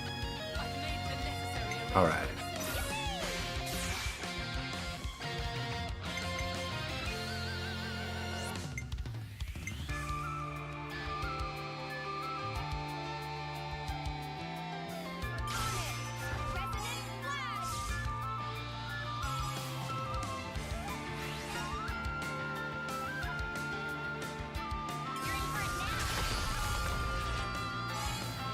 Was that 1,000,000 damage on that one? The smash impact? Or was that 10 million?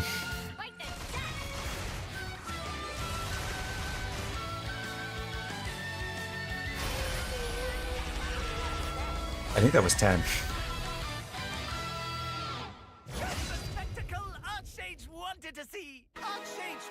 That was like the most perfect intermediate gauntlet run I could possibly ask for. Just everything lined up great. It was tremendous fun.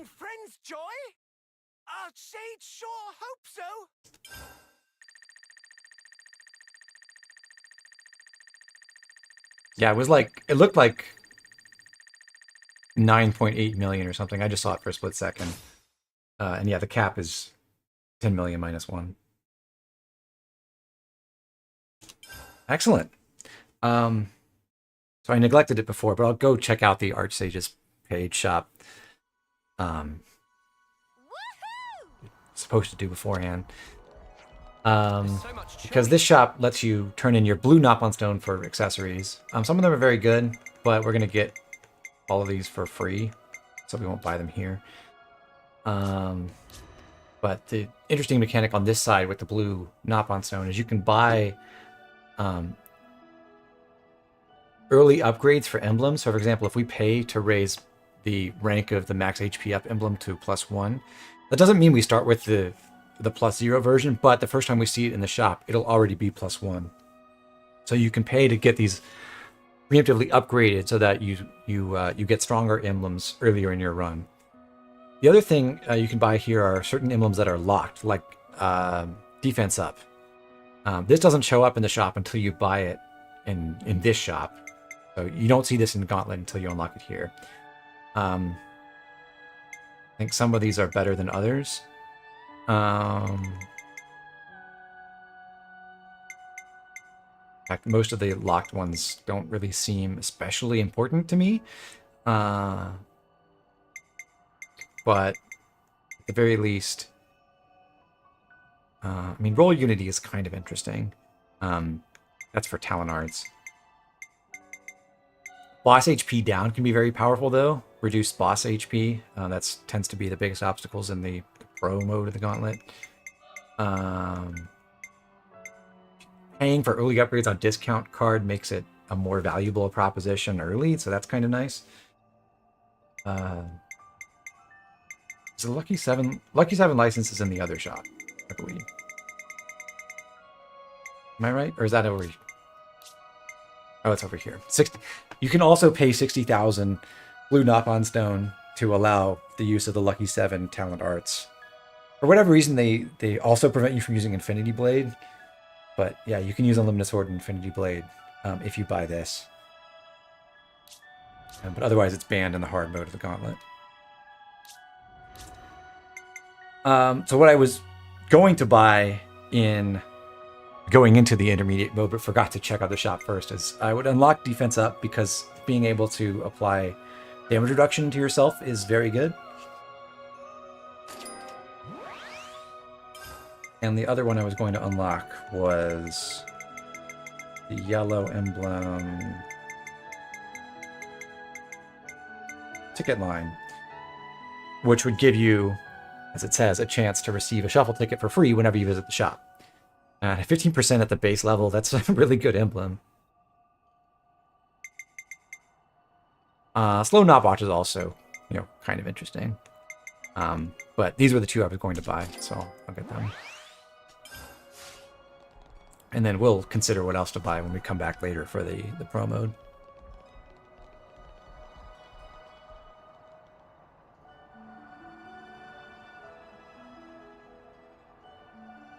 And with that, we're almost done here, but we can also use, we're going to save up our blue Nopon stone because we want to use those for future bonuses in the challenge mode. But with our red Nopon stone, we can visit the Archsage's Aid Red. And we've not used this feature before, but you can spend your Nopon stone of either color to acquire points towards unlocking classes. Each time you do this, it gives you 25% progress towards the new classes you haven't unlocked yet across all your characters. Doesn't matter what their aptitude is or anything. So, if we do this 4 times, we will acquire Martial Artist on everyone.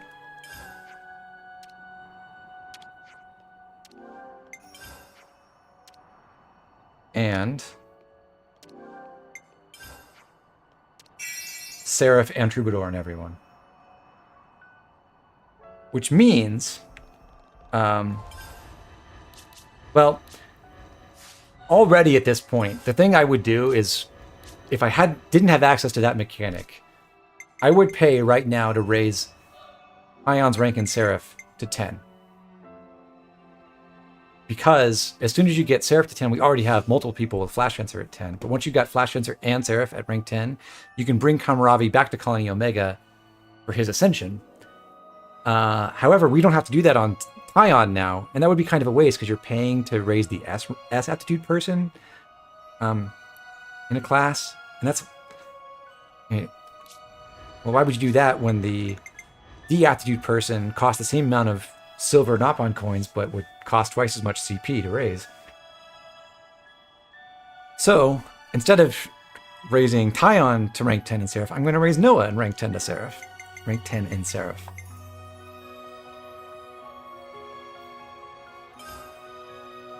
That does a couple things. It unlocks Crimson Lance, for one, which is kind of nice because now we can change up Noah's set. We're going to drop Mighty Beat for Way Home, and we're going to put Crimson Lance... Sorry, oh, and also drop Revolution Edge for Hidden Thorn, and put Crimson Lance in here. Actually, I want to put it with Null Slash. So now I have 3 side positional arts instead of having 2 side positional and 1 rear positional art. So it's a little bit easier to manage.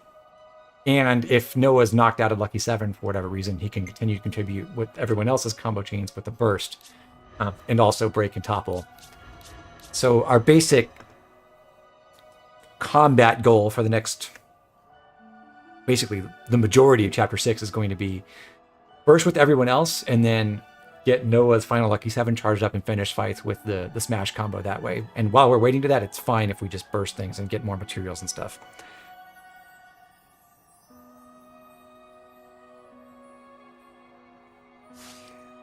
So he's going to Flash Fencer.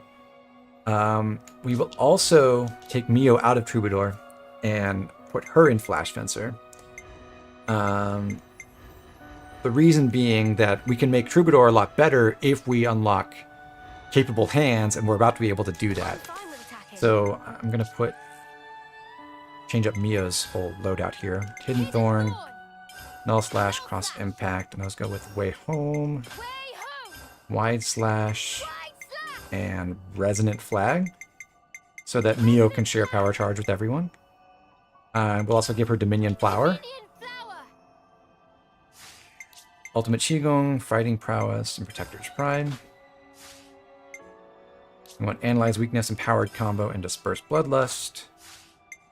And for accessories, we'll take generic Silver Belt. I'm going to change Senna out of this. I'll put her in Martial Artist for a sec. We'll give Mio the Looney Rings.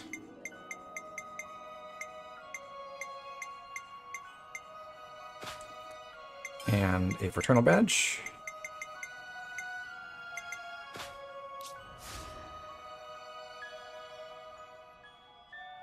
Uni sticking with Signifer just temporarily. Tyon, now that he's acquired Troubadour, can also equip Way Home and put Tri-Slash in this slot. And Senna we're happy to have back in Martial Artist, but instead of running Launch, we're going to give her... let's see. I'm going to give her Detonating Hit and the Myopic Screen.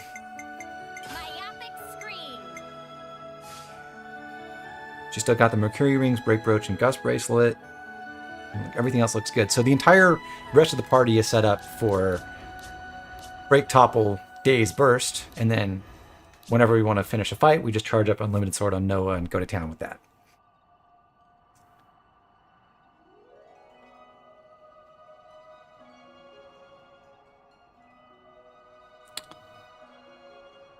Lastly, I do need to put Kamaravi back in the party. I'm eager to get out there.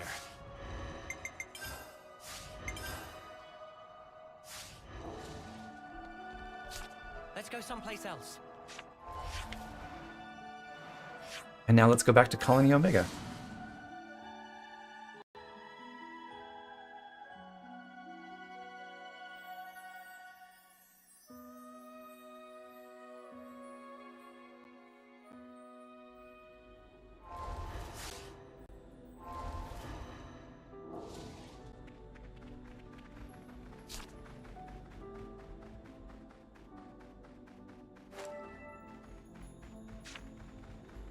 Returning here with Kamaravi in tow and with someone at rank 10 in Seraph. We can go inside. There might still be something hidden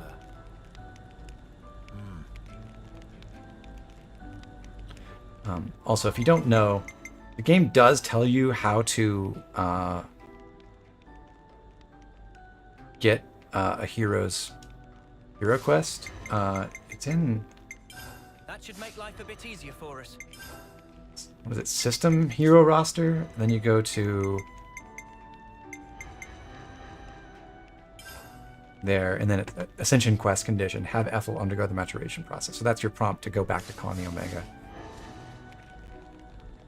Why am I so fast, Hyper Panda? I've got a cheat that lets me run at triple speed, just to speed things up a little bit.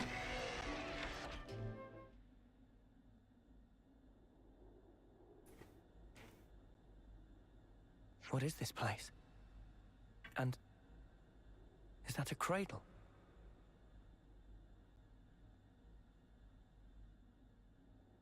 I remember this room. Anything you want to tell us, Kamaravi? This is where I awoke. Met Miyabi and the others. So that means that cradle is...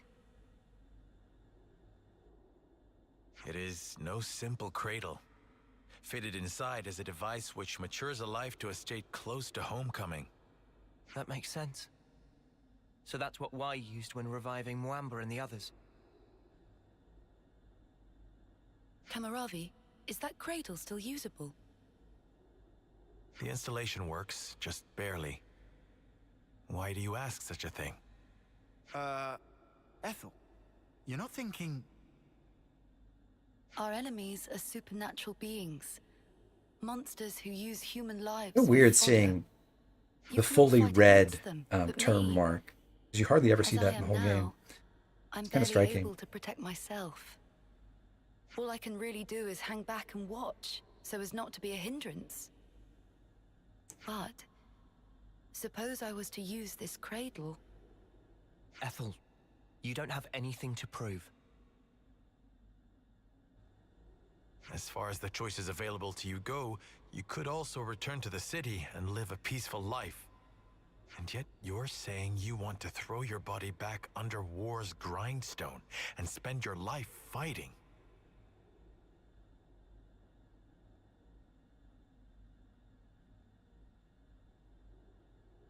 But then, you were ever thus. By the time you speak your mind, your body and soul are long ready. I think you should do as you wish. Kamaravi, are you sure it's fine? To embroil her in what's ultimately our fight? You can tell they really didn't intend for you to be doing Kamaravi's ascension immediately after his hero quest. If she wished for a life of peace, she would not have followed us this far. The way must have been inside her all along. I suppose that's true, yes. He seems to know Ethel a lot better than he should for having met her an hour ago. Same as you. Nevertheless, as a devoted follower of none other but the warrior's way myself, I wish to respect the will and resolve of one who has chosen the same path. I believe Ethel's freedom is hers to do with as she wishes. Thank you, Kamaravi. At the same time, I am of course not in a position to decide such things myself. We have conveyed to you our desire. Would you tell us your opinion in turn? Well, what should we do?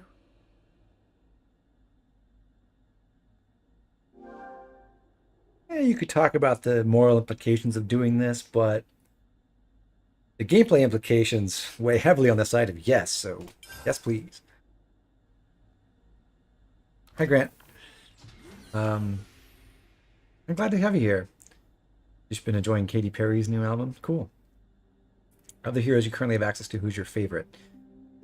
I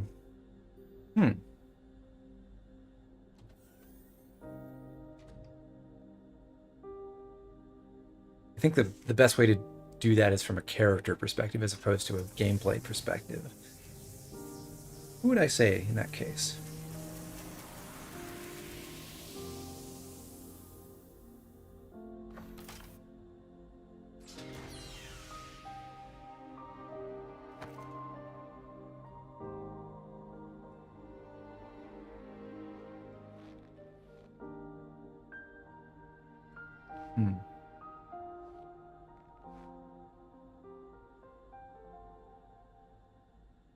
I guess I stalled long enough that I can now say Ethel.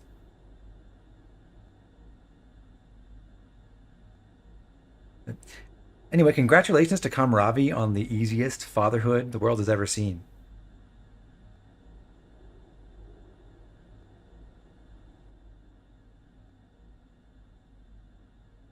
How are you feeling, Ethel? Oh.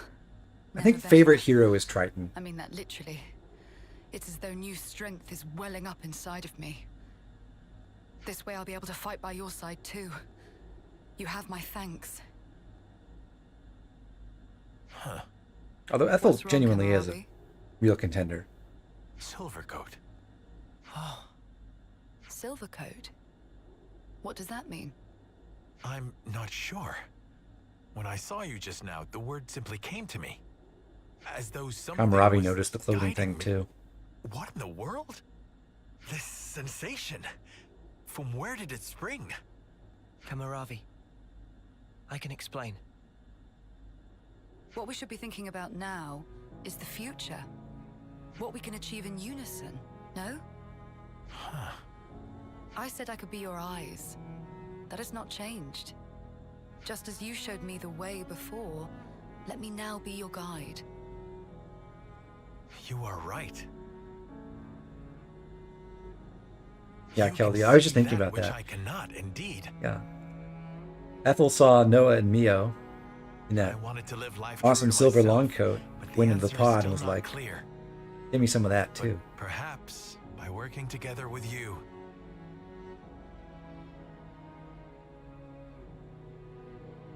Let's search for the answer hand in hand, Kamaravi. With unity between us, nothing can be impossible.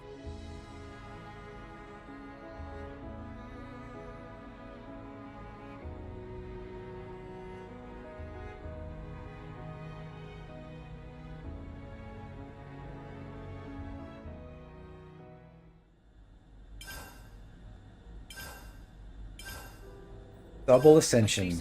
So now we can raise the cap on both Flash Fencer and Seraph has been raised to 20.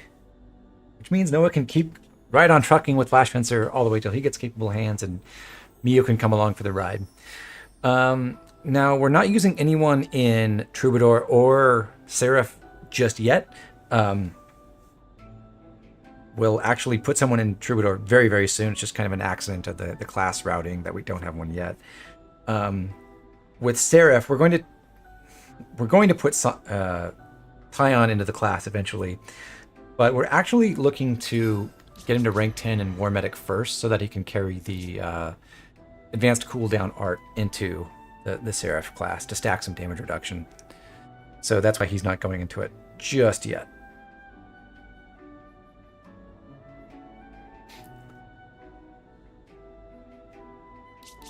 Unfortunately, we're not going to carry Ethel in the party right now. So we'll go ahead and check out what she's got for new gems and accessories. They didn't give her a good starting gem in Double Strike. It's basically useless for her, but they did pick correctly with Empowered Combo and Analyze Weakness, so thank you, devs. And with her accessories, the Spike Pauldrons are kind of whatever for the reasons I've talked about with the smash damage bonus. Detector Headgear is nice, though. Scale Mask, extra damage from behind. It's alright. Just the fundamental problem with attacker heroes is they're nowhere near as good at dealing damage as the regular player characters, so you'd really hope for them to have some great utility. And Ethel mostly has negative utility now. She was amazing when we first got her for her damage output and everything, but now she's going to be stealing smashes from the rest of the party, and her Saber Strike smashes are not nearly as good as what everyone else can do. So there aren't really any good use cases for Ethel in Chapter 6 and beyond, which is a little bit sad. But we love her, and we respect her, and we'll get her in the party later. But for right now, it's back to me, Abby. Just because she offers a secondary source of burst. We go with our three other sources of burst. So a quaternary source of burst.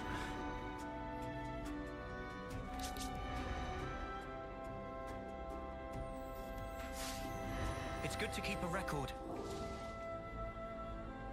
You got spoiled that you get someone in Ethel's class back and you assume Biliaris would join for the whole game. That would have been fun too. Let's do breakfast, yeah? Gotta keep our strength up. Me, Abby, what about you, or Abby? You or Yabby? Yeah. This is something decent, Mia, right? I'm glad we were able to save you. Thanks so much, everyone. Next stop, the Cloud Keep. Nice wrap-up dialogue from Mio's Ascension quest. So if we went west from here, it'd be a straight shot right to the Cloud Keep and the end of the chapter. Instead of doing that, we're going to make a circuit all the way around Ionios by turning left.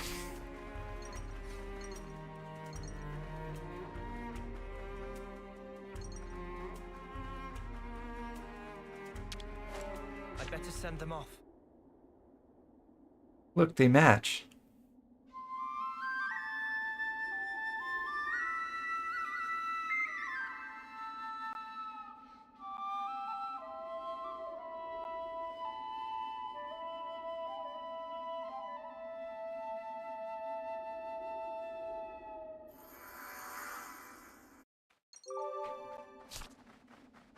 Down here, there's a cave on our right. We will come back to that towards the end of the chapter.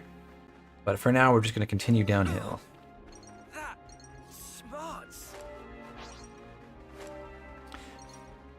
You can take the vines down, or you can drop down to this ledge and get an origin shard. Gladius has cute couple thing wearing the same clothes. You know, that is something I have never actually done in my life. I've never worn the same outfit as my significant other.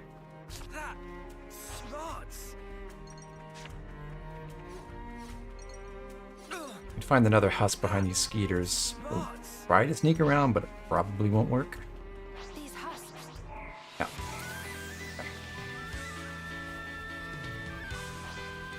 You also have never worn the same outfit as my significant other? I'm glad to hear that. We can't leave it like this.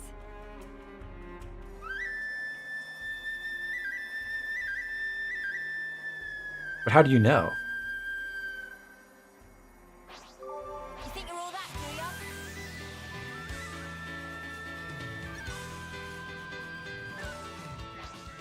I don't like our chances.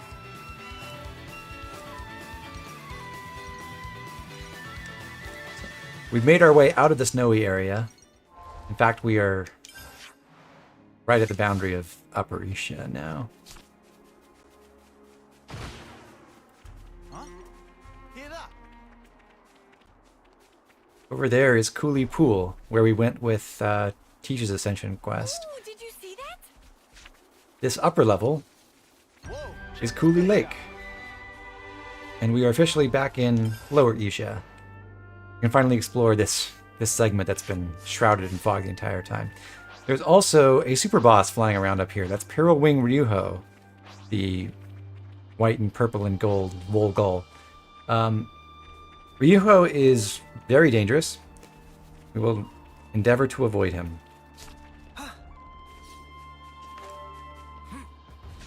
This is something decent, I'll claim the ether here.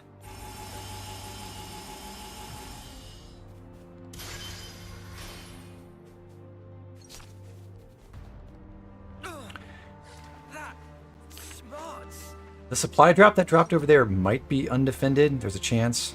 This time it's not, though. There's some Moromoros defending it, so I think those are spawned with it. Let's check. No, they weren't spawned as guards for the supply drop. So we can open this. It can give us some high-level accessories, because this is a, you know, basically an end-game area, technically. Good thing we found this. Nothing much of interest from that, though. None of those accessories are good.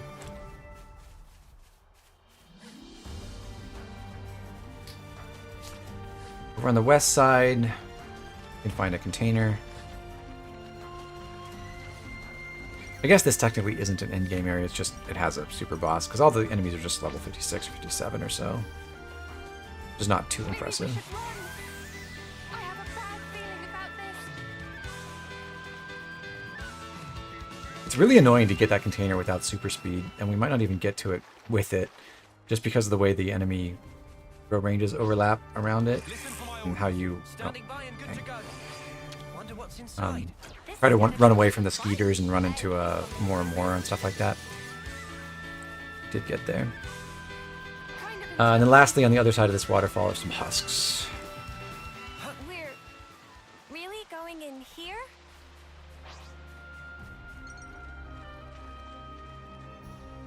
These cusp. Should we send them off? Speaking of super bosses, what causes them to spawn in? The super bosses are present from the beginning of the game. So there was, in the original release of Xenoblade 3, there was a funny thing you could do where they made Perilwing Ryuho's route go a little too far out away from Cooley Lake to a point where you could attack him from below. Your auto attacks have infinite vertical range. So if an enemy is like directly above you and you can target them and you can draw your weapons when they're within a couple meters horizontally, then you can fight them. So there was a trick. You could engage Ryuho from down below at Cooley Pool far earlier than you were supposed to. So if you grinded enough to be able to kill him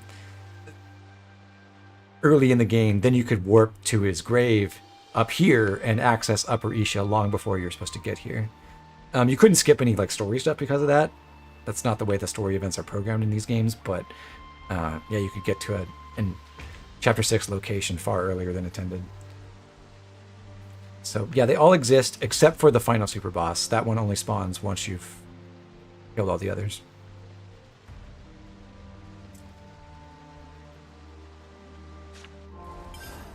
Okay. Our CP meal has actually run out at this point. I'll do one other thing from trade purposes. Now that we've gotten the cap raised on Flash Fencer, we're going to spend 54 Nopon coins to raise Uni's rank all the way to 20. She is the D aptitude person, so she's the most efficient person to spin this on. And Uni having capable hands and Saber Strike now is going to dramatically impact the way we try to build her very soon. But we got one more fight to do before we mess with that stuff. How many super bosses are there? There are 5. There's Ryuho, Killer Corn Grandeps, Leviathan Lord Imperio, Redworm Nizunt, and Serapix Irritenia.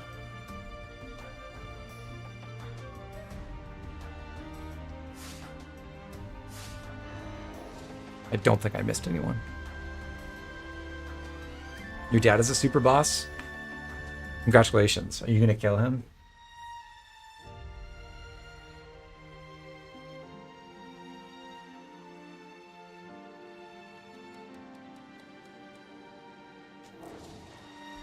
Alright, so I'll take a quick jaunt over to Colony 9. Breaking the verisimilitude here because I'm gonna warp and then warp back, but I would like to get the plus 50% collectible boost meal that we worked so hard for when we were farming back in Chapter 5. Isn't a rage meter is pretty rough. I'm sorry. Delicious. Has everybody had their fill? Let's bounce. Okay, now that we've gotten a boost to our item drop chances, let's go back to Cooley Pool.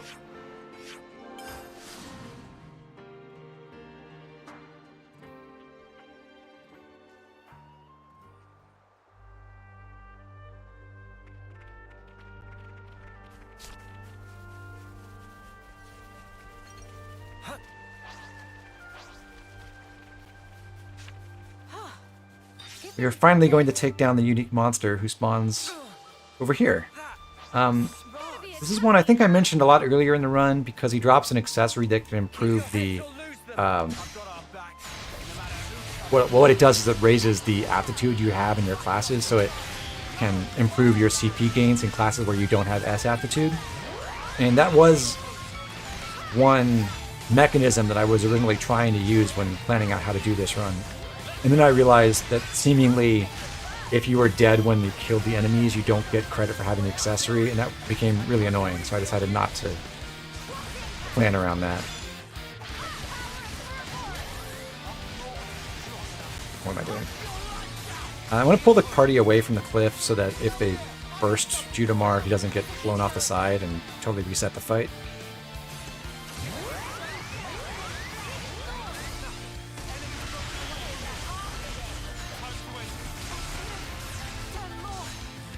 It was not entirely successful.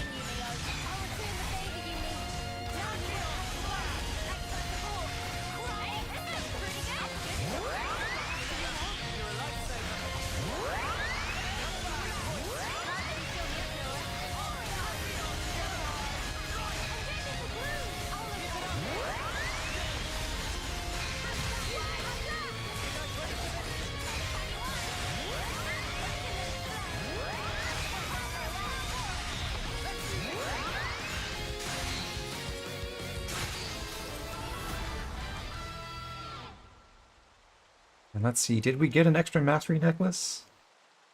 Do the super bosses have soul hack skills? Yes. They do. Yeah, we got a spare mastery necklace. So the mastery necklace is the middle tier of these accessories. There's another unique monster that's lower level than this one that drops the scholar necklace, which is +1 rank of aptitude. Mastery necklace is +2.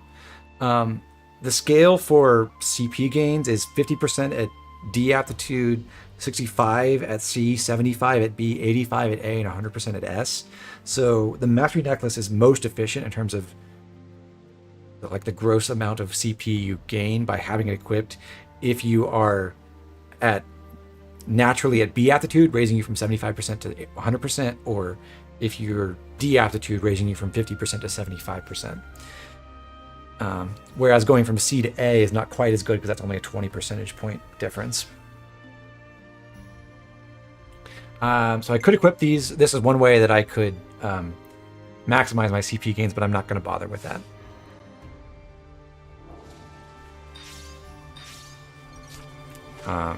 We've seen better versions of the spike pauldrons, but just to reiterate again, these accessories that boost smash damage are nowhere near as good as the accessories that boost launch or damage to launched enemies for maximizing your smash damage.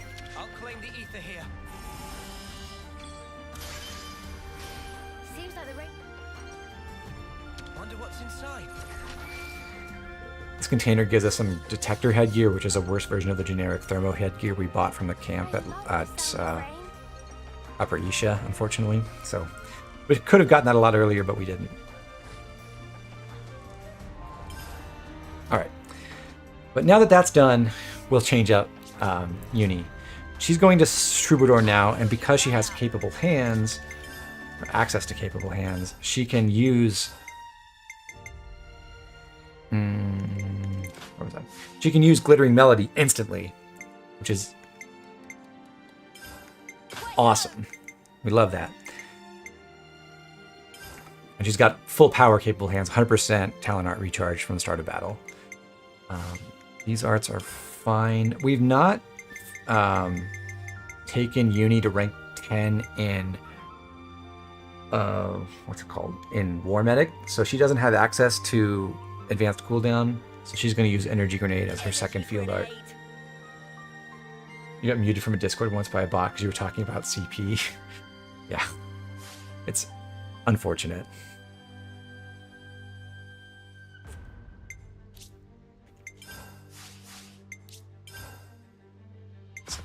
So, okay. We're going Swelling Blessing. Same thing we did with Mio for the challenge battle. Swelling Blessing, Refined Blessing, Life-Saving Expertise. Circlet of Wisdom, Plate Belt, Gleaming Metal.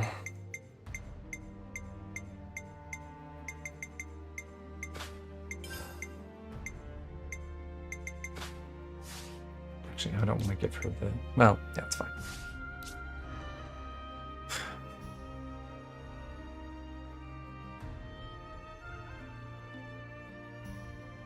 Okay.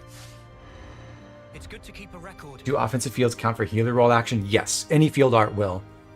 So the offensive fields are like your backup source of additional, your secondary field for a healer. They're not really ideal ever, but they do work, and it's worth having a second field art just to get the talent art charge faster, especially if your talent art is Glittering Melody. So now we'll make our way over to Colony Gamma, where there's a new request on the board. Senna, Colony Gamma, is it? Don't worry, Miyabi. It's safe here, I promise.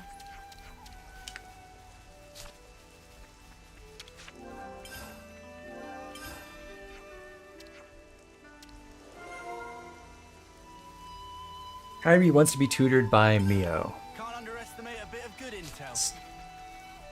Hey, Miyabi, how did you get... Well, we'll hear that later. Because Kyrie lacks her confidence, and she really aspires to be more like Mio. We'll also activate some other quests. We did pick up a bunch of information about city quests, so that starts now. Choices is about certain people in the conservative factions of the city who are going to rebel against Monica's leadership. And we got Romero and Julieta, Mark II, Julieta and Romero, to resolve their quest. More info about the factional differences between the houses, and finally Tudor Mio, the new quest we're about to do.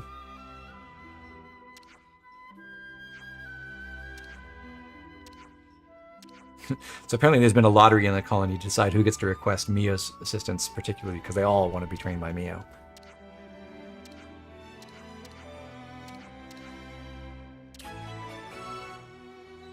This quest is like really annoying.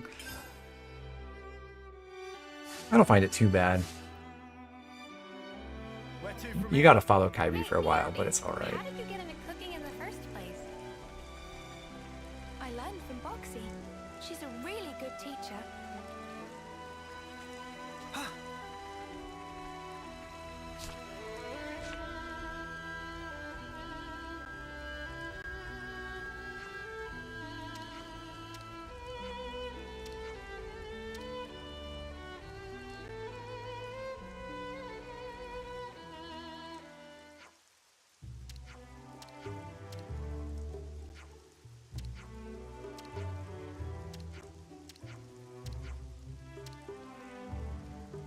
Kyrie wants us to follow her, so I guess we'll have to find out what she wants when we get there.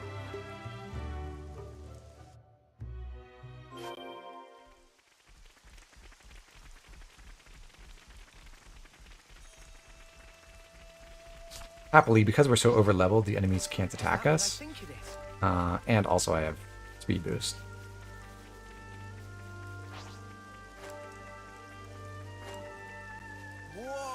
Got a rare doodah right here.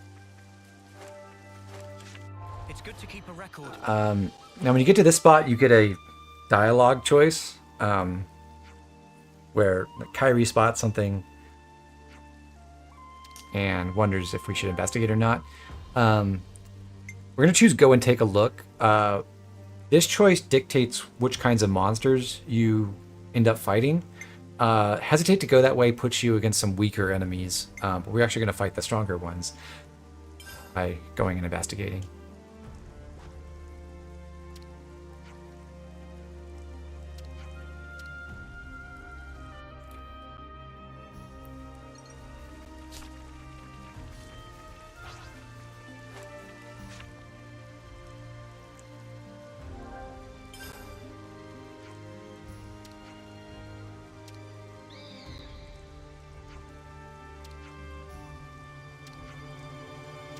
We found someone's harvest that they've abandoned, and it sounds like they're under attack.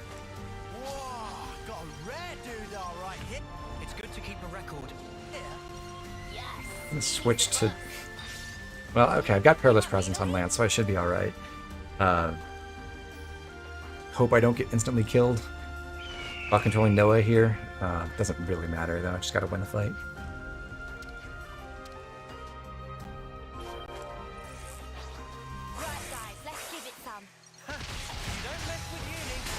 Alright.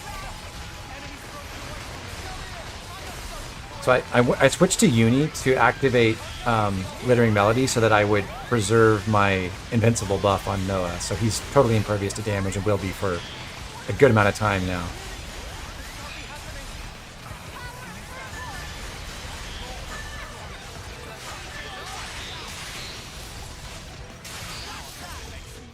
Easy victory.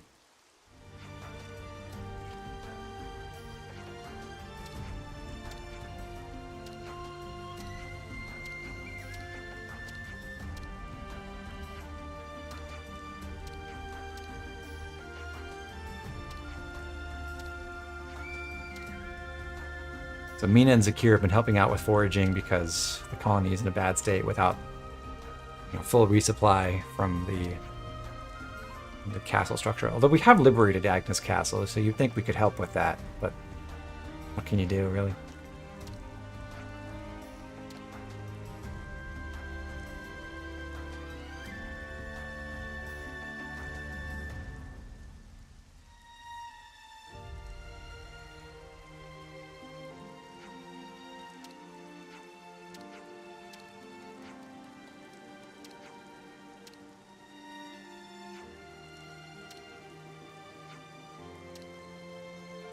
So this is where we get to the real meat of the quest, I suppose, where Mio and Kairi discuss what it means to be a leader and what makes a good leader. And our actions during this quest are supposed to show Kairi what that's like, I guess. I see some relations have changed.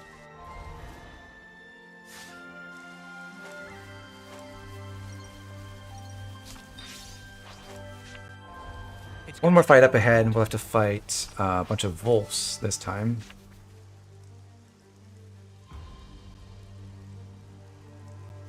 Keldeo, you'd hate to be an enemy in this game? I would too.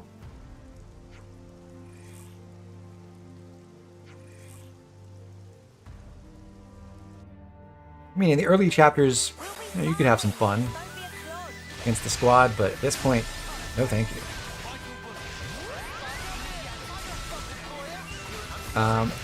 None of these are quest enemies. In fact, the only boss enemy in the last group was the single level 50 Rogol, so everything else could be doomed. And so all of these Volts are vulnerable to doom as well.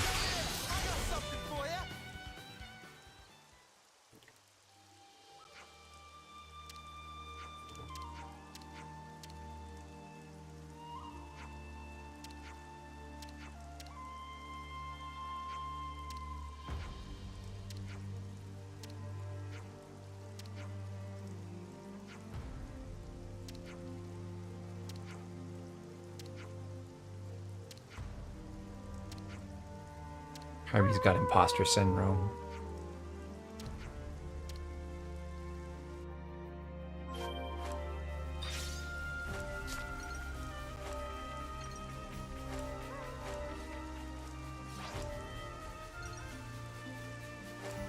Quite a rare sight.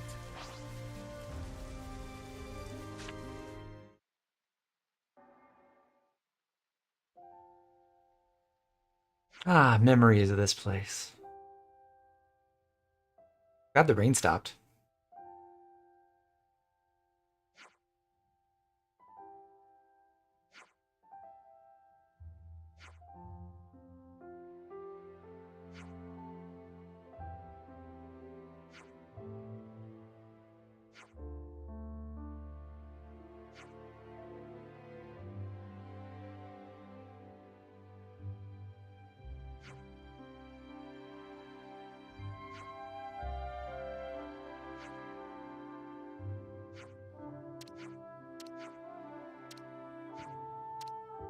I know it wasn't in the budget, but I feel like it would have been great for at least some of these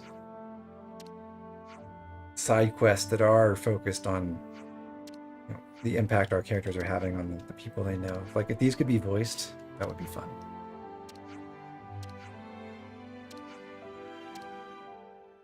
Mio says, have some faith in yourself, Kairi.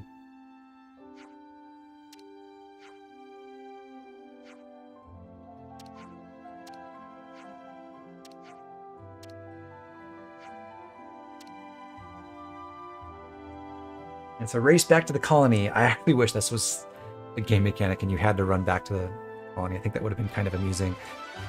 Annoying maybe to do multiple times if you replay the game, but change of pace. But alas, no, the quest is over now, and we're here in the Volf Lair. We're gonna make one quick change. We had a taste of power with Union Troubadour. We're going to switch her back off of that just for a little while. Not back to Signifer though. She's going back to Guardian Commander. Because we are still trying to get to rank 10 in that. And we're going to swap out Mighty Beat for Way Home. And change up her accessories. Silver Belt is fine. We'll take a Hermit Mask for extra damage against terrestrial enemies. And a Black Belt for topple duration. Looks good. And now we're going to clean up a couple of soul hacks that we've been missing. There are two more kind of lowish level unique monsters in Isha that we didn't kill yet that we can now go get, and then we'll go for one more unique monster, or a couple more, who we have killed before but haven't gotten their souls yet.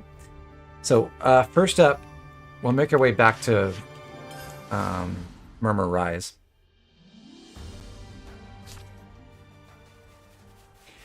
This is definitely one of the unique monsters I wish we'd killed earlier, just for the convenience of travel, because there's no quick travel waypoint up this hill except for the unique monster's gravestone. Oh, I think that was a supply drop. So if we'd killed it earlier, then we could get back up here a lot quicker, save ourselves some times previous, and we would have saved ourselves some time previously, but nope, didn't fit in the route.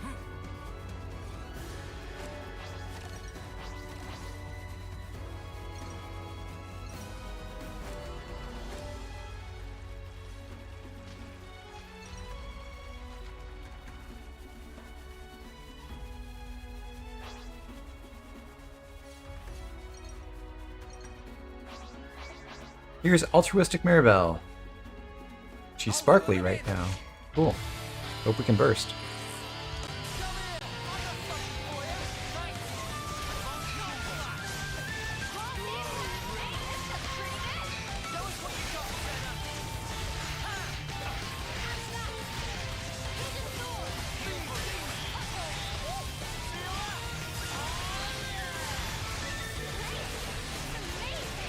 AI is not super good about using Glittering Melody despite having it available. Oh, I know why, because I didn't have Glittering Melody. Duh.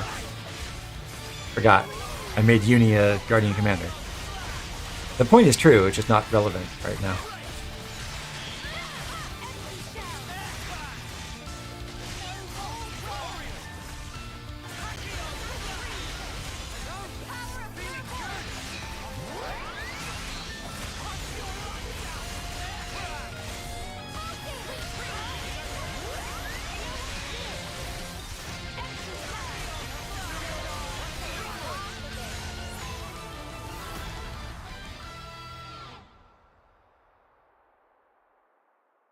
Nothing a bit of teamwork couldn't hand. You see?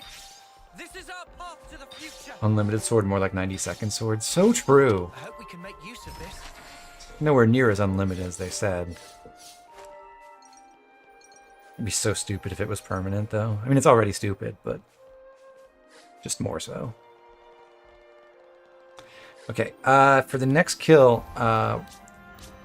we have to worry about possibly hitting with AoE attacks and drawing aggro where we don't want it.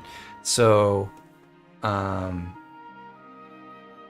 going to temporarily drop some of those from our characters. We don't have too many, but we've got, oh, this should be Jackal Claw in the first place. Null Slash, I'll swap out for Revolution Edge on both Noah and Mia. Also Dominion Flower, we'll change for Saber Strike, and I'll go for Imperial Sword. That's because we're going to fight an even lower level unique monster, and we don't want to accidentally engage any other creatures along with it. Back over to the forward post camp.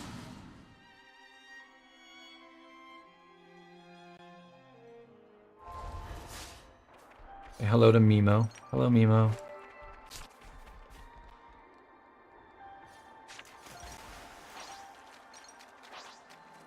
We have an Ether channel, and then we also have the unique monster House Hunter Carly. She's the one who drops the Scholar necklace, the class aptitude accessory that only raises by 1 rank instead of 2.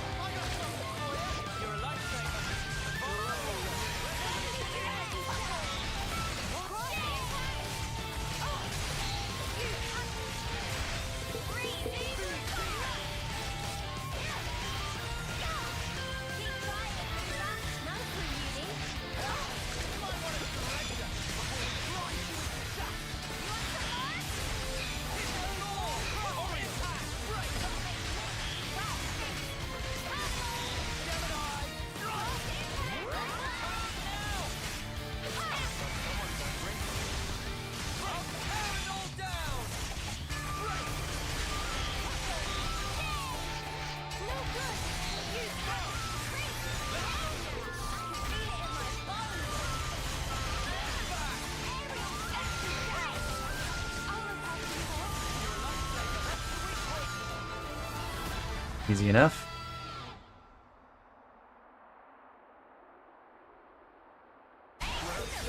See? This is our path to the future. And we got no extra kills, so good job so far, everyone.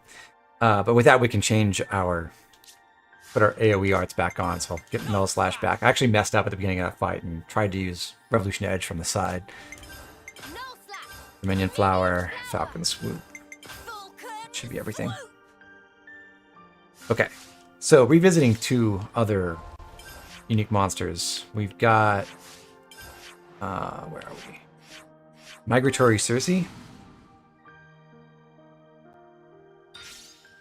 We already beat them once, but no victory is certain. We'll pull her over in this direction the same way we did way back in chapter 2.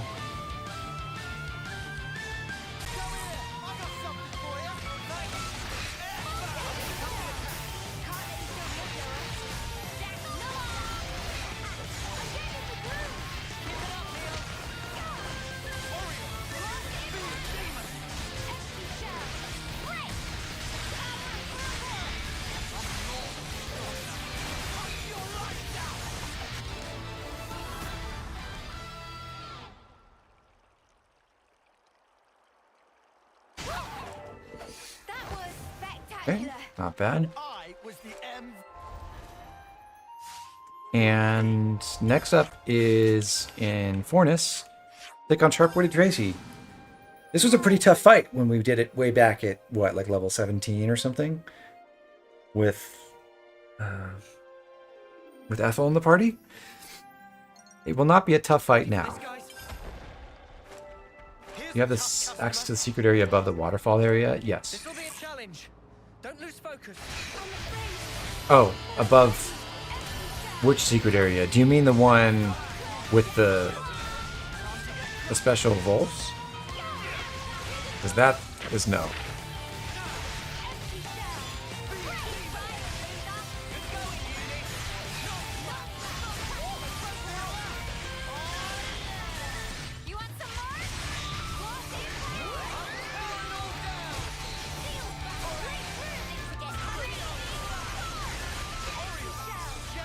Good job, team.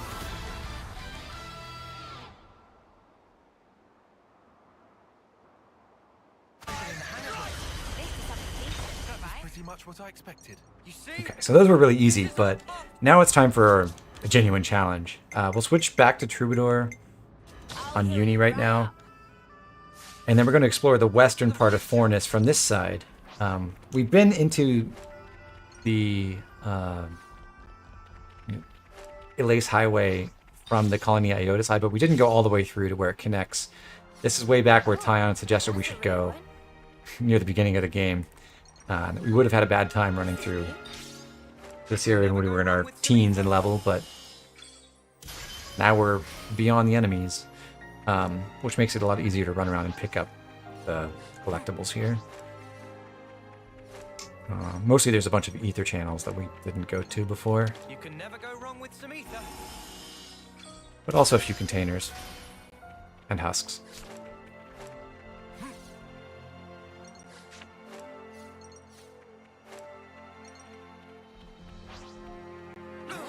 What's that? Smarts. I guess this is fate too, huh?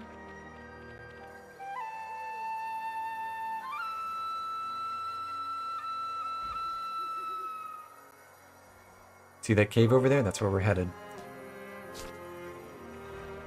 After we get this container. I hope we can make use of this.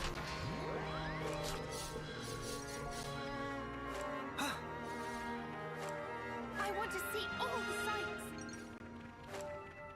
Is that what I think it is? You can never go wrong with some ether.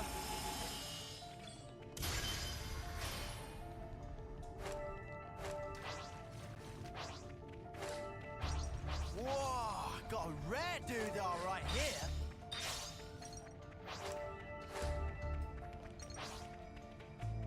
Welcome to the Igna Conglomerate, which is the highest concentration of Ignas in the game, I suppose.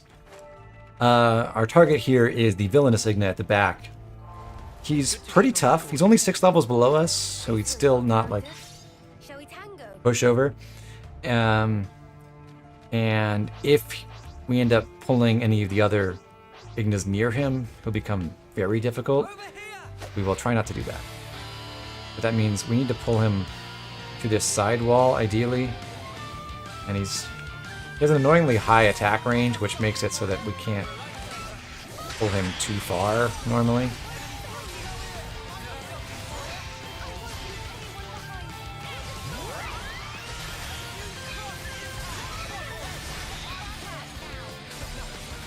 Got unlimited sword up, and he's backed up against the wall, which is going to be helpful too.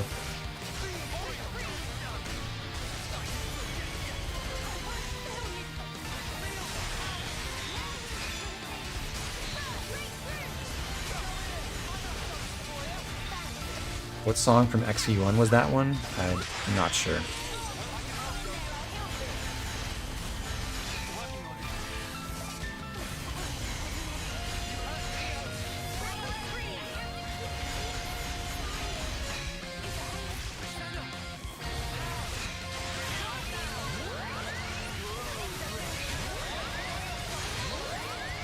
Oh, I got the smash.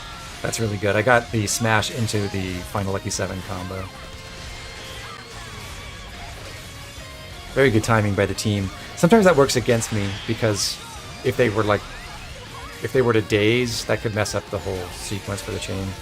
But I kind of gambled. For the chain ring, I should say. And another final Lucky 7 should do the job. Cool. Very clean.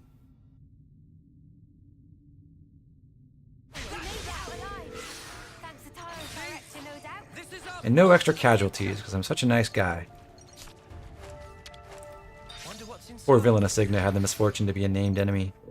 Not even really a named enemy. They just called him Villainous.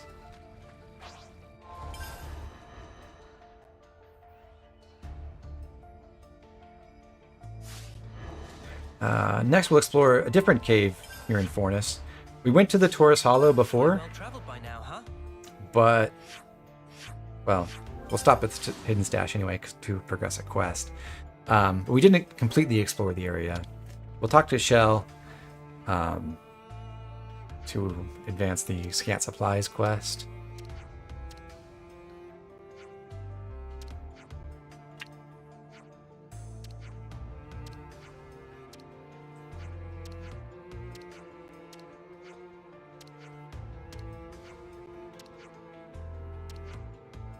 Got 2 units that were sent to recover some supplies, and they've had some issues, so we need to go find them and bring them back, basically.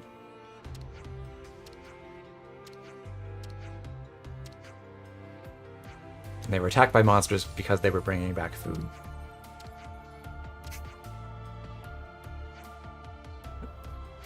But Shell's kind of a social Darwinist or something, because she's like, well, I want them to figure it out themselves, and it'll be a good learning experience.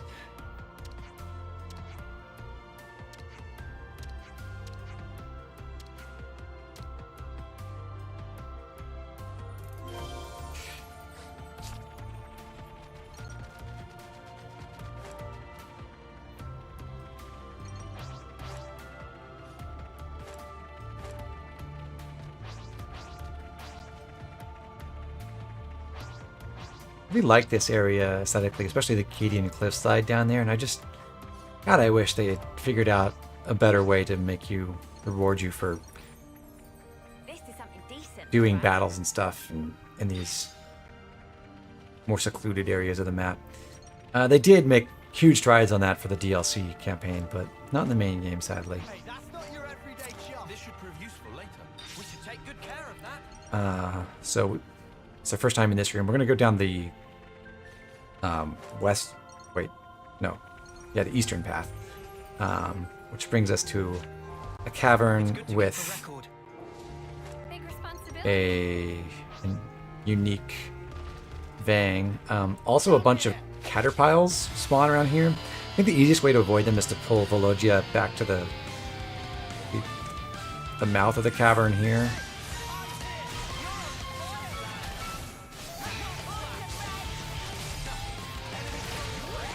Use Glittering Melody manually.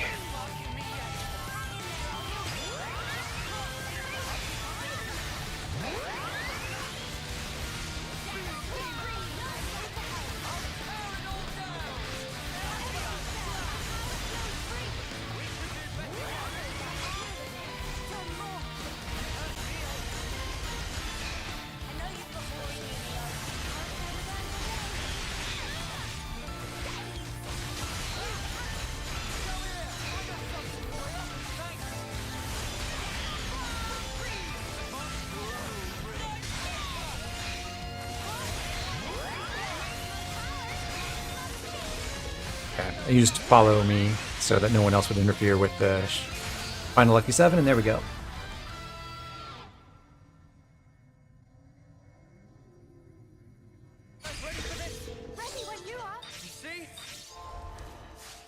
Now we can open the container in here as well, and that will help us make up our not one coin deficit after spending so much on Seraph for Noah and Flash Fencer for Uni.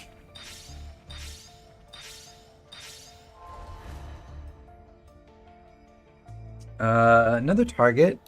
We'll go... There's one more unique monster in this general area. I'm gonna make Tyon a Signifer for the first time for that. That's just... He also wants to train in that, so make the switch right now temporarily.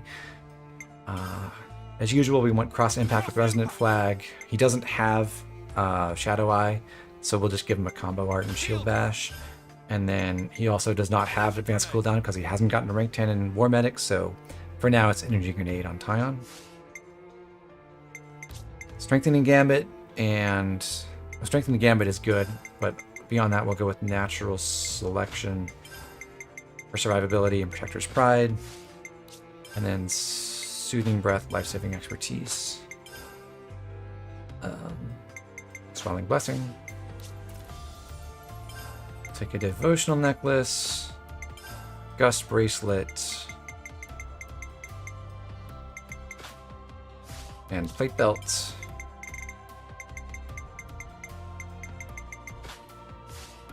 And that should be everything for him. Looks like it. Okay. So, we're done here in Taurus Hollow. We'll warp out to Visura Parkland Camp. Oh, sorry, we haven't got to it yet. I forgot we didn't go that way. So out to Pura's Pale Column, do a little bit of exploration. There is a container over this way behind some Goggles. Are we gonna be all right?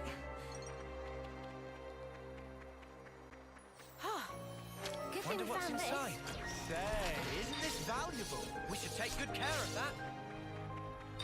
Over this way, there's an ether sphere that we won't harvest just yet. Easy location to miss, the sequestered lake. And then over this way is Visura Parkland Camp. And for reference, the cave with the Ignis is just up that way behind that tree. So here's our next target. Profound Hodzuki. This is a really useful unique monster to kill because Profound Hodzuki drops Gust Bracelets. We already have one legendary one, which we have on Tyon, but we can get at least one more and hopefully extras if we burst or if our 50% chance of extra drops with Big Spongy Spud comes through. Rather, not extra drops, but extra copies when you do receive an item. Keep your heads or lose them. Got to allow for a little challenge now and again.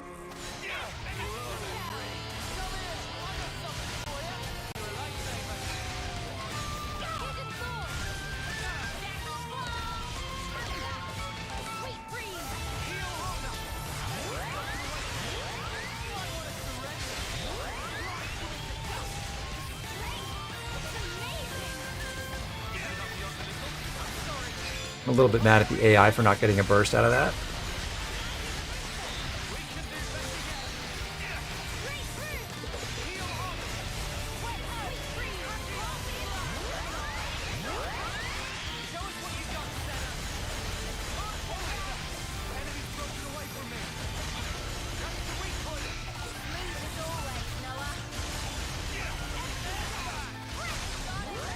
I'm gonna slow walk this just a little bit, see if we can get another burst in before I go for the kill.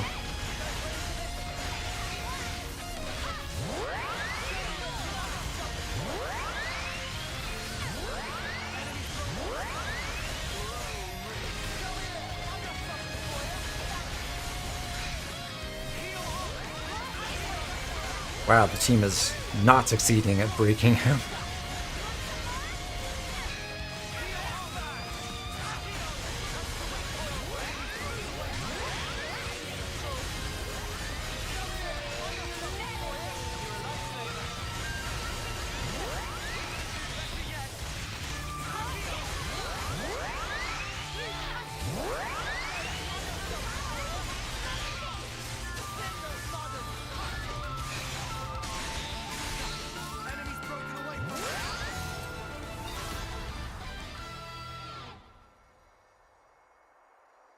Now, do we win big with an extra gust bracelet?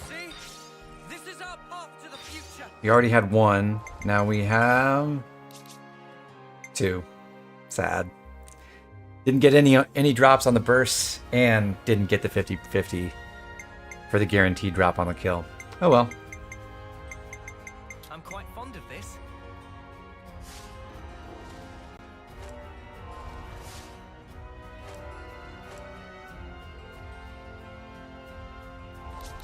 Back to War Medic for Tyon, and we'll continue exploring this area, going up the vine. Well, send off some husks here, these ledges, and then we can start climbing.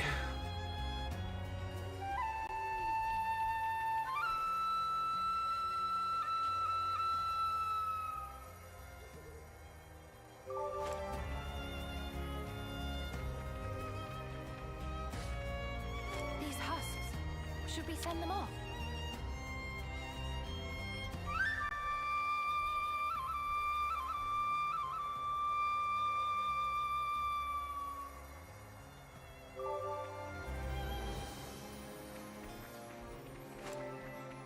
Huh? What's that? Oh, looks like we can go on from here.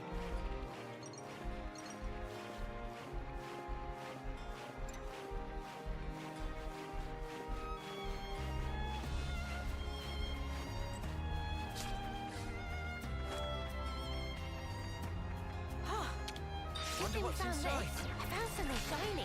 We should take good care of that. Yeah, the climb of the vines was just the beginning. Now we get to do one of the longer climbs in the whole game.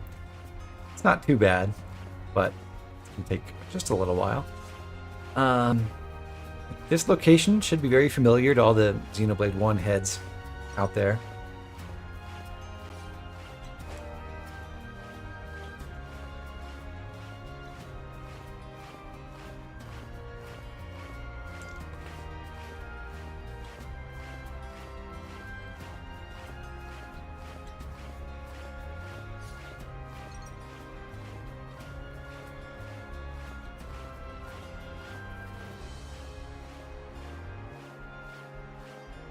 What a beautiful day.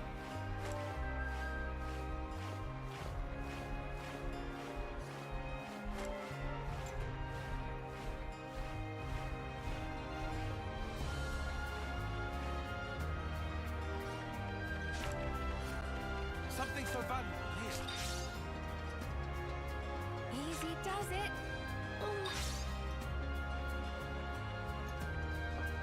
Let's use this. Look at that view.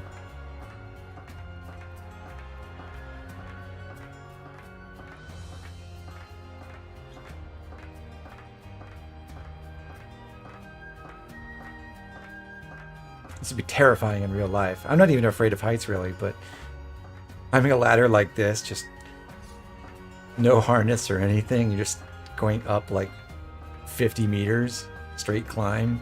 Oh God, you can see through it.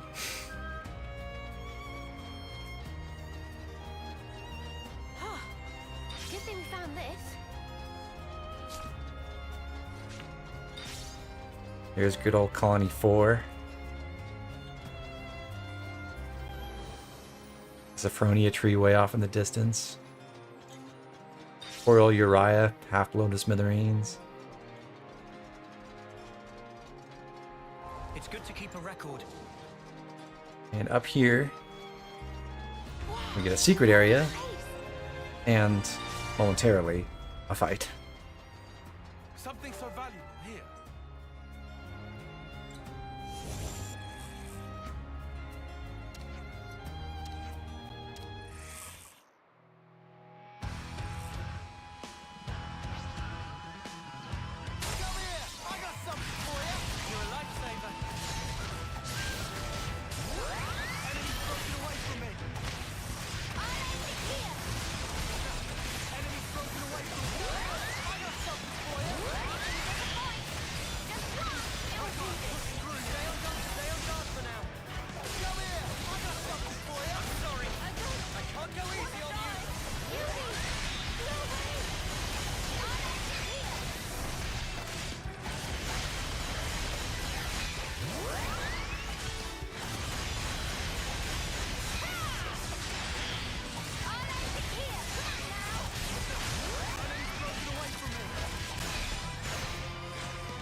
Really? The second mysterious raider blocks the break. Annoying.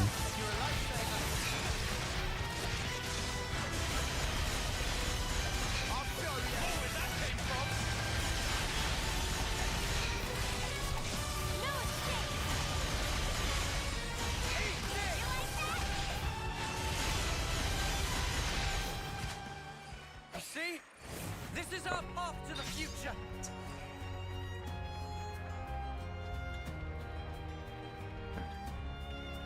Views to the north are not quite as spectacular, I would say. I wish you could see like the snow-capped peaks of Capricorn from here as well. That'd be awesome. There's the storm in the center of the world. Wonder if that'll come up. And yeah, just amazing views from up here. Also, we can pick up the Senator... Oh, we already got the Sinister faceplate, rather. That's just an origin shard. So we had that fight because we got an item for the Rider's Block quest. And down here, very end, you can take the jump into the pool below. I don't understand why they made the creatures up here level 35-ish. At least the birds.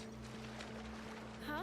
Are you okay there, Miyabi? Because you can't get here without going through an area with 40-something, level 40-something enemies like these Arachnos, so I don't get it, but whatever. I hope we can make use of this. We should take good care of that. This would kill you in real life? Oh, for sure. There are lots of falls in Xenoblade that would kill you in real life.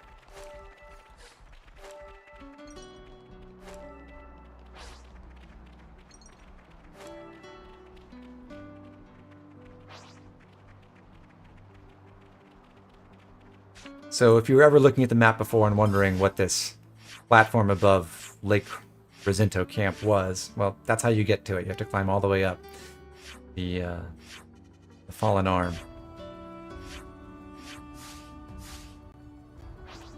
This is a great time to go revisit Colony 4. So let's put Ethel back in the party. She is number 1. I keep forgetting. Ready for duty. And before we do anything else, we'll stop by Colony 4 Command to check in with Boligaris.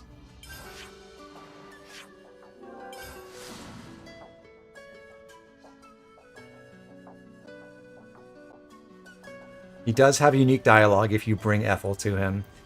Sadly, it's the only unique dialogue in the whole game that acknowledges Ethel being back.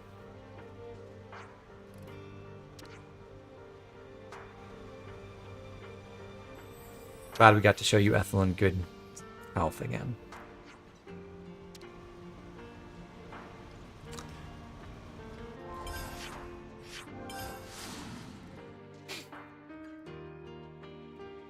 Down near the north gate of the colony. Why does this place feel so familiar? I don't know, Ethel. Down at the north gate of the colony, there is some info we can grab.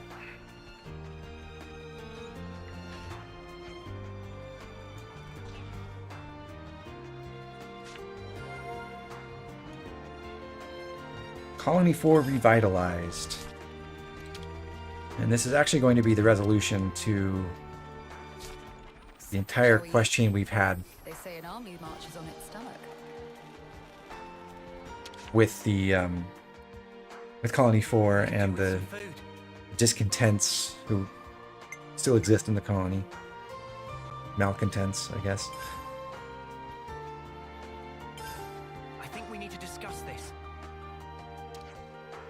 Overall, the colony's a lot better off than before. Apparently they had a very successful Armu hunt.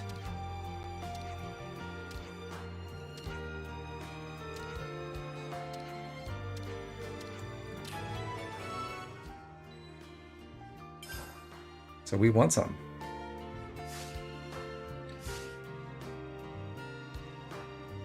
Let's move out. Let's go see the cook.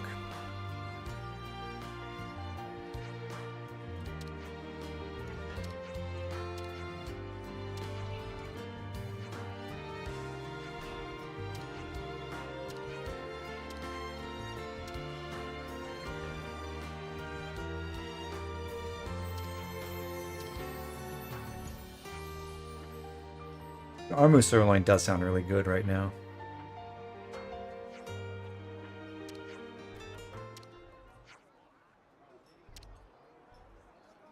But apparently that Armu sirloin was not very good.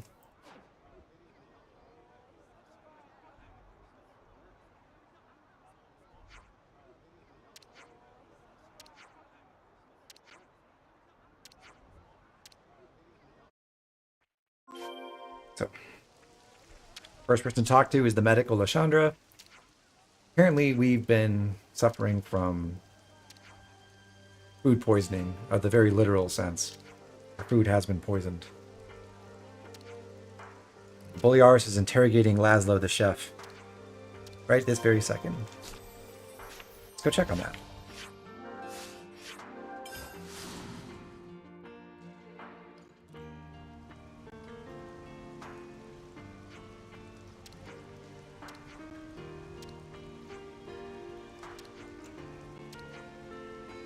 Laszlo protests his innocence, and we're going to try to investigate.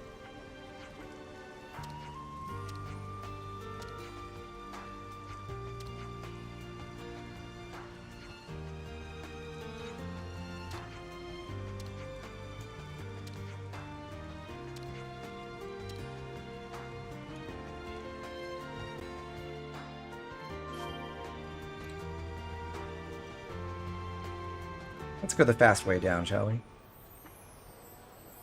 Everyone, I'm sorry. It's a lethal fall. You got to jump in one level lower. Oh, well, I landed on the rope. Oh well. Did it in style.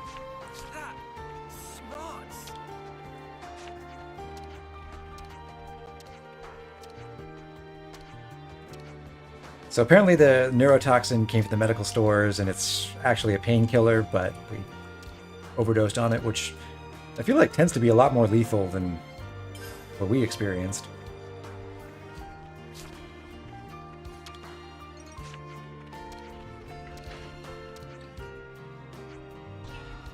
Sous Chef Kukucha saw someone marauding around the kitchen.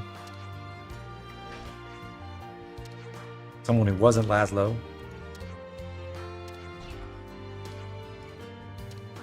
He was a rude soldier with a bad attitude.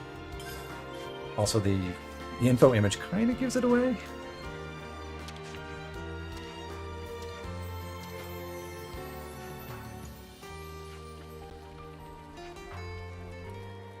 So the procurement team looked over the meat that the tactician squad got from the kill, and it was cleared by them, so they think poisoning happened in the kitchen, but we already kind of knew that.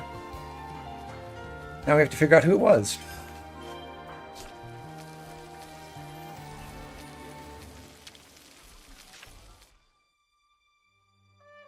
Let's make the most of our break, guys.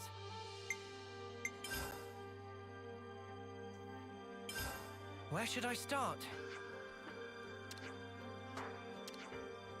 Poison was medicine. It was put in during cooking. And it was someone not from the cooking team either.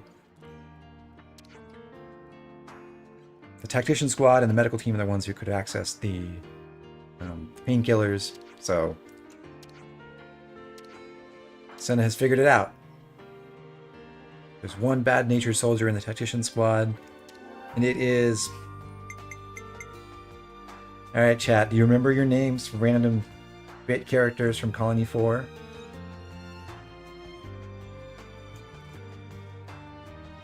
Or you can vote for. One of us. One of us.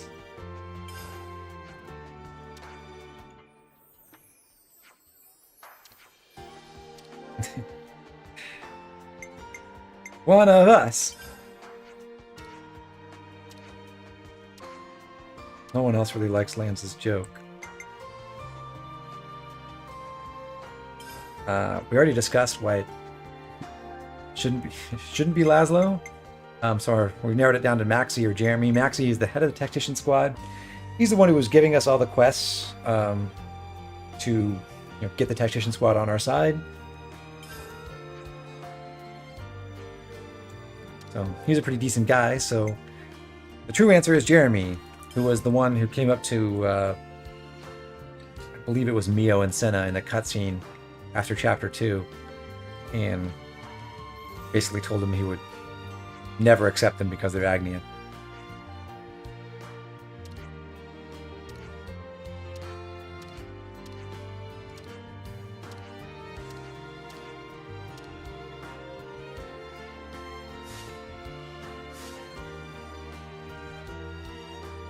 Right then, should we get a move on?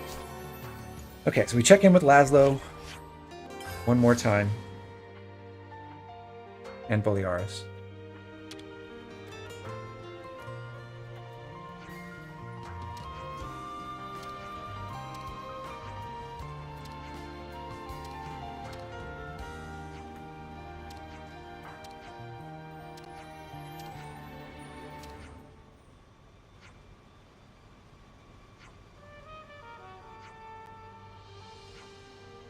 So Laszlo and Jeremy had a mutual friend who was mentioned in that cutscene at the end of Chapter 2. That was the one who was killed, that Jeremy has been very upset about.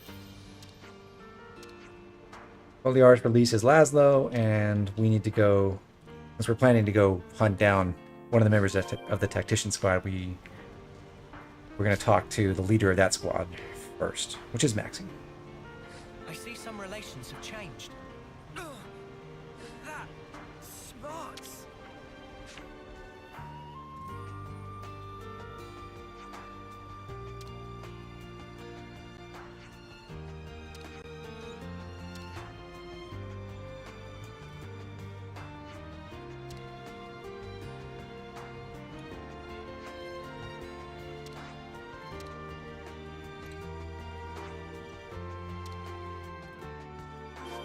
Laren's going to guide us to Maxie's squad, which is over in Dana Desert.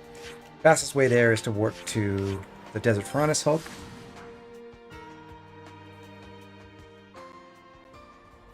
We'll try to track him down.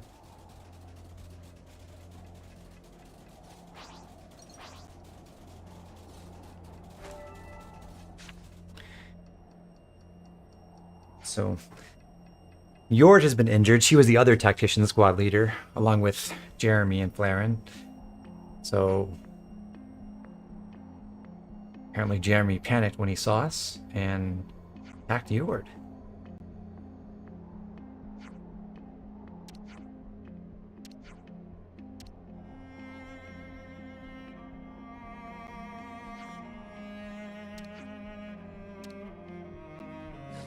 Let's follow them. I see some relations have changed.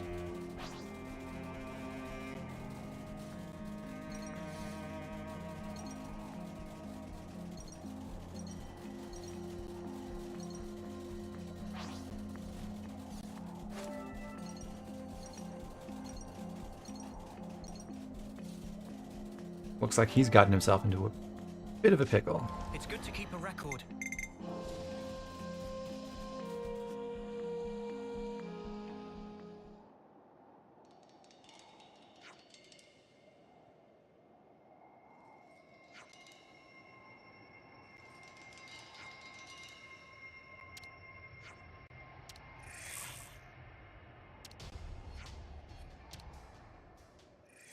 We have to fight 6 Scorpoxes.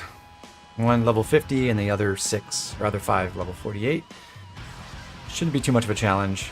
This is another fight where there's only one actual boss enemy, so the other Scorpoxes can all be doomed.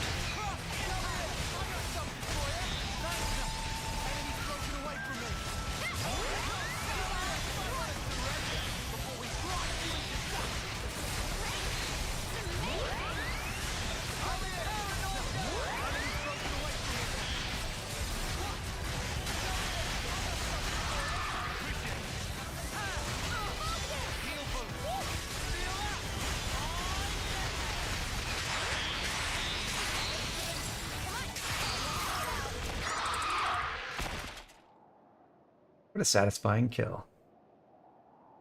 Quest says Laszlo and Poison close enough. Welcome back, Conquest foe.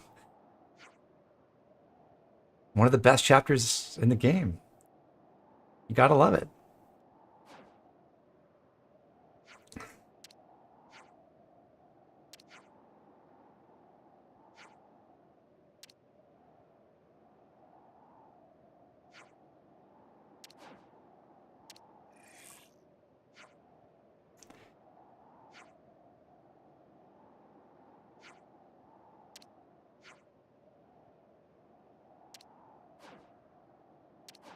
I'm not sure the daring the guy who's professed your eternal hate to you to shoot you tactic is really the best choice, Mio, but you do you.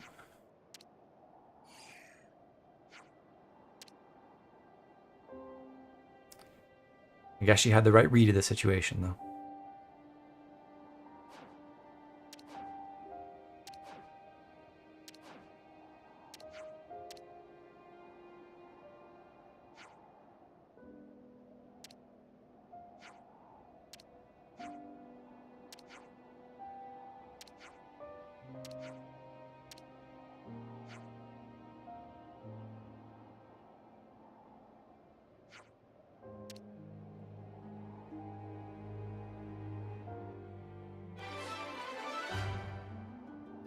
Okay.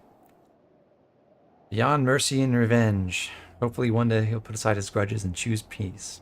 Oh. I see some relations have I changed. believe, unless I'm forgetting something, I believe that is the final Colony 4 quest. So we've resolved that whole arc, as it were. And at this point, we'll drop Ethel from the party.